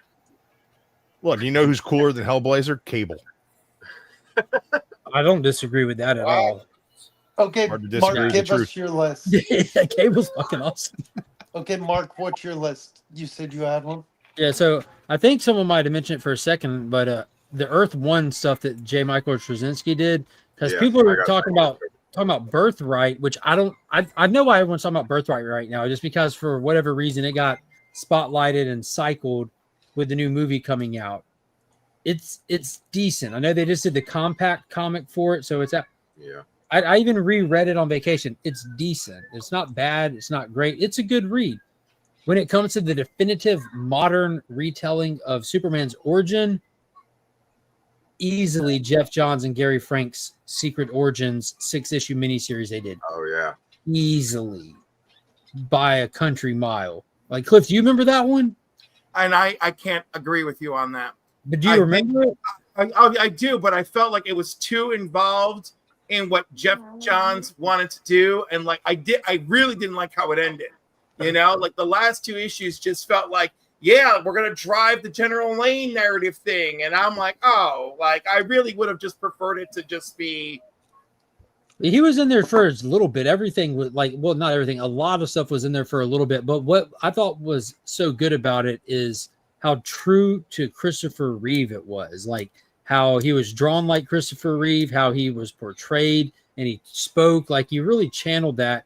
But he just brought it to like the little modern narrative. I like the little stuff they touched on, like Clark kind of not knowing that he was like an alien until he was like out of high school with his parents showing him actually being a part of sports in high school and like having to find out how to like walk all that back. The shit with Lana was They do that in Men of Steel, don't they? The stuff with Lana, the stuff with Lana was heartbreaking when he came back home and like she had to explain how like she felt with him leaving. You ruined my life, Clark. No, you broke my heart. Like he looked at her as a friend because he's such a good-hearted guy, but she knew his secret. She knew who he was. She was the only person following him around. No, she was the only person that like, he ever confided in or anything like that. She knew, but when like he hit this point, too. They hit this point where like he was shown his actual history and like he had like that greater calling kind of thing, and he went to Metropolis. And like her, like, can you imagine being someone keeping the secret of this person who can fly, who can do this and that, and then one day they're just gone? Like, where does your life go from there? That was an angle I'd never really thought about before. But and on top of that, but listen, he retreaded some John Byrne water there because Yeah, that was a big part of Man of Steel. Because he told Lana, he said, "Come with me." Right, and she had to make the choice not to. Not in the Jeff John stuff. That's what I'm saying. Like that was a really cool angle. The Jeff John ones. Jeff John's one. He had the option to go with him, and she didn't. No, he told her bye and left. I literally just reread it 3 days ago. Like when I was telling Matt about the whole thing with the. I never read the Jeff John stuff, but in that Man of Steel, there is that is an option. But that's what I'm saying. In the Jeff Johns one, he just told her bye. And like he just left for a greater calling, and like this whole idea of her feeling like Lost, not like that he caused it, but just like this was a whole emotional beat. And it reminded me of like in Superman and Lois when Clark showed Lana that he was Superman in the TV show. Remember how he was just floating in the road when she was pulling up and that whole conversation that happened? Holy shit, that was a moment. But it reminded me of that. I just thought that series was just fantastic. But Earth One and that are like the two like modern takes on the origin that I really dig. Earth One being out of continuity completely, but one that no one's mentioned that's definitely in my top 5. Red Sun. No one has mentioned Red Sun. in here in the story. Because I don't really consider that exactly Superman. I think Red Sun in the concept is much better than it is in the actual After she execution. sees him again, and he comes back to Smallville, and she does say this to him at one point. She's like, "You wanted to share a strange and wonderful secret with me, with your oldest, closest friend. Instead, you tore open the seams of my life and left me empty, Clark." Yep. Man, I couldn't count how many women I've torn open and left empty. You should have filled them up. I did, but then I left them empty. Yeah, but Red Sun is fun. It's dynamic. It has that perfect, flawless Elseworld feel you look for when you pick up an Elseworld. But then it like really hammers it in, like just like the essence of Superman, how it like plays into it. The essence of Superman drives through the Elseworld narrative and leaves you with Superman proper at the end, which I thought was great. And I loved the Lex Luthor twist at the end of it when they do the almost like a classical biblical lineage, but through the House of Luthor all the way down to the House of El. Like that was amazing. I also And appreciate this story when they rebooted it, issue 1. Yeah, the new Brainiac. They brought Metallo in. Yeah, I'm sorry, again. Metallo, yeah. But then Up in the Sky by TK. Wow. Gotta put it on my to-do list then. And who is it that does the art? Andy Kubert. Oh, all right. Oh, you count me in. Wait, which Kubert is it? It's not the dad, it's the son. I was going to say the dad wasn't alive to do it. That's for sure. It's either Andy or Adam. Yeah, it's got to be Adam, right? No, it could be either. You got the Andy right here. He did Uncanny X-Men 266. No. I don't know why I was getting them mixed up with Joe Kubert, who drew this for me when I was a kid. Oh, what? Hold on, Mark. Wow. Cool. Oh, damn. No. Yeah, he's definitely not alive anymore. Birdman. But yeah, Up in the Sky is great. The way the story is like a girl gets taken by this alien race. There's an invasion heading toward Earth, unrelated, and Superman is like has to have like this. He's like torn. He's like, what do I do? Do I stay here and protect this city that I've sworn to protect, or do I chase after this little girl? And he has this moment like in issue 1. I'm not going to blow up the whole thing, but he goes and talks to his dad, and he's on the farm. And it's the best moment ever written for me between Clark and Pa Kent, and it plays perfectly to what the Pa said to him in the new movie. He's like, in the new movie, he said, parents don't teach their kids what to do. We just hand you the tools and let you make your decisions and your mistakes on your own. But in the book, when he goes to talk to his dad's just leaning on the fence, and Clark's talking out loud to him and to himself. He's like, I mean, this danger's coming. There won't be enough people here to stop it in time. If I leave, thousands of people could die. But if I don't go, that who knows what could happen to that little girl? And I'm sure she's up there right now, scared and alone. And his dad goes, "Yep. But if I stay here, like I can save thousands." That's right. Yep. And he never tells him what to do. But then you turn the page kind of thing and you see what choice he makes, and the way it's presented is fucking masterful. Because he's going to go get this fucking little girl. Because he says, what's it called? He says she's up there, she's scared, she's alone, and I know she's counting on me. And his dad goes, "Yep." And you turn the page and you see like Central Park in Metropolis, kids playing not a care in the world with their parents. And you're seeing that, knowing there's a little girl up there scared and in danger, waiting for Superman. And you see him walking through the park toward the reader, toward these other kids. And he gets in like the mass of all these people at this park, and he just looks up, and then the next you flip the page and he's fucking gone on the way. You feel it, that just sets it up. You feel the motion of it. You see how it's like perfectly balanced with all these people who are in the opposite situation of this little girl, and he's like gone, dude. Sonic boom. What's it called? Yes. Children. Yeah, they're all deaf, but they're with their parents. Mark, what's it called? It's great. Up and Away. They're Up in the Sky. Up in the Sky by TK.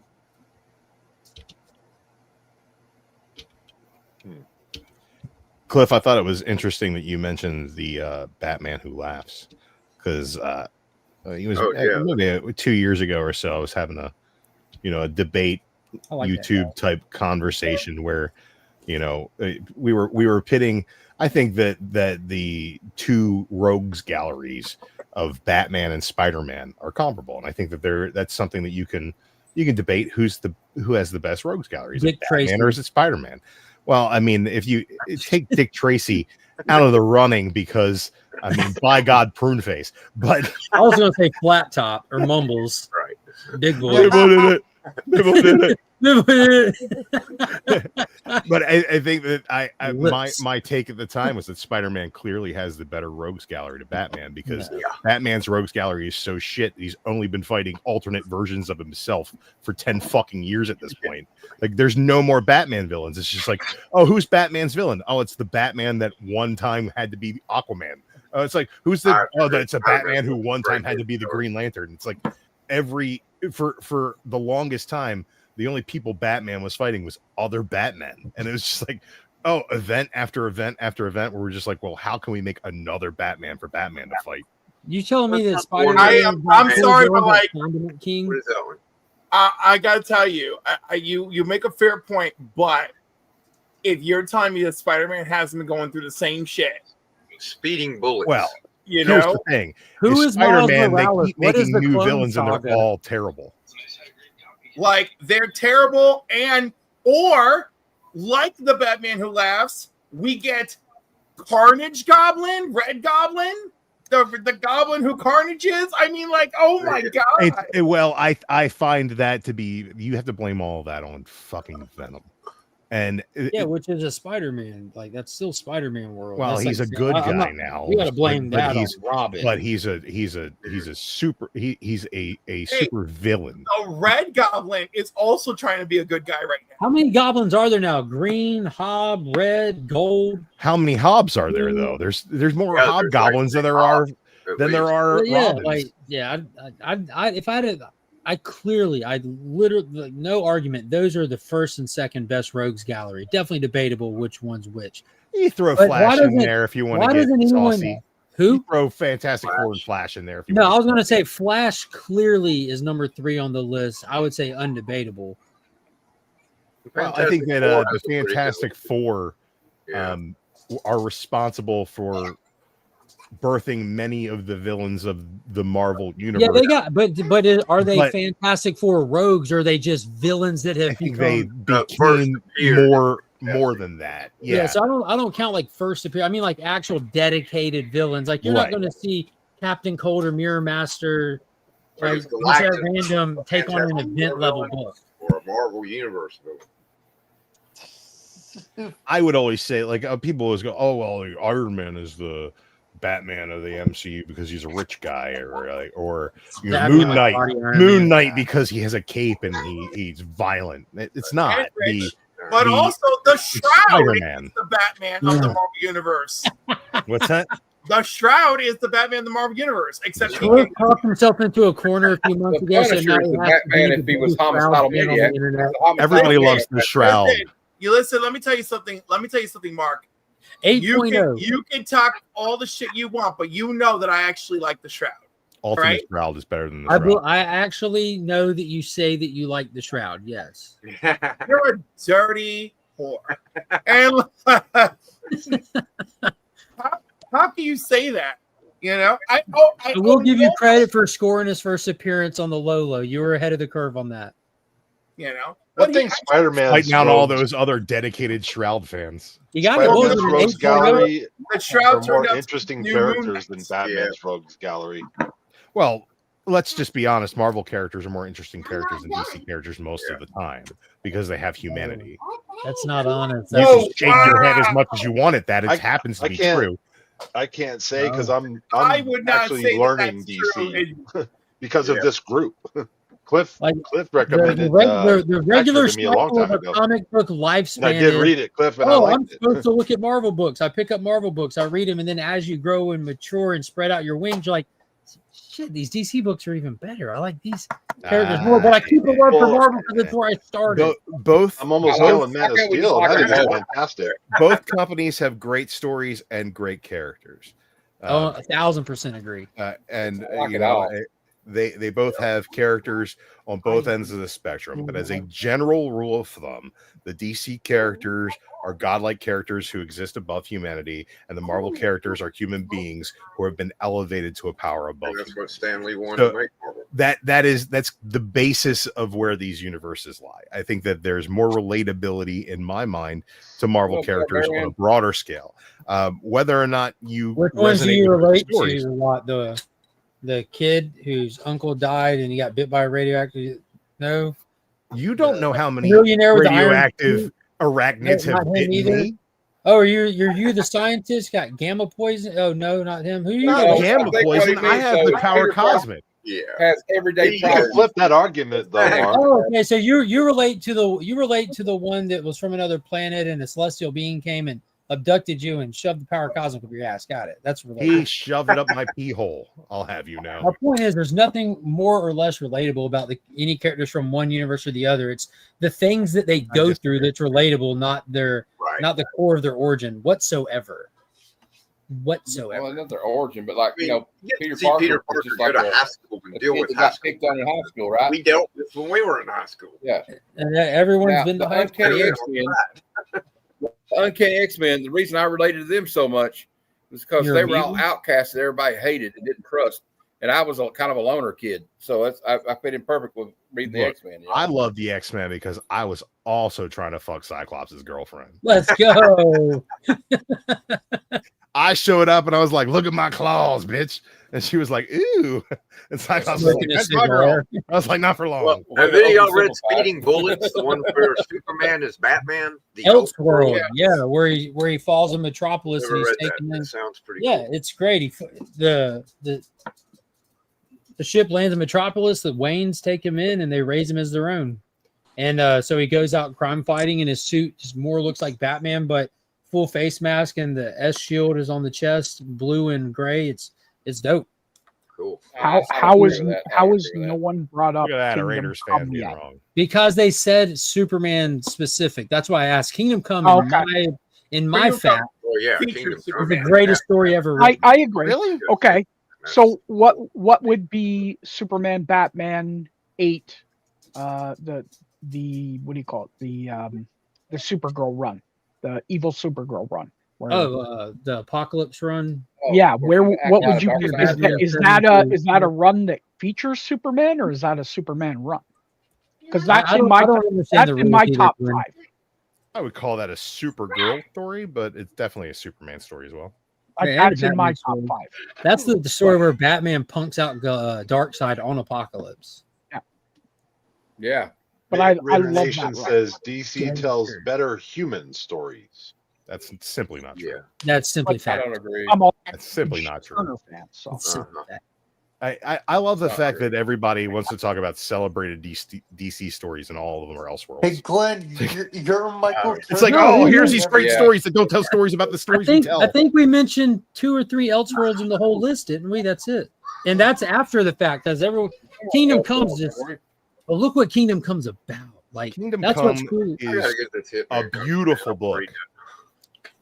I can read it blindfolded, and it makes no difference. Takes I nothing mean, away all from it. sorts of stories that are part of canon, except for whatever happened to the Man of Tomorrow. That's literally canon, but it's Past canon. Let's call it past canon. yeah, past canon. It's like how does this story end? And it's literally the end of Volume 1 of Superman. It comes back with Adventures of Superman number 1. Barbarian Kung Fu likes giant-sized man things. Now, Drew, I will give it to you that Whoa! I'm flattered. that there's a wonky period for DC, but like, I love that you word. know, where Marvel is like, fuck the Comic Code Authority, and like DC's like, we're kind of just trying to obey it. And but I do feel like DC does end up telling some really like they're like, if Take you him to the 70s, Cliff. Take him to the 70s, late 70s. you know, for every one demon in the bottle over on Marvel, right? There's 50 like Denny O'Neills, there's 50 Denny O'Neills, 16 Denny O'Neills happening, and over 1,000 Neil Adams. Yeah, like when you think of that silver bronze age of like, you know, things coming to the forefront, there's some great Marvel stuff, but DC like had to work 5 times as hard, and it's usual stealing writers from Marvel. I'll give them that. Why do they have to work 5 times as hard, Cliff? Because Marvel was beating their ass, apparently. I don't know. But why was that? He just explained it to you because the Comics Code Authority, Marvel had to do something to try to get ahead in life. Because at the time they were renting newsstand space from DC, they couldn't even polish their shoes because DC had a head start on them. Marvel mainly. as a company has made questionable decisions as a business time and time again. Time and time again. But the one thing they have done is they have bet on their continuity, whereas DC has not bet on their continuity, has bet against their continuity several times in doing reboots and changing the universe. And that leaves a disjointed continuity, which makes it harder to follow these stories. It makes it harder to invest in these characters long term. There's been 48 different versions of Wonder Woman's origin. Allow me to introduce you to a little series that's on the comic rack right now. A history of the DC universe. Yeah, I know. Yes, I read the George Perez version as well. It's now defunct. So there's really no reason for it. I would love to get caught up on all the history, but like some of these things just become so bogged down in their own shit that I just can't be bothered enough to delve into them. And I think that it makes it much easier in my mind to follow a continuity that is consistent. I think the thing that put Marvel over the top in the 60s and 70s, they both suffer, was what put Marvel started kind of edging them out in the 60s and 70s was because they started having more like Drew said, though, like you had characters like the Black Panther show up. You had the like that demon in a bottle thing we just talked about, and like even in the Copper Age, what Frank Miller did on Daredevil was just like top-notch storytelling all the way, 100%. Yeah. He brings in these characters, you get emotionally invested in these characters, and then he kills one of them and guts people. Now I'm not saying DC doesn't do that, but there was a time period, Mark was referring to it earlier, where a lot of times they were like doing with Batman, they were trying to make it go along and be campy, just like the TV show that was out at the time. And it really hurt, I think, Batman at that time, in my opinion. And I don't think he got it back until like we had Neil Adams start doing different stories of like Ra's al Ghul and all that stuff. And then when Frank Miller kind of brought him back to where he should have been, in my opinion. That's just my opinion, though. Dark Knight. Well, I said that the best thing that ever happened to comics might be the worst thing that ever happened to comics, and that is Stan Lee had his fingers in just about every story going on at Marvel and decided that there needed to be a synergy between the titles in order to cross promote those titles. Yeah. So you get the Hulk in a story with with Spider-Man, and then you got Spider-Man is then in a story with Thor, and then you got the Avengers are in a story with the X-Men, and they all cross over, creating a lived-in world where it's like it seemed to me, right, outside of Drew, that was happening in the golden age with I get that, right, but not at the level that Stanley did. He jammed everything, and everything was one tone. I think they had multiple titles that were just for bringing characters together. You mean like All-Star Comics, where you had the entire JSA that also are running their own individual titles I'm not saying it was new. I'm saying that the level at which he did it was the highest level of these all need to be connected. This all has to fit together. Like it, Yeah, and that was already happening across the entire golden age, though, is what I'm I saying. think they're all great. I don't care. Good stories is all I care about. Either company. But I mean, if I'm being honest right now, I think Image Comics is beating both their asses. But wasn't it? I don't think Image counts.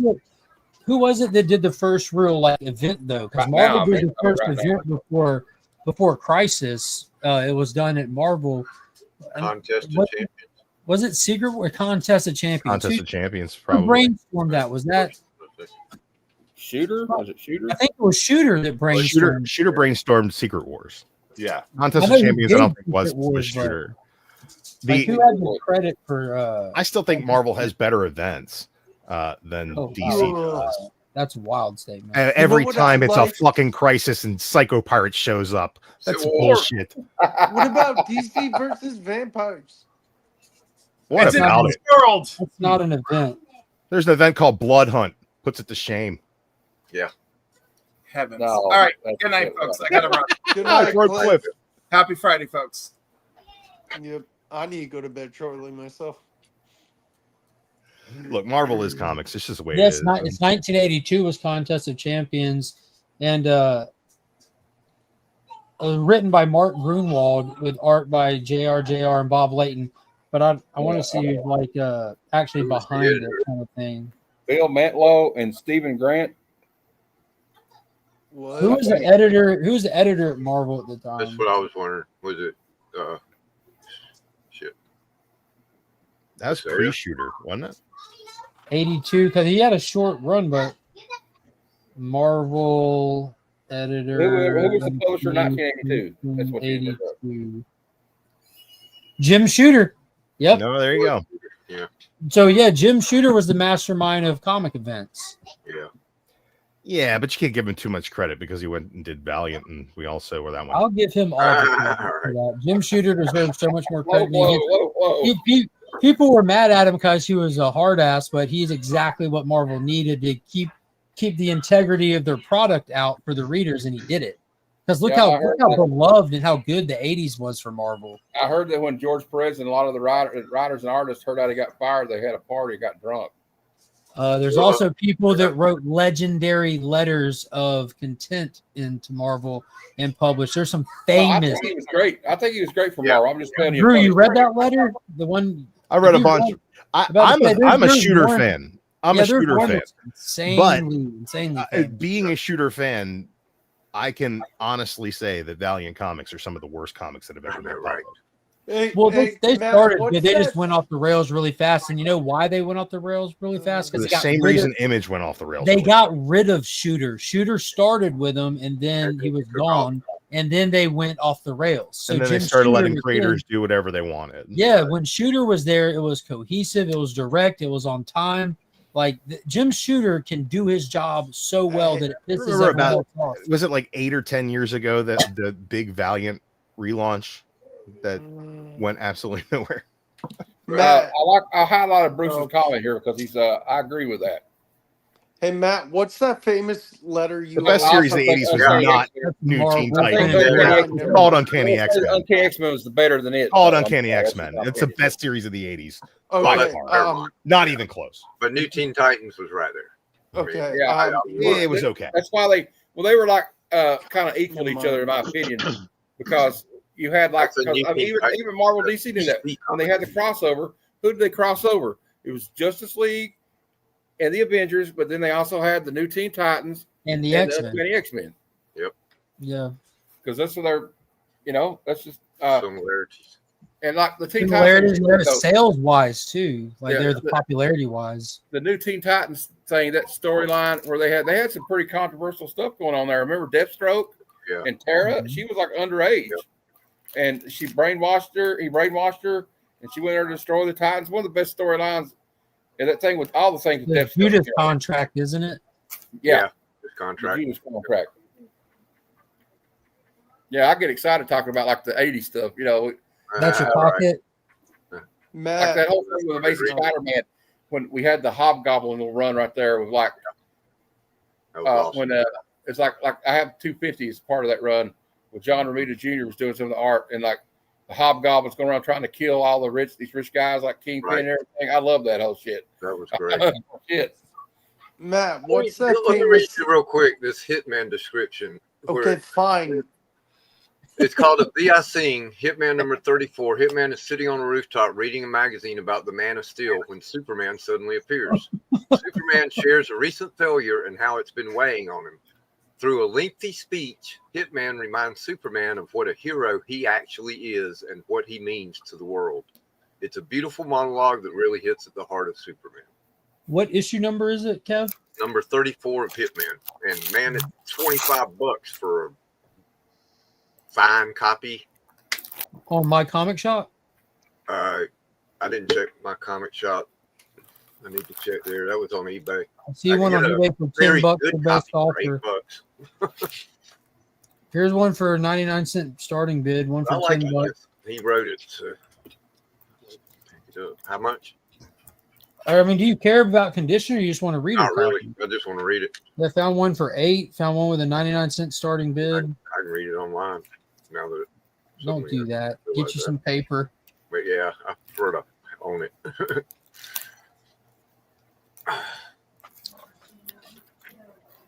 Do any of y'all use the Infinite app, DC Universe Infinite? No. I'm getting ready to start doing it because I'm quitting buying new comics. Yeah. Reading digital comics kind of makes me sick. Hey Jeff, do you see Right. Matt's question? I can't even read books on the Kindle. I gotta have a book. Matt's question. Backstage. Hold on.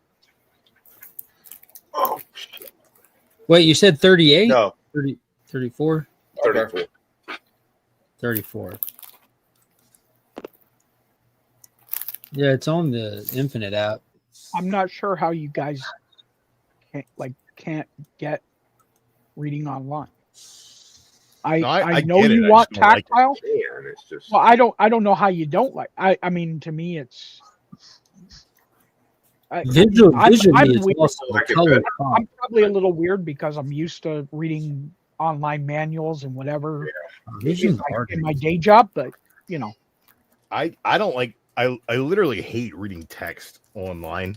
Like if somebody sends me an article and it's a long text article, I don't know why it hurts my eyes in a way that I just can't focus on the words the way that I can on a piece of paper. The thing I like about it is you can zoom in and out. Haven't set your monitor right.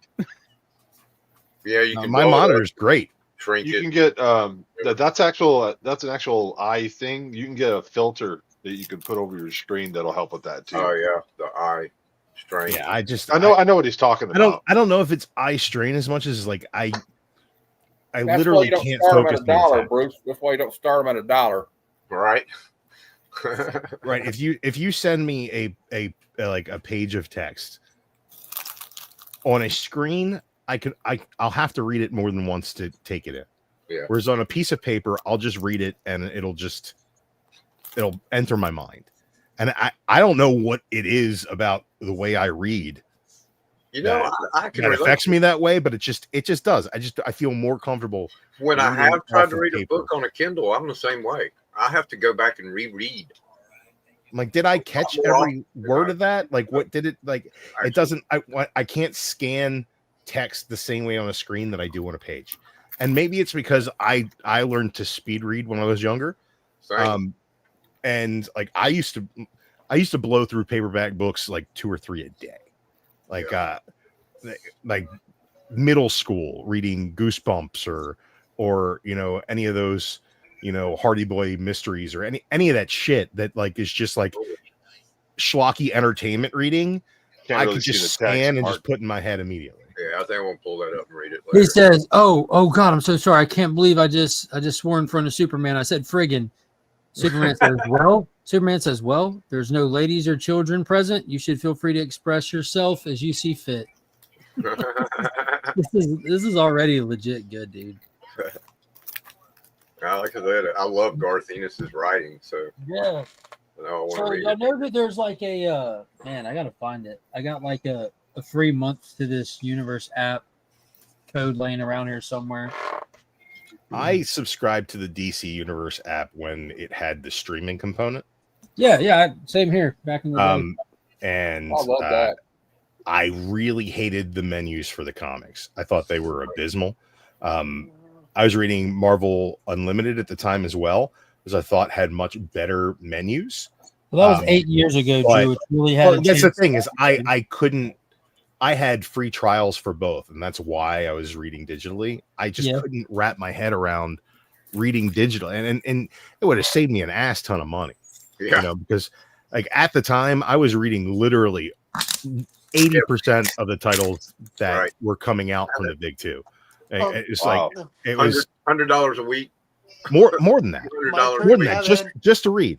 And hey, if y'all use code BISCUIT at DCUniverseInfinite.com/join/biscuit, you get 30 days free to the Ultra tier, where you can read everything all the way up until last month's titles this week, last month. The one thing that I really did like about the DC Universe app, though, is it was updated much quicker than the Marvel Universe app was. Yeah, well, there's different tiers. Like just there's a free tier. Like you can go on there for free, and there'll be like back issues, older stuff, random collected volumes. But then there's like a monthly tier where it's books that are all like, it's like they come out every Wednesday on the app, just like they do in stores, except it's like 3 or 6 months ago, something like that. But the Ultra tier is just 30 days. After 30 days, that Wednesday they hit just like they would at the LCS. And on top of that, there's a handful of things that are always same day as. I think that the 30 days was the standard when I was subscribed, and the Marvel Universe for the same price was like 6 weeks. So it was like literally like 2 weeks behind what DC was doing. I thought that was really great. And I loved those streaming series. Like Titans, when that first came out, the first couple seasons were cool. The first season, like, besides the fact that all Gar did was turn into a tiger, beyond that, I thought it was really cool.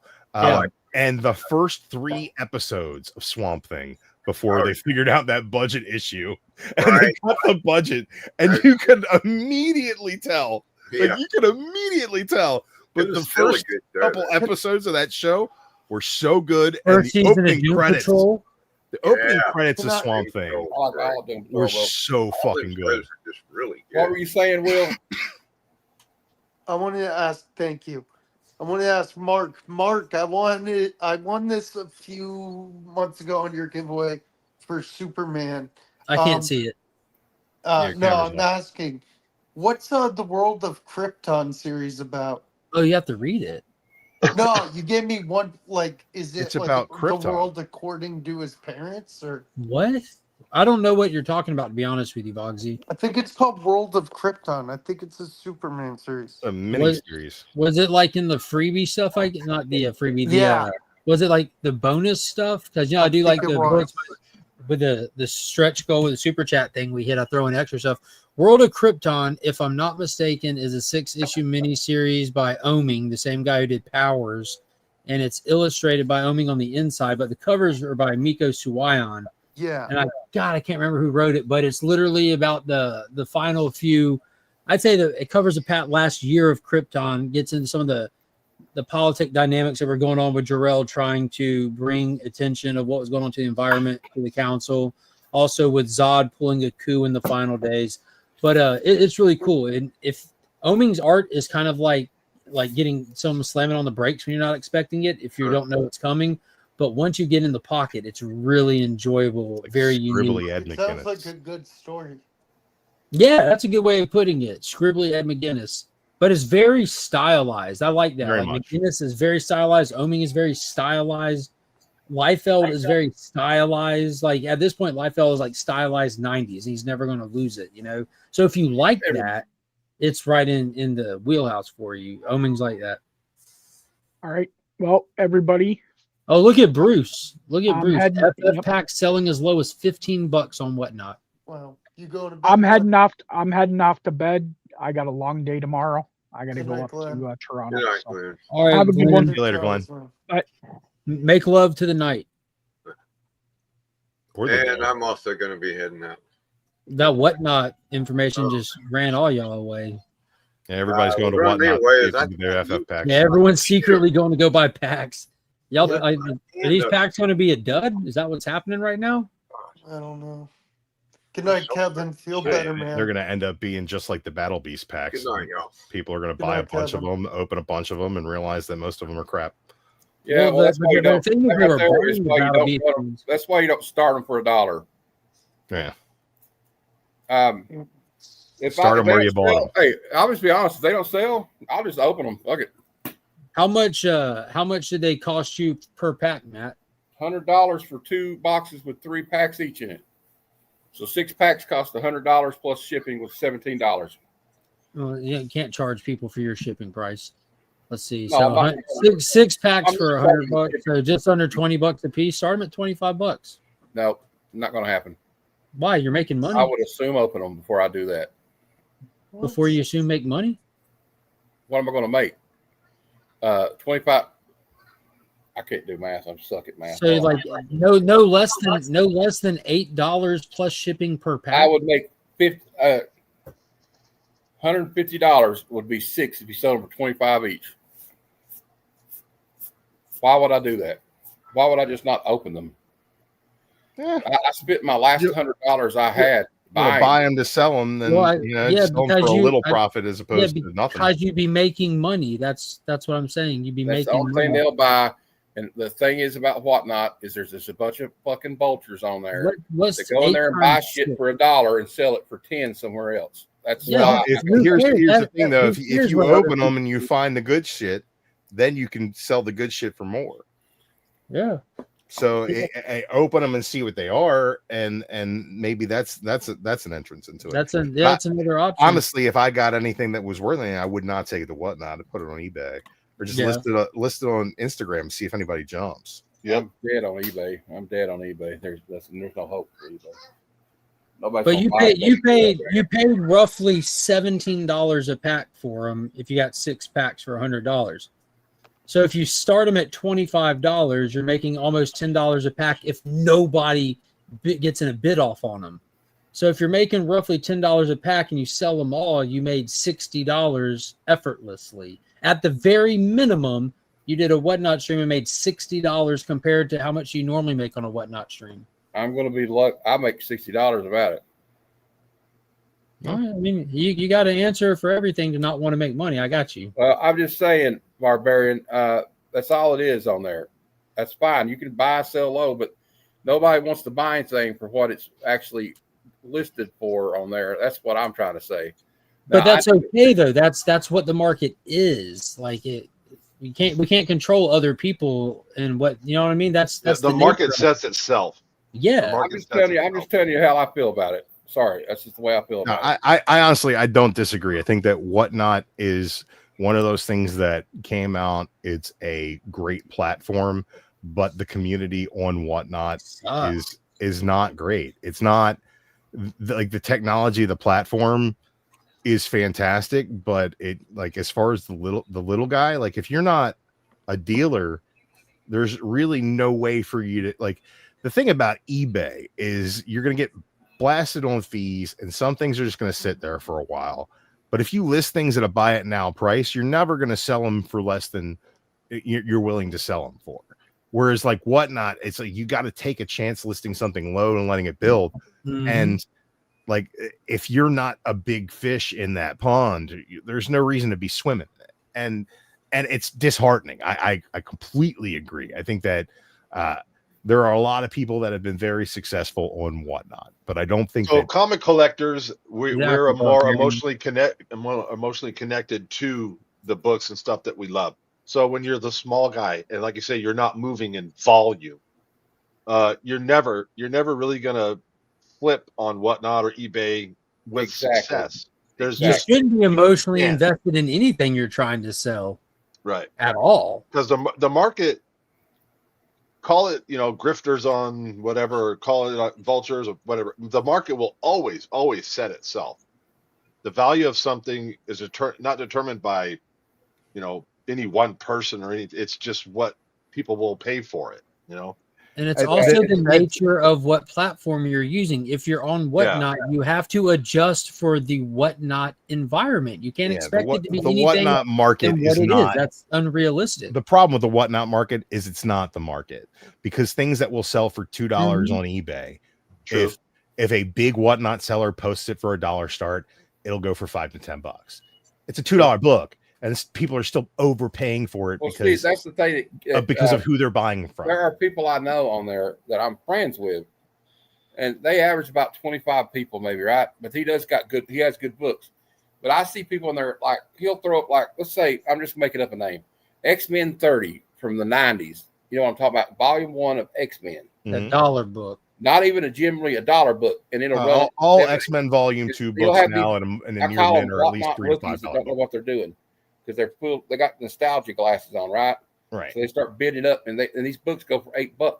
I could find them in a 50-cent bin at the comic shop. Right. Yeah, but you also got to keep in mind a lot of people that choose to use these platforms, they've gotten comfortable on this platform. This is where they buy books. They're not going to. They might not have comic shops, or they choose not to go to comic shops. I don't. That's They don't use mycomicshop.com. They don't like eBay anymore. There's so many people out here that you find your preferred buying platforms, and if this is theirs, they don't care what they might find it somewhere else or here. This is their store. This is where they shop. So we might as well open one. Don't do it until you're sure. Wait till after your show. You got a show tomorrow. It's up to you, Less man. than 24 hours. Make your money first, homie. Or bust it open on your show. That'd be the time to do it, right? No, my luck, it'll all be silver foils. There'll be no blue foil. There'll be no autographs. No, open one right now. If you're trying to build your Whatnot, though, if you're legitimately trying to build it, it's just a place where I go to make a couple of dollars. But if you're trying to build it, you have to get the mindset of where you're at and what it is. I don't feel like I can build it though. I feel like it's like, it's all. You can't do that. I'm going to stop you there. Sometimes, though, man. Gotta stop you there. Gotta stop you there. The defeatist attitude won't ever get you nowhere. Exactly. Like that's not the way to even start the thing. I know, but that's why you can't do anything, because you've chosen that you can't before you even try. It. Make that can't never would, and it never did. That's like the most cliche saying, but it's so applicable. Like that, just you can't start at failure, or you will fail. Frustration. I don't care about your frustrations. I understand them, but they don't matter if you're trying to succeed at something. Mark, frustration should be motivation, not holding you back. Mark, should I send him the Shia LaBeouf? Do it.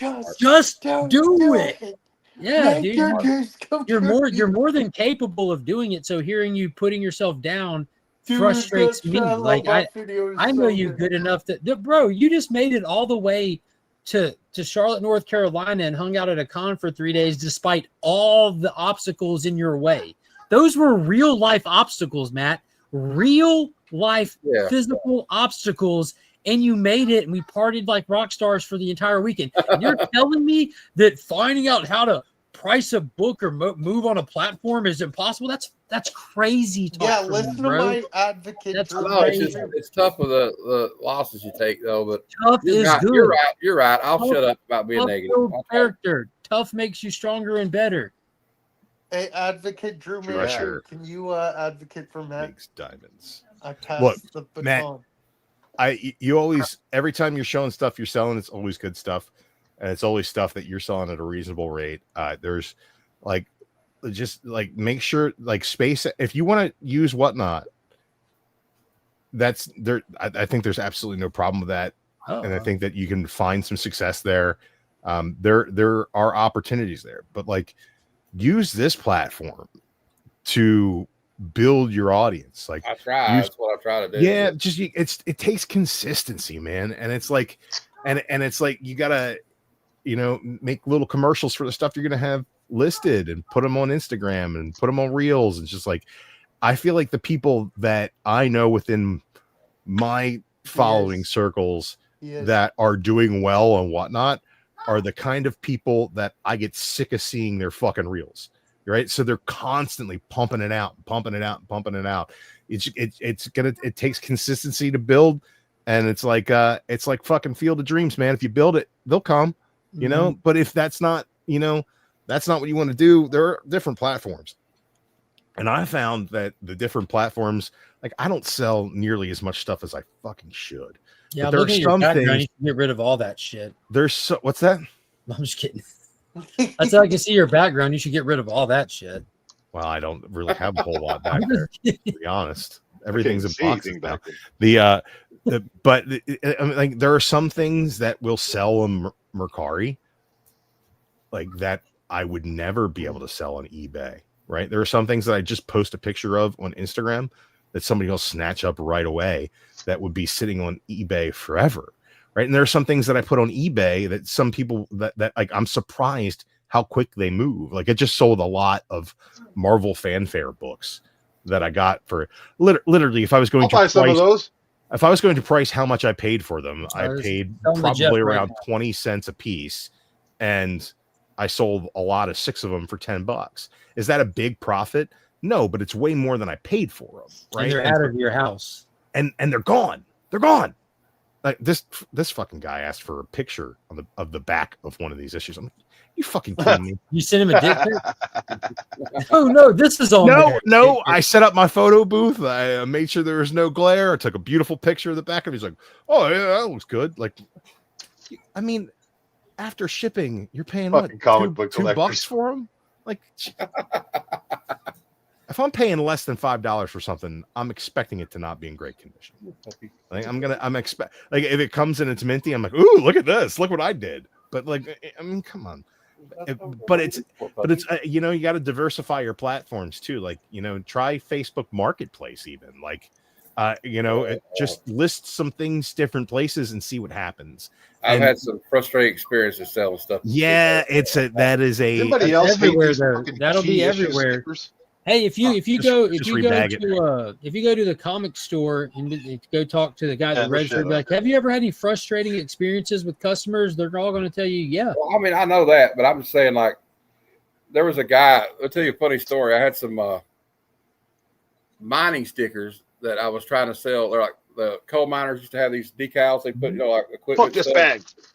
And my cousin had a bunch of them, and he's kind of on hard times right now. And so I was trying to sell his dad's collection. So we put them on Marketplace and met the guy, came down here, met me on the front porch.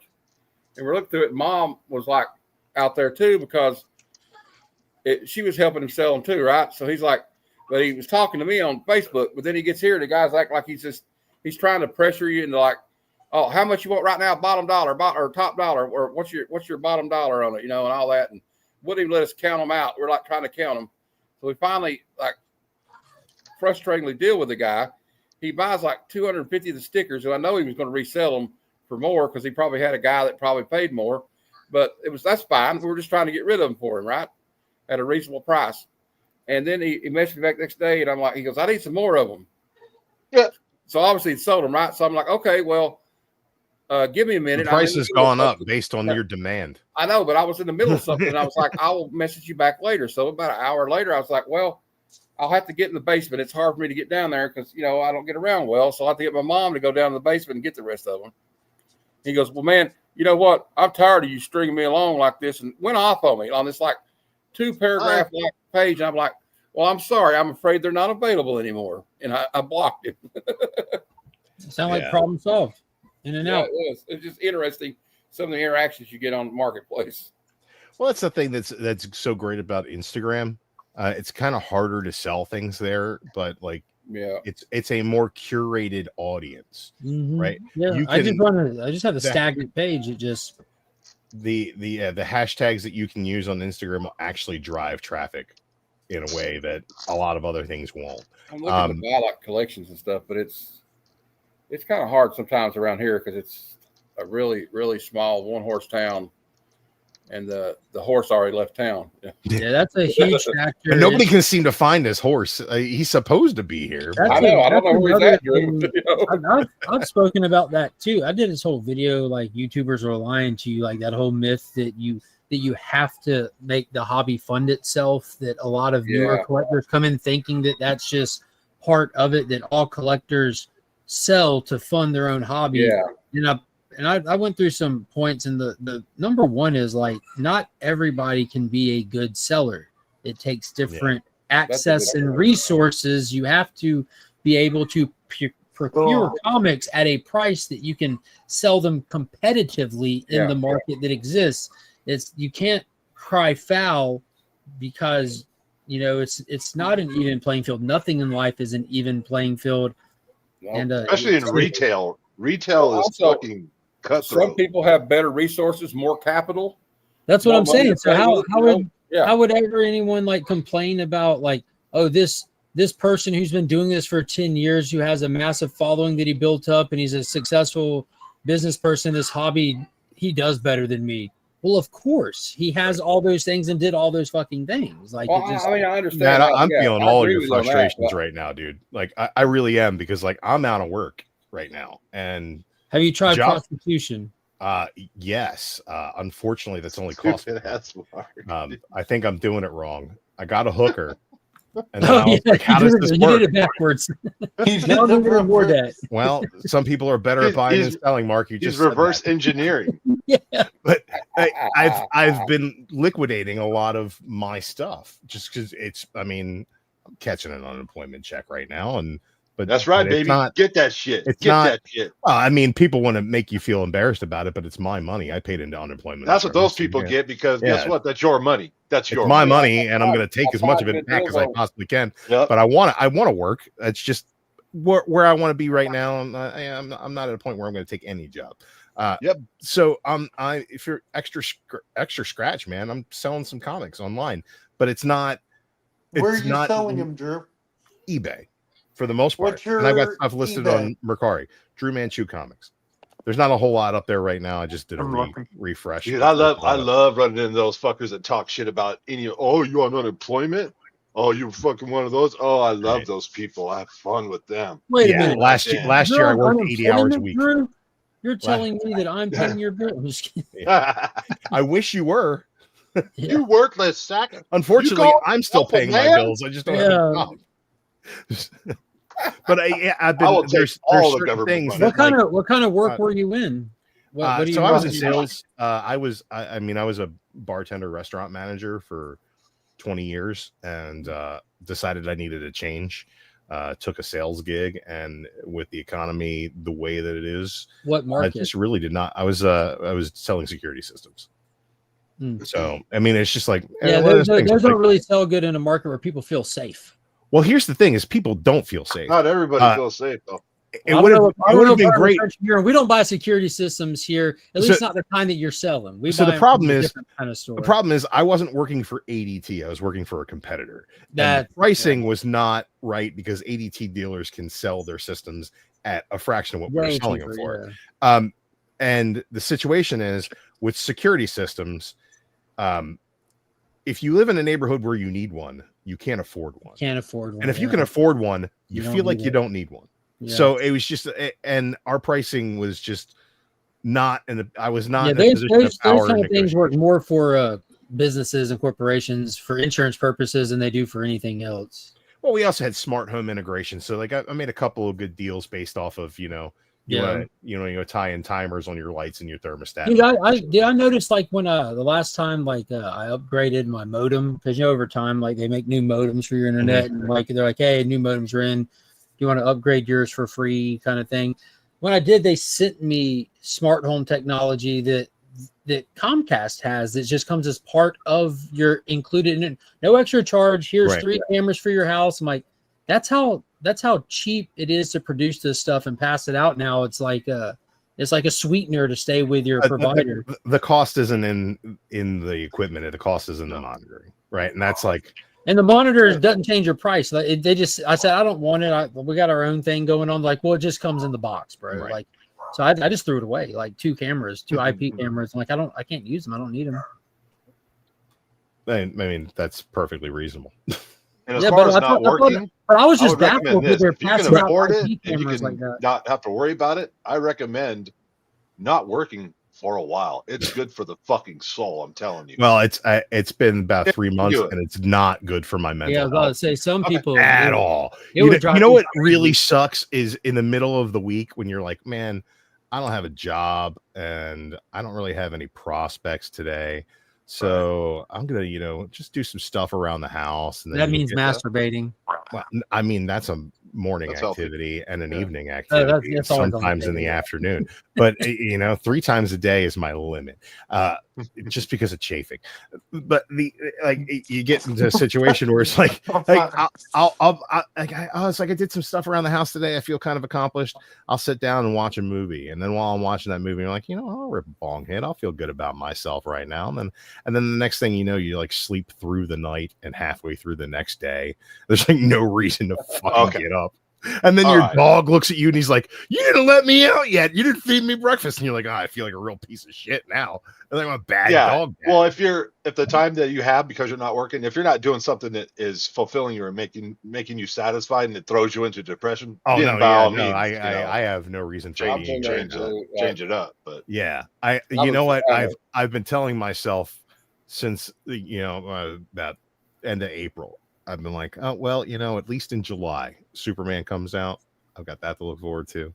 Yeah. And then the Fantastic Four comes out. I've got that to look forward to. No, and then yesterday I was like, what's that? Oh no, you already saw it, so now you're back in the fuck. See, here's the thing though. It's like, no, because my 3-year-old nephew's having his 3rd birthday party at Great Wolf Lodge on Wednesday. There you go. You're back in there. I get to go to an indoor water park. And I'm like, oh yeah. I was like, my sister's like, hey, you want to come to his birthday party? I'm like, yes. That's expensive. She's like, I'm paying. I'm like, I will fucking be there. There's going to be pizza and water slides. I will go down that giant ass slide. Bong hits, pizzas, and water slides for Drew. Hey, man, you can't ask for much more than that. Drew, are you going to go down the slide, or are you too old? I'm not going to go up the slide, Vogs. Come on. I meant down. Oh, I'm only going to go down the slide. Hey, guys, I apologize for being so negative earlier. I shouldn't. You better be. Brother, where else are you going to your stars in a sack with your friends? Like, I know, but I sound like a whiny bitch, so I didn't want to. Yes, you did. Yes. Kidding. Think about it like this, Matt. It's poison. It's got to get out. You got it out. It's got to get out. It's like you got to say it out so we can remind you that you're better than that. So man, I appreciate you're pissed off about financial issues. I'm pissed off when fucking Constantine's in a book. You're Superman taking out whatever. Who was that girl who like inserted the stuff in him? Yeah, that one. What are we talking about here? I don't know, but I'm in. No, the engineer where he has to. Yeah. Oh, the nanites. He put the nanites. Yeah. Spit out the nanites. Yeah, spit out those nanites. You want to know the good news is? Because I heard y'all mentioning like money stuff earlier in the stream, like how people with money is like, oh, it's not a problem, and like how money does take away a lot of. The good thing about financial problems, they all have the same solution. There's nothing, because a lot of problems in life you have to figure out. You have to figure out, and it can be. Well, that's how that works. Money figure out the problems. Money problems you don't have to figure out. They all have the same solution. Make more. That might take more time for some people. Might be easier for some people. But the money problems is you work more and spend less. And that takes longer and shorter for some people. And sometimes you don't like to do it. And sometimes you have more wiggle room than others. But that is the only solution for literally everybody. But that path looks different for everybody. But it's called growth. And what comes along with growth every time? Trick is a little bit of pain. Make more and spend less. Yeah, Brian. Yeah, we're all capable of it. Matt, I've been quoting you for the past couple of weeks. I heard you say that you have a caviar taste and a bologna budget, and I've been saying that constantly. I do. I'm on a fixed income anyway because I'm disabled, and I just try to make a little extra. It's not like I'm trying to be like. I'm not trying to be Comic Tom. Maybe one day I'll look into some stuff, or maybe I'll do something right. But I try to just. I don't think it's fun in the hobby, but it's good to have a little extra pocket change. Yeah. You know, I think I figured this out between you and Drew. I figured this out. Drew's looking to sell last. You're looking to make a little extra. Have you thought about pimping Drew out?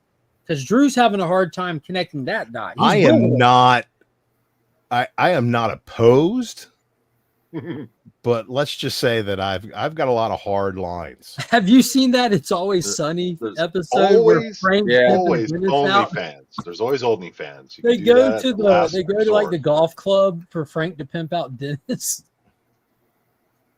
This is my boy. Matt, you Hey, should take some pictures of your feet and just see how they Mark. do. Yeah. Let's just say Might do it. Matt and I have convinced Jeff to come to Heroes next year. Hey, Raider wants to know if you're going to the Great Wolf in Ohio. In Maryland. Ohio. I That's live how you in- actually pronounce I that. live in a real state. No, I might go to the Cincinnati Comic Expo in October though. Ohio. I have a lot of friends in the Pittsburgh area. All right, and now I as don't a- believe you. As a Baltimorean, we have a die-hard football rivalry, but the one thing that we can all agree on is that Ohio fucking sucks. Is I have comic issues? Yeah. Have you? What's his name? Brian. Has anybody seen the new uniforms for the Cleveland Browns? Yeah, It's they look brown like on brown donkey. and sponsored by Yeah, Dugas. Brian. First time Hey, on the show. Brian. What's up, man? Nothing much. Good to see you, man. Good to see you, Good to man. see y'all. What's I'm going on, doing Brian? I don't best. think we've been on a stream together before. No, we haven't. I'm still fairly much a rookie when it comes to live streaming. It's okay. But you're really good at it, though. Oh, thank you. I'm old school. I'm so old school that I left for years. Oh, okay. And then you I came don't back. stream on my own channel at all. Advocate. Somebody needs to advocate for Vox. It's Mark. It's you and Mark. I don't advocate for you. I just put up with you because you Yes. have a great smile. Thank you. I would personally like to think it has something to do with also your representation. Do you like the new logo, by the way, Drew? I do. It was an AI. An AI. Yeah. Yeah. Man, you're letting the robots win, Vox. I but know. It is. It is snazzy. I know. Hey, I like using tools when they're available. Oh, I need to go to bed soon. I have work at 7. The truth is, it's the future. You can't stop it. Oh, But you I can, going to I the can whine regular about stream? it though. Oh, where'd he go? Oh, I did that on accident. I'm sorry, Brian. I was What trying to the swap heck? the mouse by. I was swapping the mouse by. And it was still down there. Sorry.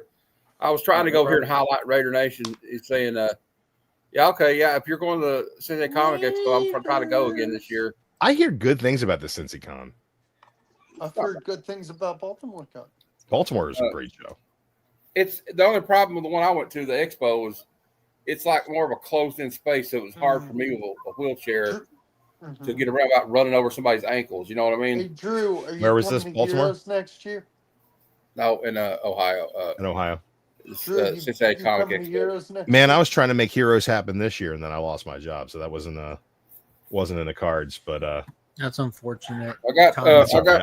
I'll be at Baltimore. Anybody coming going to too. Baltimore, I'll be there. So Aaron's going to go too. Flatter Santa's going to be there. The guy who Yeah, was in here earlier. Heroes Con is something. If at all possible, it has to be attended. I've Barbarian been was meaning to there. get down there for years. Like, I'm gonna show you if you got any of you guys know Rob Potsy. He does some stuff in the community. He's more on the wrestling side of things, but he's an editor for Keen Spot. And Oh, dude, he's swimming in it right now. Does he personally handwrite a thank you letter to Mark Spears every week and send it to I him? do not know, but I know that Better. he writes a couple of different books. He writes Zor, which is like an all ages title. He does the junior high horrors. Junior high horrors. That's not appropriate. It's basically if like the slashers were like a group of kids in school together. So it's like Very Americana. yeah, there's like a Freddy Krueger kid, there's like a Jason kid, there's like a Michael Myers kid. Not and derivative. I like it. it's very derivative, but he also did Ex Liefelds, the Rob Liefeld spoof book, which he had permission to do. Had X-Force? a good review from Rob himself, and then Rob threatened to sue him after the book had been out for 2 years. Who is that dude? It's theirs with Todd McFarlane. Collecting with Looks like theirs. Todd was getting ready to put him in a rear naked choke or Yeah. something. Yeah, Potsy's from the North Carolina area, and he's always got a table down there. He's always like, "Oh, you coming? Are you coming? Are you coming?" I'm like, He came up to Baltimore once, and I'm gonna tell you right now. to stay. The day after I got back, I was already planning next year's trip. That's how much fun I had. I could have made it happen. You know, I could have driven down, found somewhere to crash, put out the feelers and begged everybody, hey, who's got a couch? Who's got a couch? But then I wouldn't have had the money to spend on, having a good time. I'm not, and I wasn't planning on going to hunt for keys or anything, but like, I don't want to worry about the money I'm spending on my food budget. And Could have I been don't like want going to a casino with $20. Well, I mean, like it's not that I didn't have the money. I didn't have the money where I felt it was disposable, and I just went on vacation in February. I don't need another vacation. Mentally, it was a little draining for me to basically say, no, I'm not going to go. But I would say that's just being a responsible adult. Yeah, but who needs that? It sucks, but you got to do it sometimes, or you wind up homeless. Yeah, One day, I really wanted one to day, do it I this hope. past year, but life got in the way. I'm going to do this thing called be unhoused. Okay. It's not called being homeless. Unhoused. You're elevated now. Exactly. Actually, that just means homeless in Drew, California, I think. Drew, within like a 5-year window, how old are you? Hey, I'm Brian, 42. you working or walking back there? I'm sorry, I didn't hear you. I'm 42. Okay. Sorry. So in your new quest for new employment, are you I can hearing the answer that term Silver Surfer question overqualified you and had all that earlier, Mark. shit? So my issue, Jeff, is when I apply for jobs, I don't have a degree. I Nor was do a bartender and a restaurant manager. When it says education history, you sous just need to chef. write autodidactic. Seriously, just write autodidactic, and they will have no fucking clue what you mean, and that'll prove that you actually are autodidactic, and they probably should listen to what you have to say. Well, I am a man of endless experience in a couple of different fields, but I don't. There's not a lot that you can do to qualify that.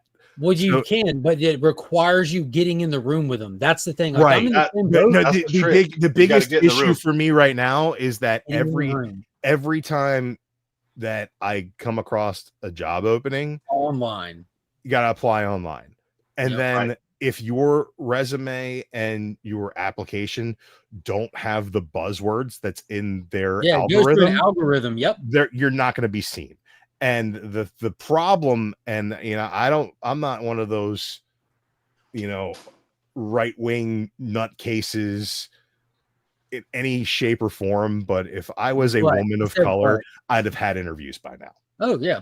Well, there's And that's just the fact of life at this point. Like, Yeah, I'm I've middle- tried to obfuscate also, some of those algorithm your situations age. where I've saw that there are online applications, and I've literally printed out applications, filled out the onlines, and went to the place in person, sat down and talked to them, and they were happy, and then wouldn't get a call back, and they said that the application online didn't make it through. We're Right. sorry, we liked you. I'm like, well, what does that have to do with anything? Like, well, it's just the way that the company is set up. You know what's so It has nothing to do stupid? with the people in Right. person anymore. You know Can't what's even so get around it. stupid? I did that for Target 2 straight years. It's called Target, Before- Vogs. We're not white trash. Target, okay. Thank you. Jesus. Target. I did for Target 2 years in a row before I worked for Lowe's. Heard nothing back. I was like, oh. Did they whatever. see your smile? No, they didn't even ask for an interview. Yeah, I feel like everything I'm applying for, I'm either vastly over or underqualified for. It's like outside of a few bartending gigs that I've thrown my hat in the ring for, which are just places that aren't hiring. That if they were like, oh, we need somebody with experience and an open availability, I can just walk right in. And there's not a bar in this world that I couldn't get behind and be comfortable within 5 to 10 hours of working there. And I've worked dive bars, I've worked clubs, I've worked fine dining. What I've about worked banquet. speakeasies? Have you been at a speakeasy? I worked at a speakeasy, yeah, really great speakeasy called the Real Elbow quick, in I Baltimore. hate to interrupt, but Brian said he has the answer to the butt crack question. Oh, I was. Oh, you were don't? No, you were asking if I was working, and I thought it was a reference to the Silver Surfer question. from All earlier. butts have cracks. How prominent they are. Yeah, That's I the thought real you- question. I thought you said you had the answer. I was asking everyone who's seen the Fantastic Four movie if Silver Surfer, who I'm a huge advocate for being a girl, if it shows butt crack or if it's just flat back there like she's wearing a diaper. I haven't seen it yet. Well, we'll see then. I'll There's- find out in the morning. There's bulbous protrusions. I don't know if they cleave in a way that you would consider a crack. I just want him to clap one time. It sounds like ringing bells. Mark, is the whole fam Because the going? Is the whole fam going? No, You might no. wanna My think my about dad a re- voiceover my work. dad refuses to go because he knows I'm not by myself. So the only way that I can get Pops to go see an MCU movie is two things. One, I have to guilt trip him, and two, I have to pay for his ticket. And he has to know I'm going by myself or he won't feel guilty at all. So it's you, the wife, and the kids. No, my wife doesn't even want to see it. She said it looks fucking terrible. She's Because- wrong. It's good. Because she's just coming from, got to understand where she's coming from. She enjoys like almost everything superhero related until the last few years of Marvel stuff. Like legit, she's Yeah. not biased. She This doesn't read is- comics. I would just tell you this is not an Stay with me MCU here. She's movie. easy to please. I'm just telling you where she's come from. She's Yeah. easy to please. She thought the Eternals was trash. She thought Venom 2 was trash. Like Venom 2 she- was trash, but it's she great. enjoyed Black Adam. You know, she likes a little bit. She likes the camp and stuff and all that. She really loves Superman.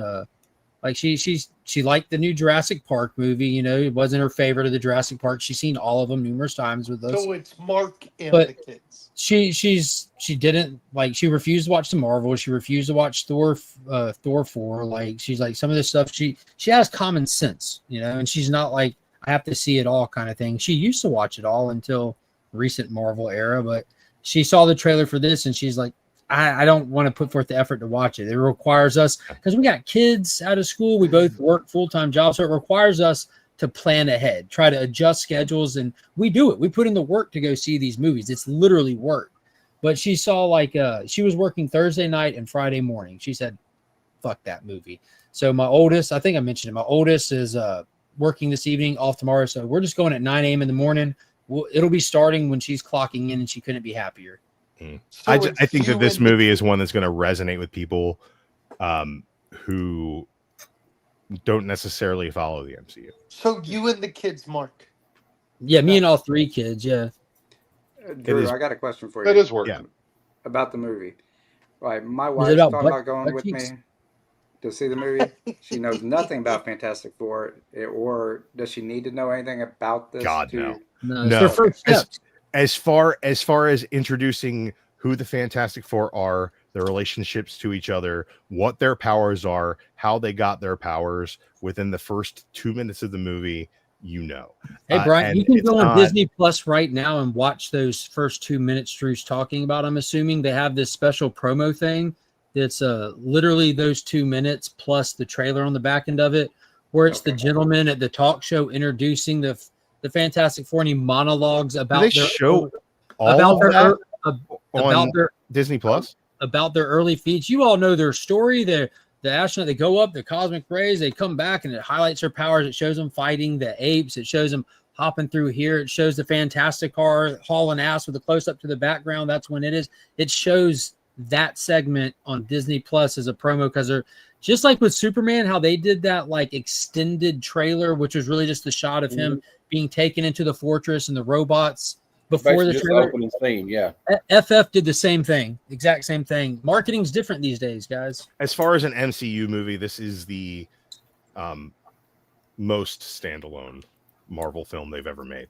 You And never I'll seen put- Iron Man 1? I'll put that up against Iron Man 1 because Iron Man 1 tries to build a universe, whereas, well, it ends up trying to build a universe. Wait a minute. You never seen Incredible Hulk?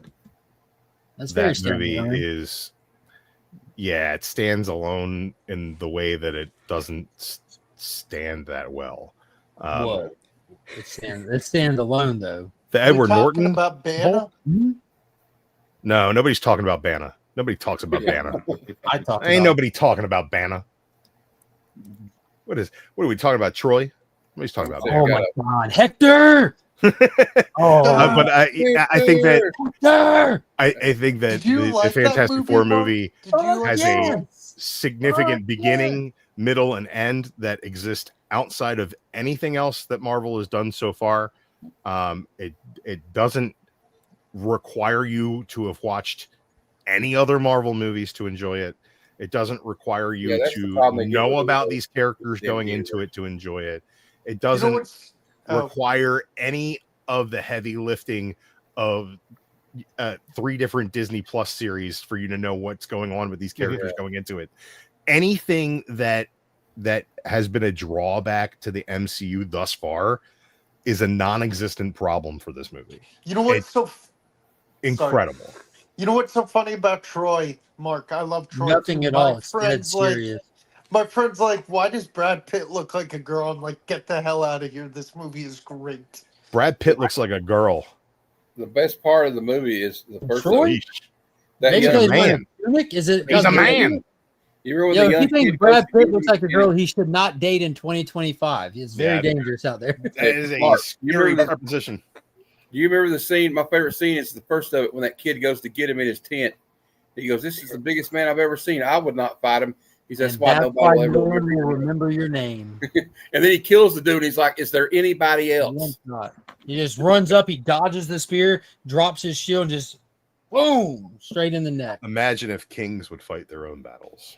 Yeah. That line was One of- amazing. you You know know who what he said line- that to? Agamemnon? Agamemnon, yeah. Yeah, dude. You know so what? good. Brian Brian Cox. Yeah. So great in that movie.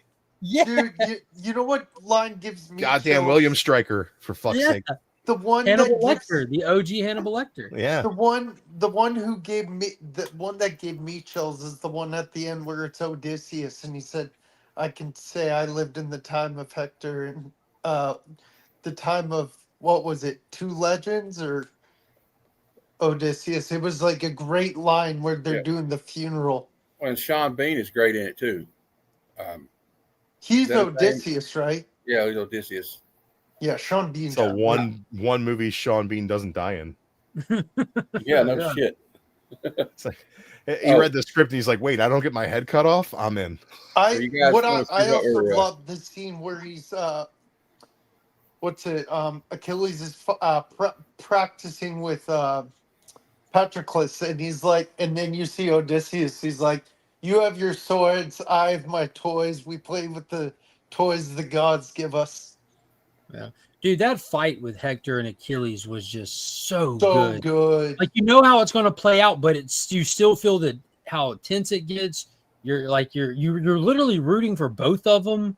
It's unfortunate, and it's just the costume department in that movie deserved some kind of recognition. I heard that when they choreographed that, Eric Bana and Brad Pitt made a pact that if we accidentally hit each other, we'll have to give each other $100. Yeah, that's true. That's what they owed each other a lot of money. $100. Eric Bana didn't have to pay him anything because he didn't touch him at all. Good thing for Eric Bana because his career has not lifted off the way that Brad Pitt's has. So it's a little disappointing. Never on the same par. Well, they're never in the same ball. They're not in the same ballpark. But Eric Bana was a badass. Eric Bana's good though. Eric He's Bana had a in really Munich. good career. Eric Bana in Munich, top notch. Eric Bana and funny people, top notch. Ni hao ma.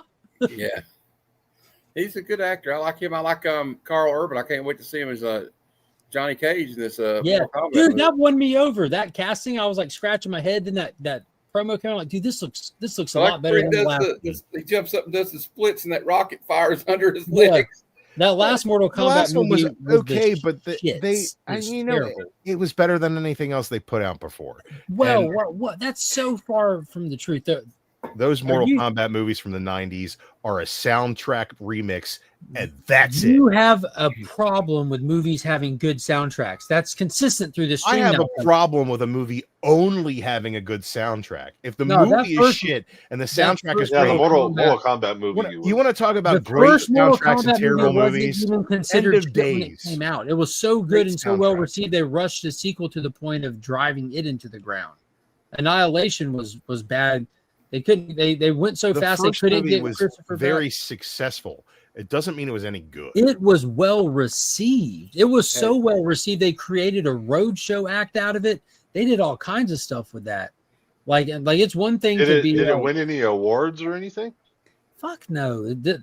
You know No, how it was a few piece of movies win shit. awards? It was a schlocky piece of shit. Well, what do you mean well Not at received? all.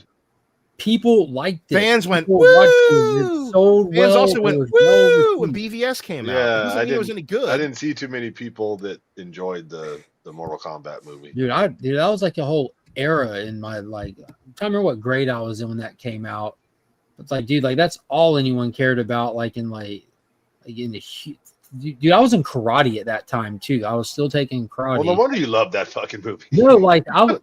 Dude, I love Mortal Kombat. movie. I love Mortal Kombat. I was a little bit younger than y'all as well. But like, there's just like I couldn't find people that didn't like that movie. Like that's wild. It's not good. No. Hey Matt, I think your show tonight has found the next new YouTube live stream, which would be Mark versus Drew talking about movies. Yeah, dude, me and Drew should all we just get do. on. If me and Drew got on and just did a show of me and him just having fun arguing about what we like and didn't like, that would actually get a lot of views. It's comedic at times, but sometimes it gets a little word salady. I'm like, all right, you guys are just fucking playing shuffle games here. You know? Yeah, but that's the kind of shit people like want to sit there and true. argue with. They'll start to want to argue with us in the comments. and Nobody it'll hates get a it done. word salad if it's well dressed. That's Thank you. true. That's true. And nobody likes, like when it comes to content, nobody wants to sit around and listen to people say, "Yeah, I agree," for hours straight. They want to have I an agree. argument about this stuff. They want We could blow conflict. up in an echo chamber, but that's a different channel altogether. But the the point is, like you're supposed to be able to argue about this stuff, pick fun at each other, take shots at each other. But at the end of the day, we're arguing over comics and movies, so there's literally no. That's skin all in the good game. nature. Nothing's ever taken personally, though. You know what I Sometimes mean? It's Mark like- hurts my feelings, and I remember he loves Turok, and I'm like, oh well, I don't care what that guy thinks. What do you mean Turok's awesome? Rocking the shirt. You know how many compliments I get on my Turok merch? Yeah, it's awesome. It's all because, dude, I swear to God, whenever I wear my hat out of the house, whenever I wear the shirt out of the house, like every single time, random in the grocery store, at Walmart, wherever, someone's like, "Oh, dude, I like that hat," and it's all because, it's not because of the comics, it's all because of the video game. Like that N64 game, such a huge splash. I did And as they walk away, they're like, I never "Bless his played it. heart." That's it.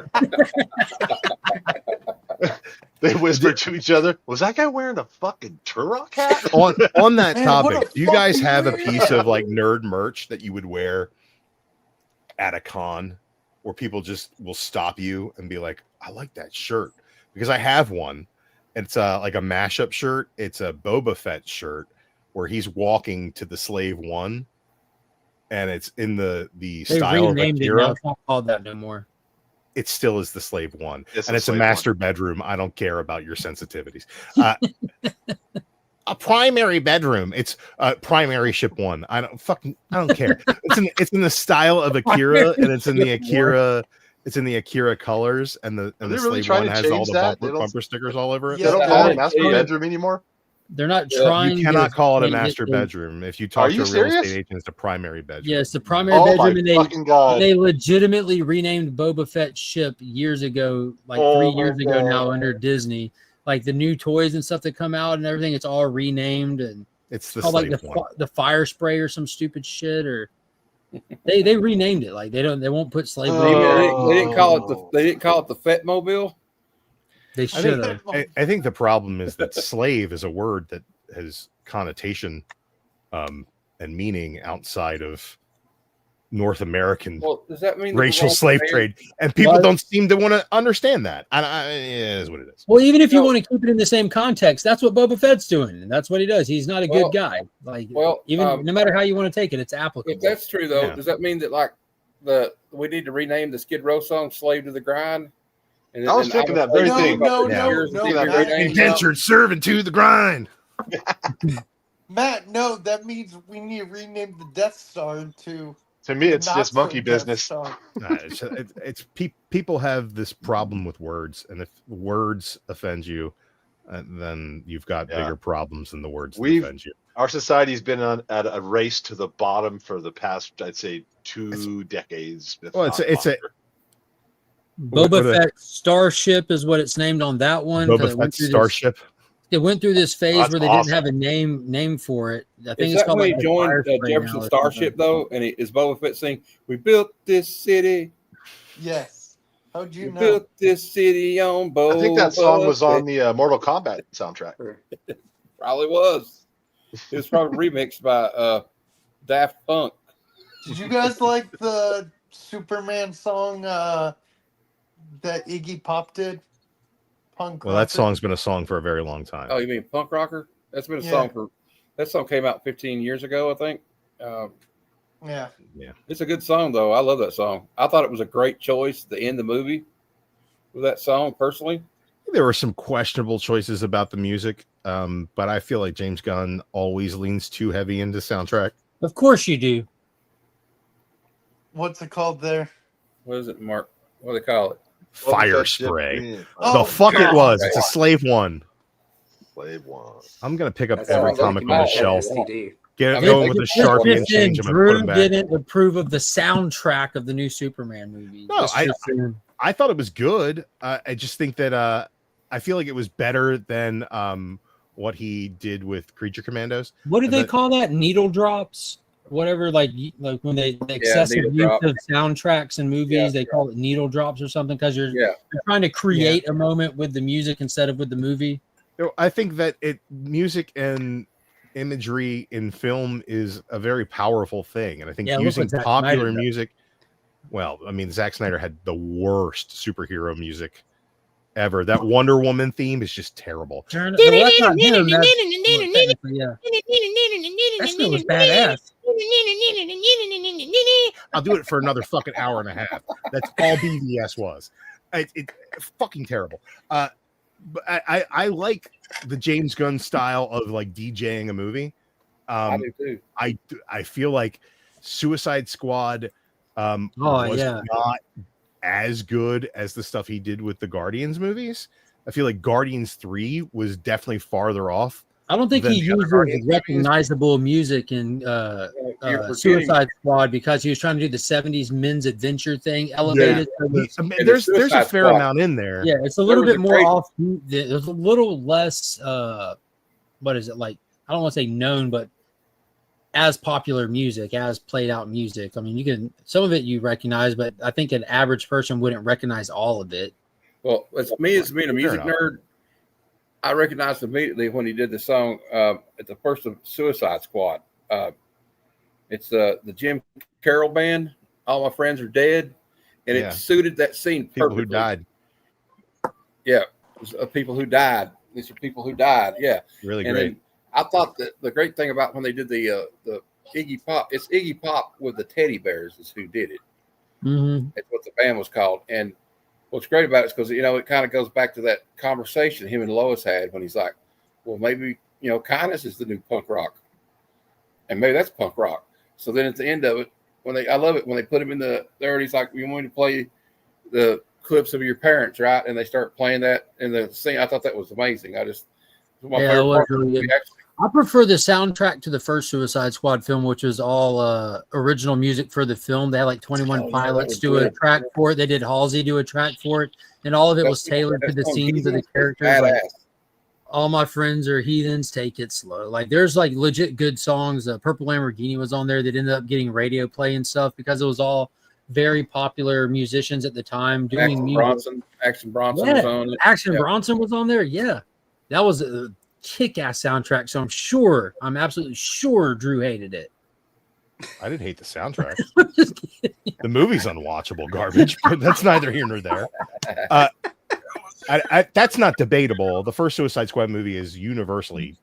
You know what's slammed funny? for being a That's terrible movie. one of my favorite comic book movies of all time. But I recognize the problems with it, and I see like people's issues with it. Venom 2 is one of my favorite comic book movies of all time, but I know it's a piece of shit. Yeah.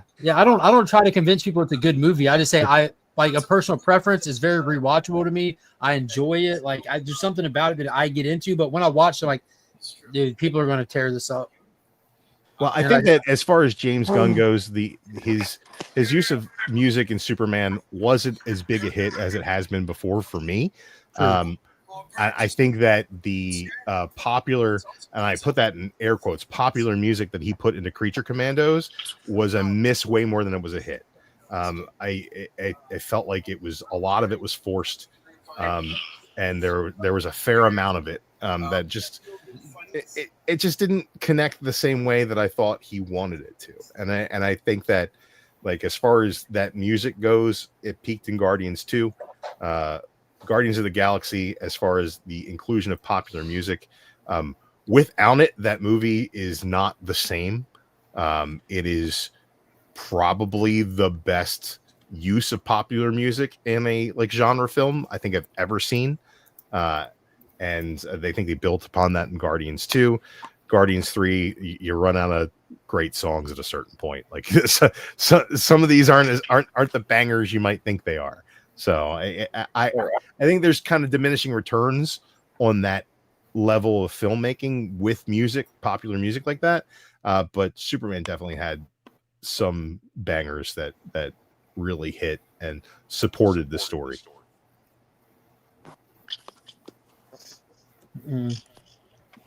Fair.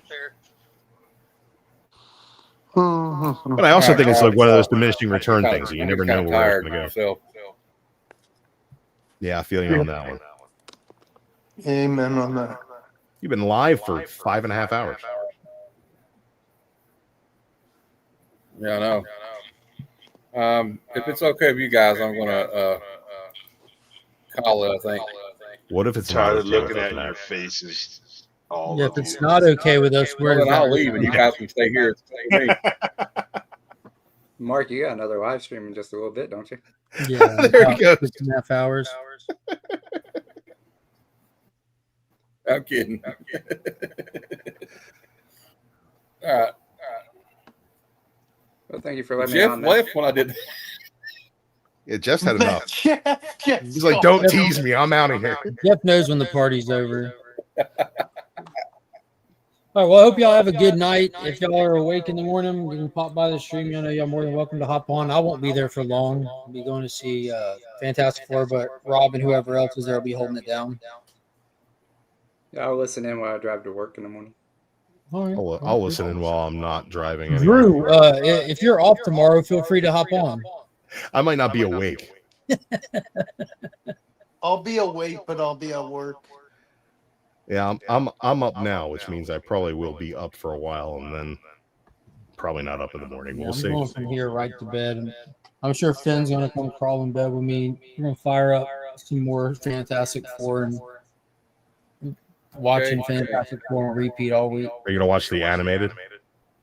The 90s stuff, which is the greatest stuff, or the earlier stuff? The 90s stuff with the great theme song. Yeah. Just call the phone. Where he throws the big golden four in the intro. Yeah. Reed Richards You is see how elastic. the Marvel action hour in the 90s was amazing, and the animation upgrade that show got from season 1 to season 2 is legendary. Yeah, but they took away the theme song in season Somebody's 2. computer on. All of our computers are on. It like Somebody's on echoing. YouTube or something. I hear an echo. That might be me. I just want to tell everybody I got the Sunday show at 6 p.m. And Bad Cinema will be on Monday at 12:30 p.m. And the patron saint of Bad Cinema will be a subject of our next film, The Impossible Kid, starring 3 foot tall action star Wing I wonder what it smells like being that tall. I don't know. Fishy. It's a little fishy in that one. There's a certain musk. Everybody knows Stu, right? Y'all know Stu? He's going to be Never on heard Comic of her. Conversations Tuesday. I don't know, Stu. He's pretty cool. I met him at Heroes Con. Dr. Doom's fan club. Okay. Then I got this show on Thursday at 12:30. Ooh, the Blues Brothers. And then tomorrow at 4:00. Not that I don't know if anybody cares or not, but if they do, I'm going to have these packs tomorrow. Get your pre-bids in if you want any. All right, that's my shameless plugs for one day. And join Mark tomorrow morning, right? Mark, are you still doing the show in the morning? I will, where Drew will concede that this McFarlane question figure is better than what Hasbro has been producing. I've got Are you questions gonna about that figure. unbox that, Mark? Is that Renee Montoya? No, that'd be cool if they did one. This is the proper question, Vic Sage. Are you unboxing it? That's not Rorschach. All right, guys. Well, I'm going to call it. And You're just gonna have to hit in. We're just gonna keep rambling. I know that's what I'm going to do. But just like Uncle Stan used to say, until next time, true believers, excel. Come, son of Jarrell! Kneel before Zod! Snitchy boochies.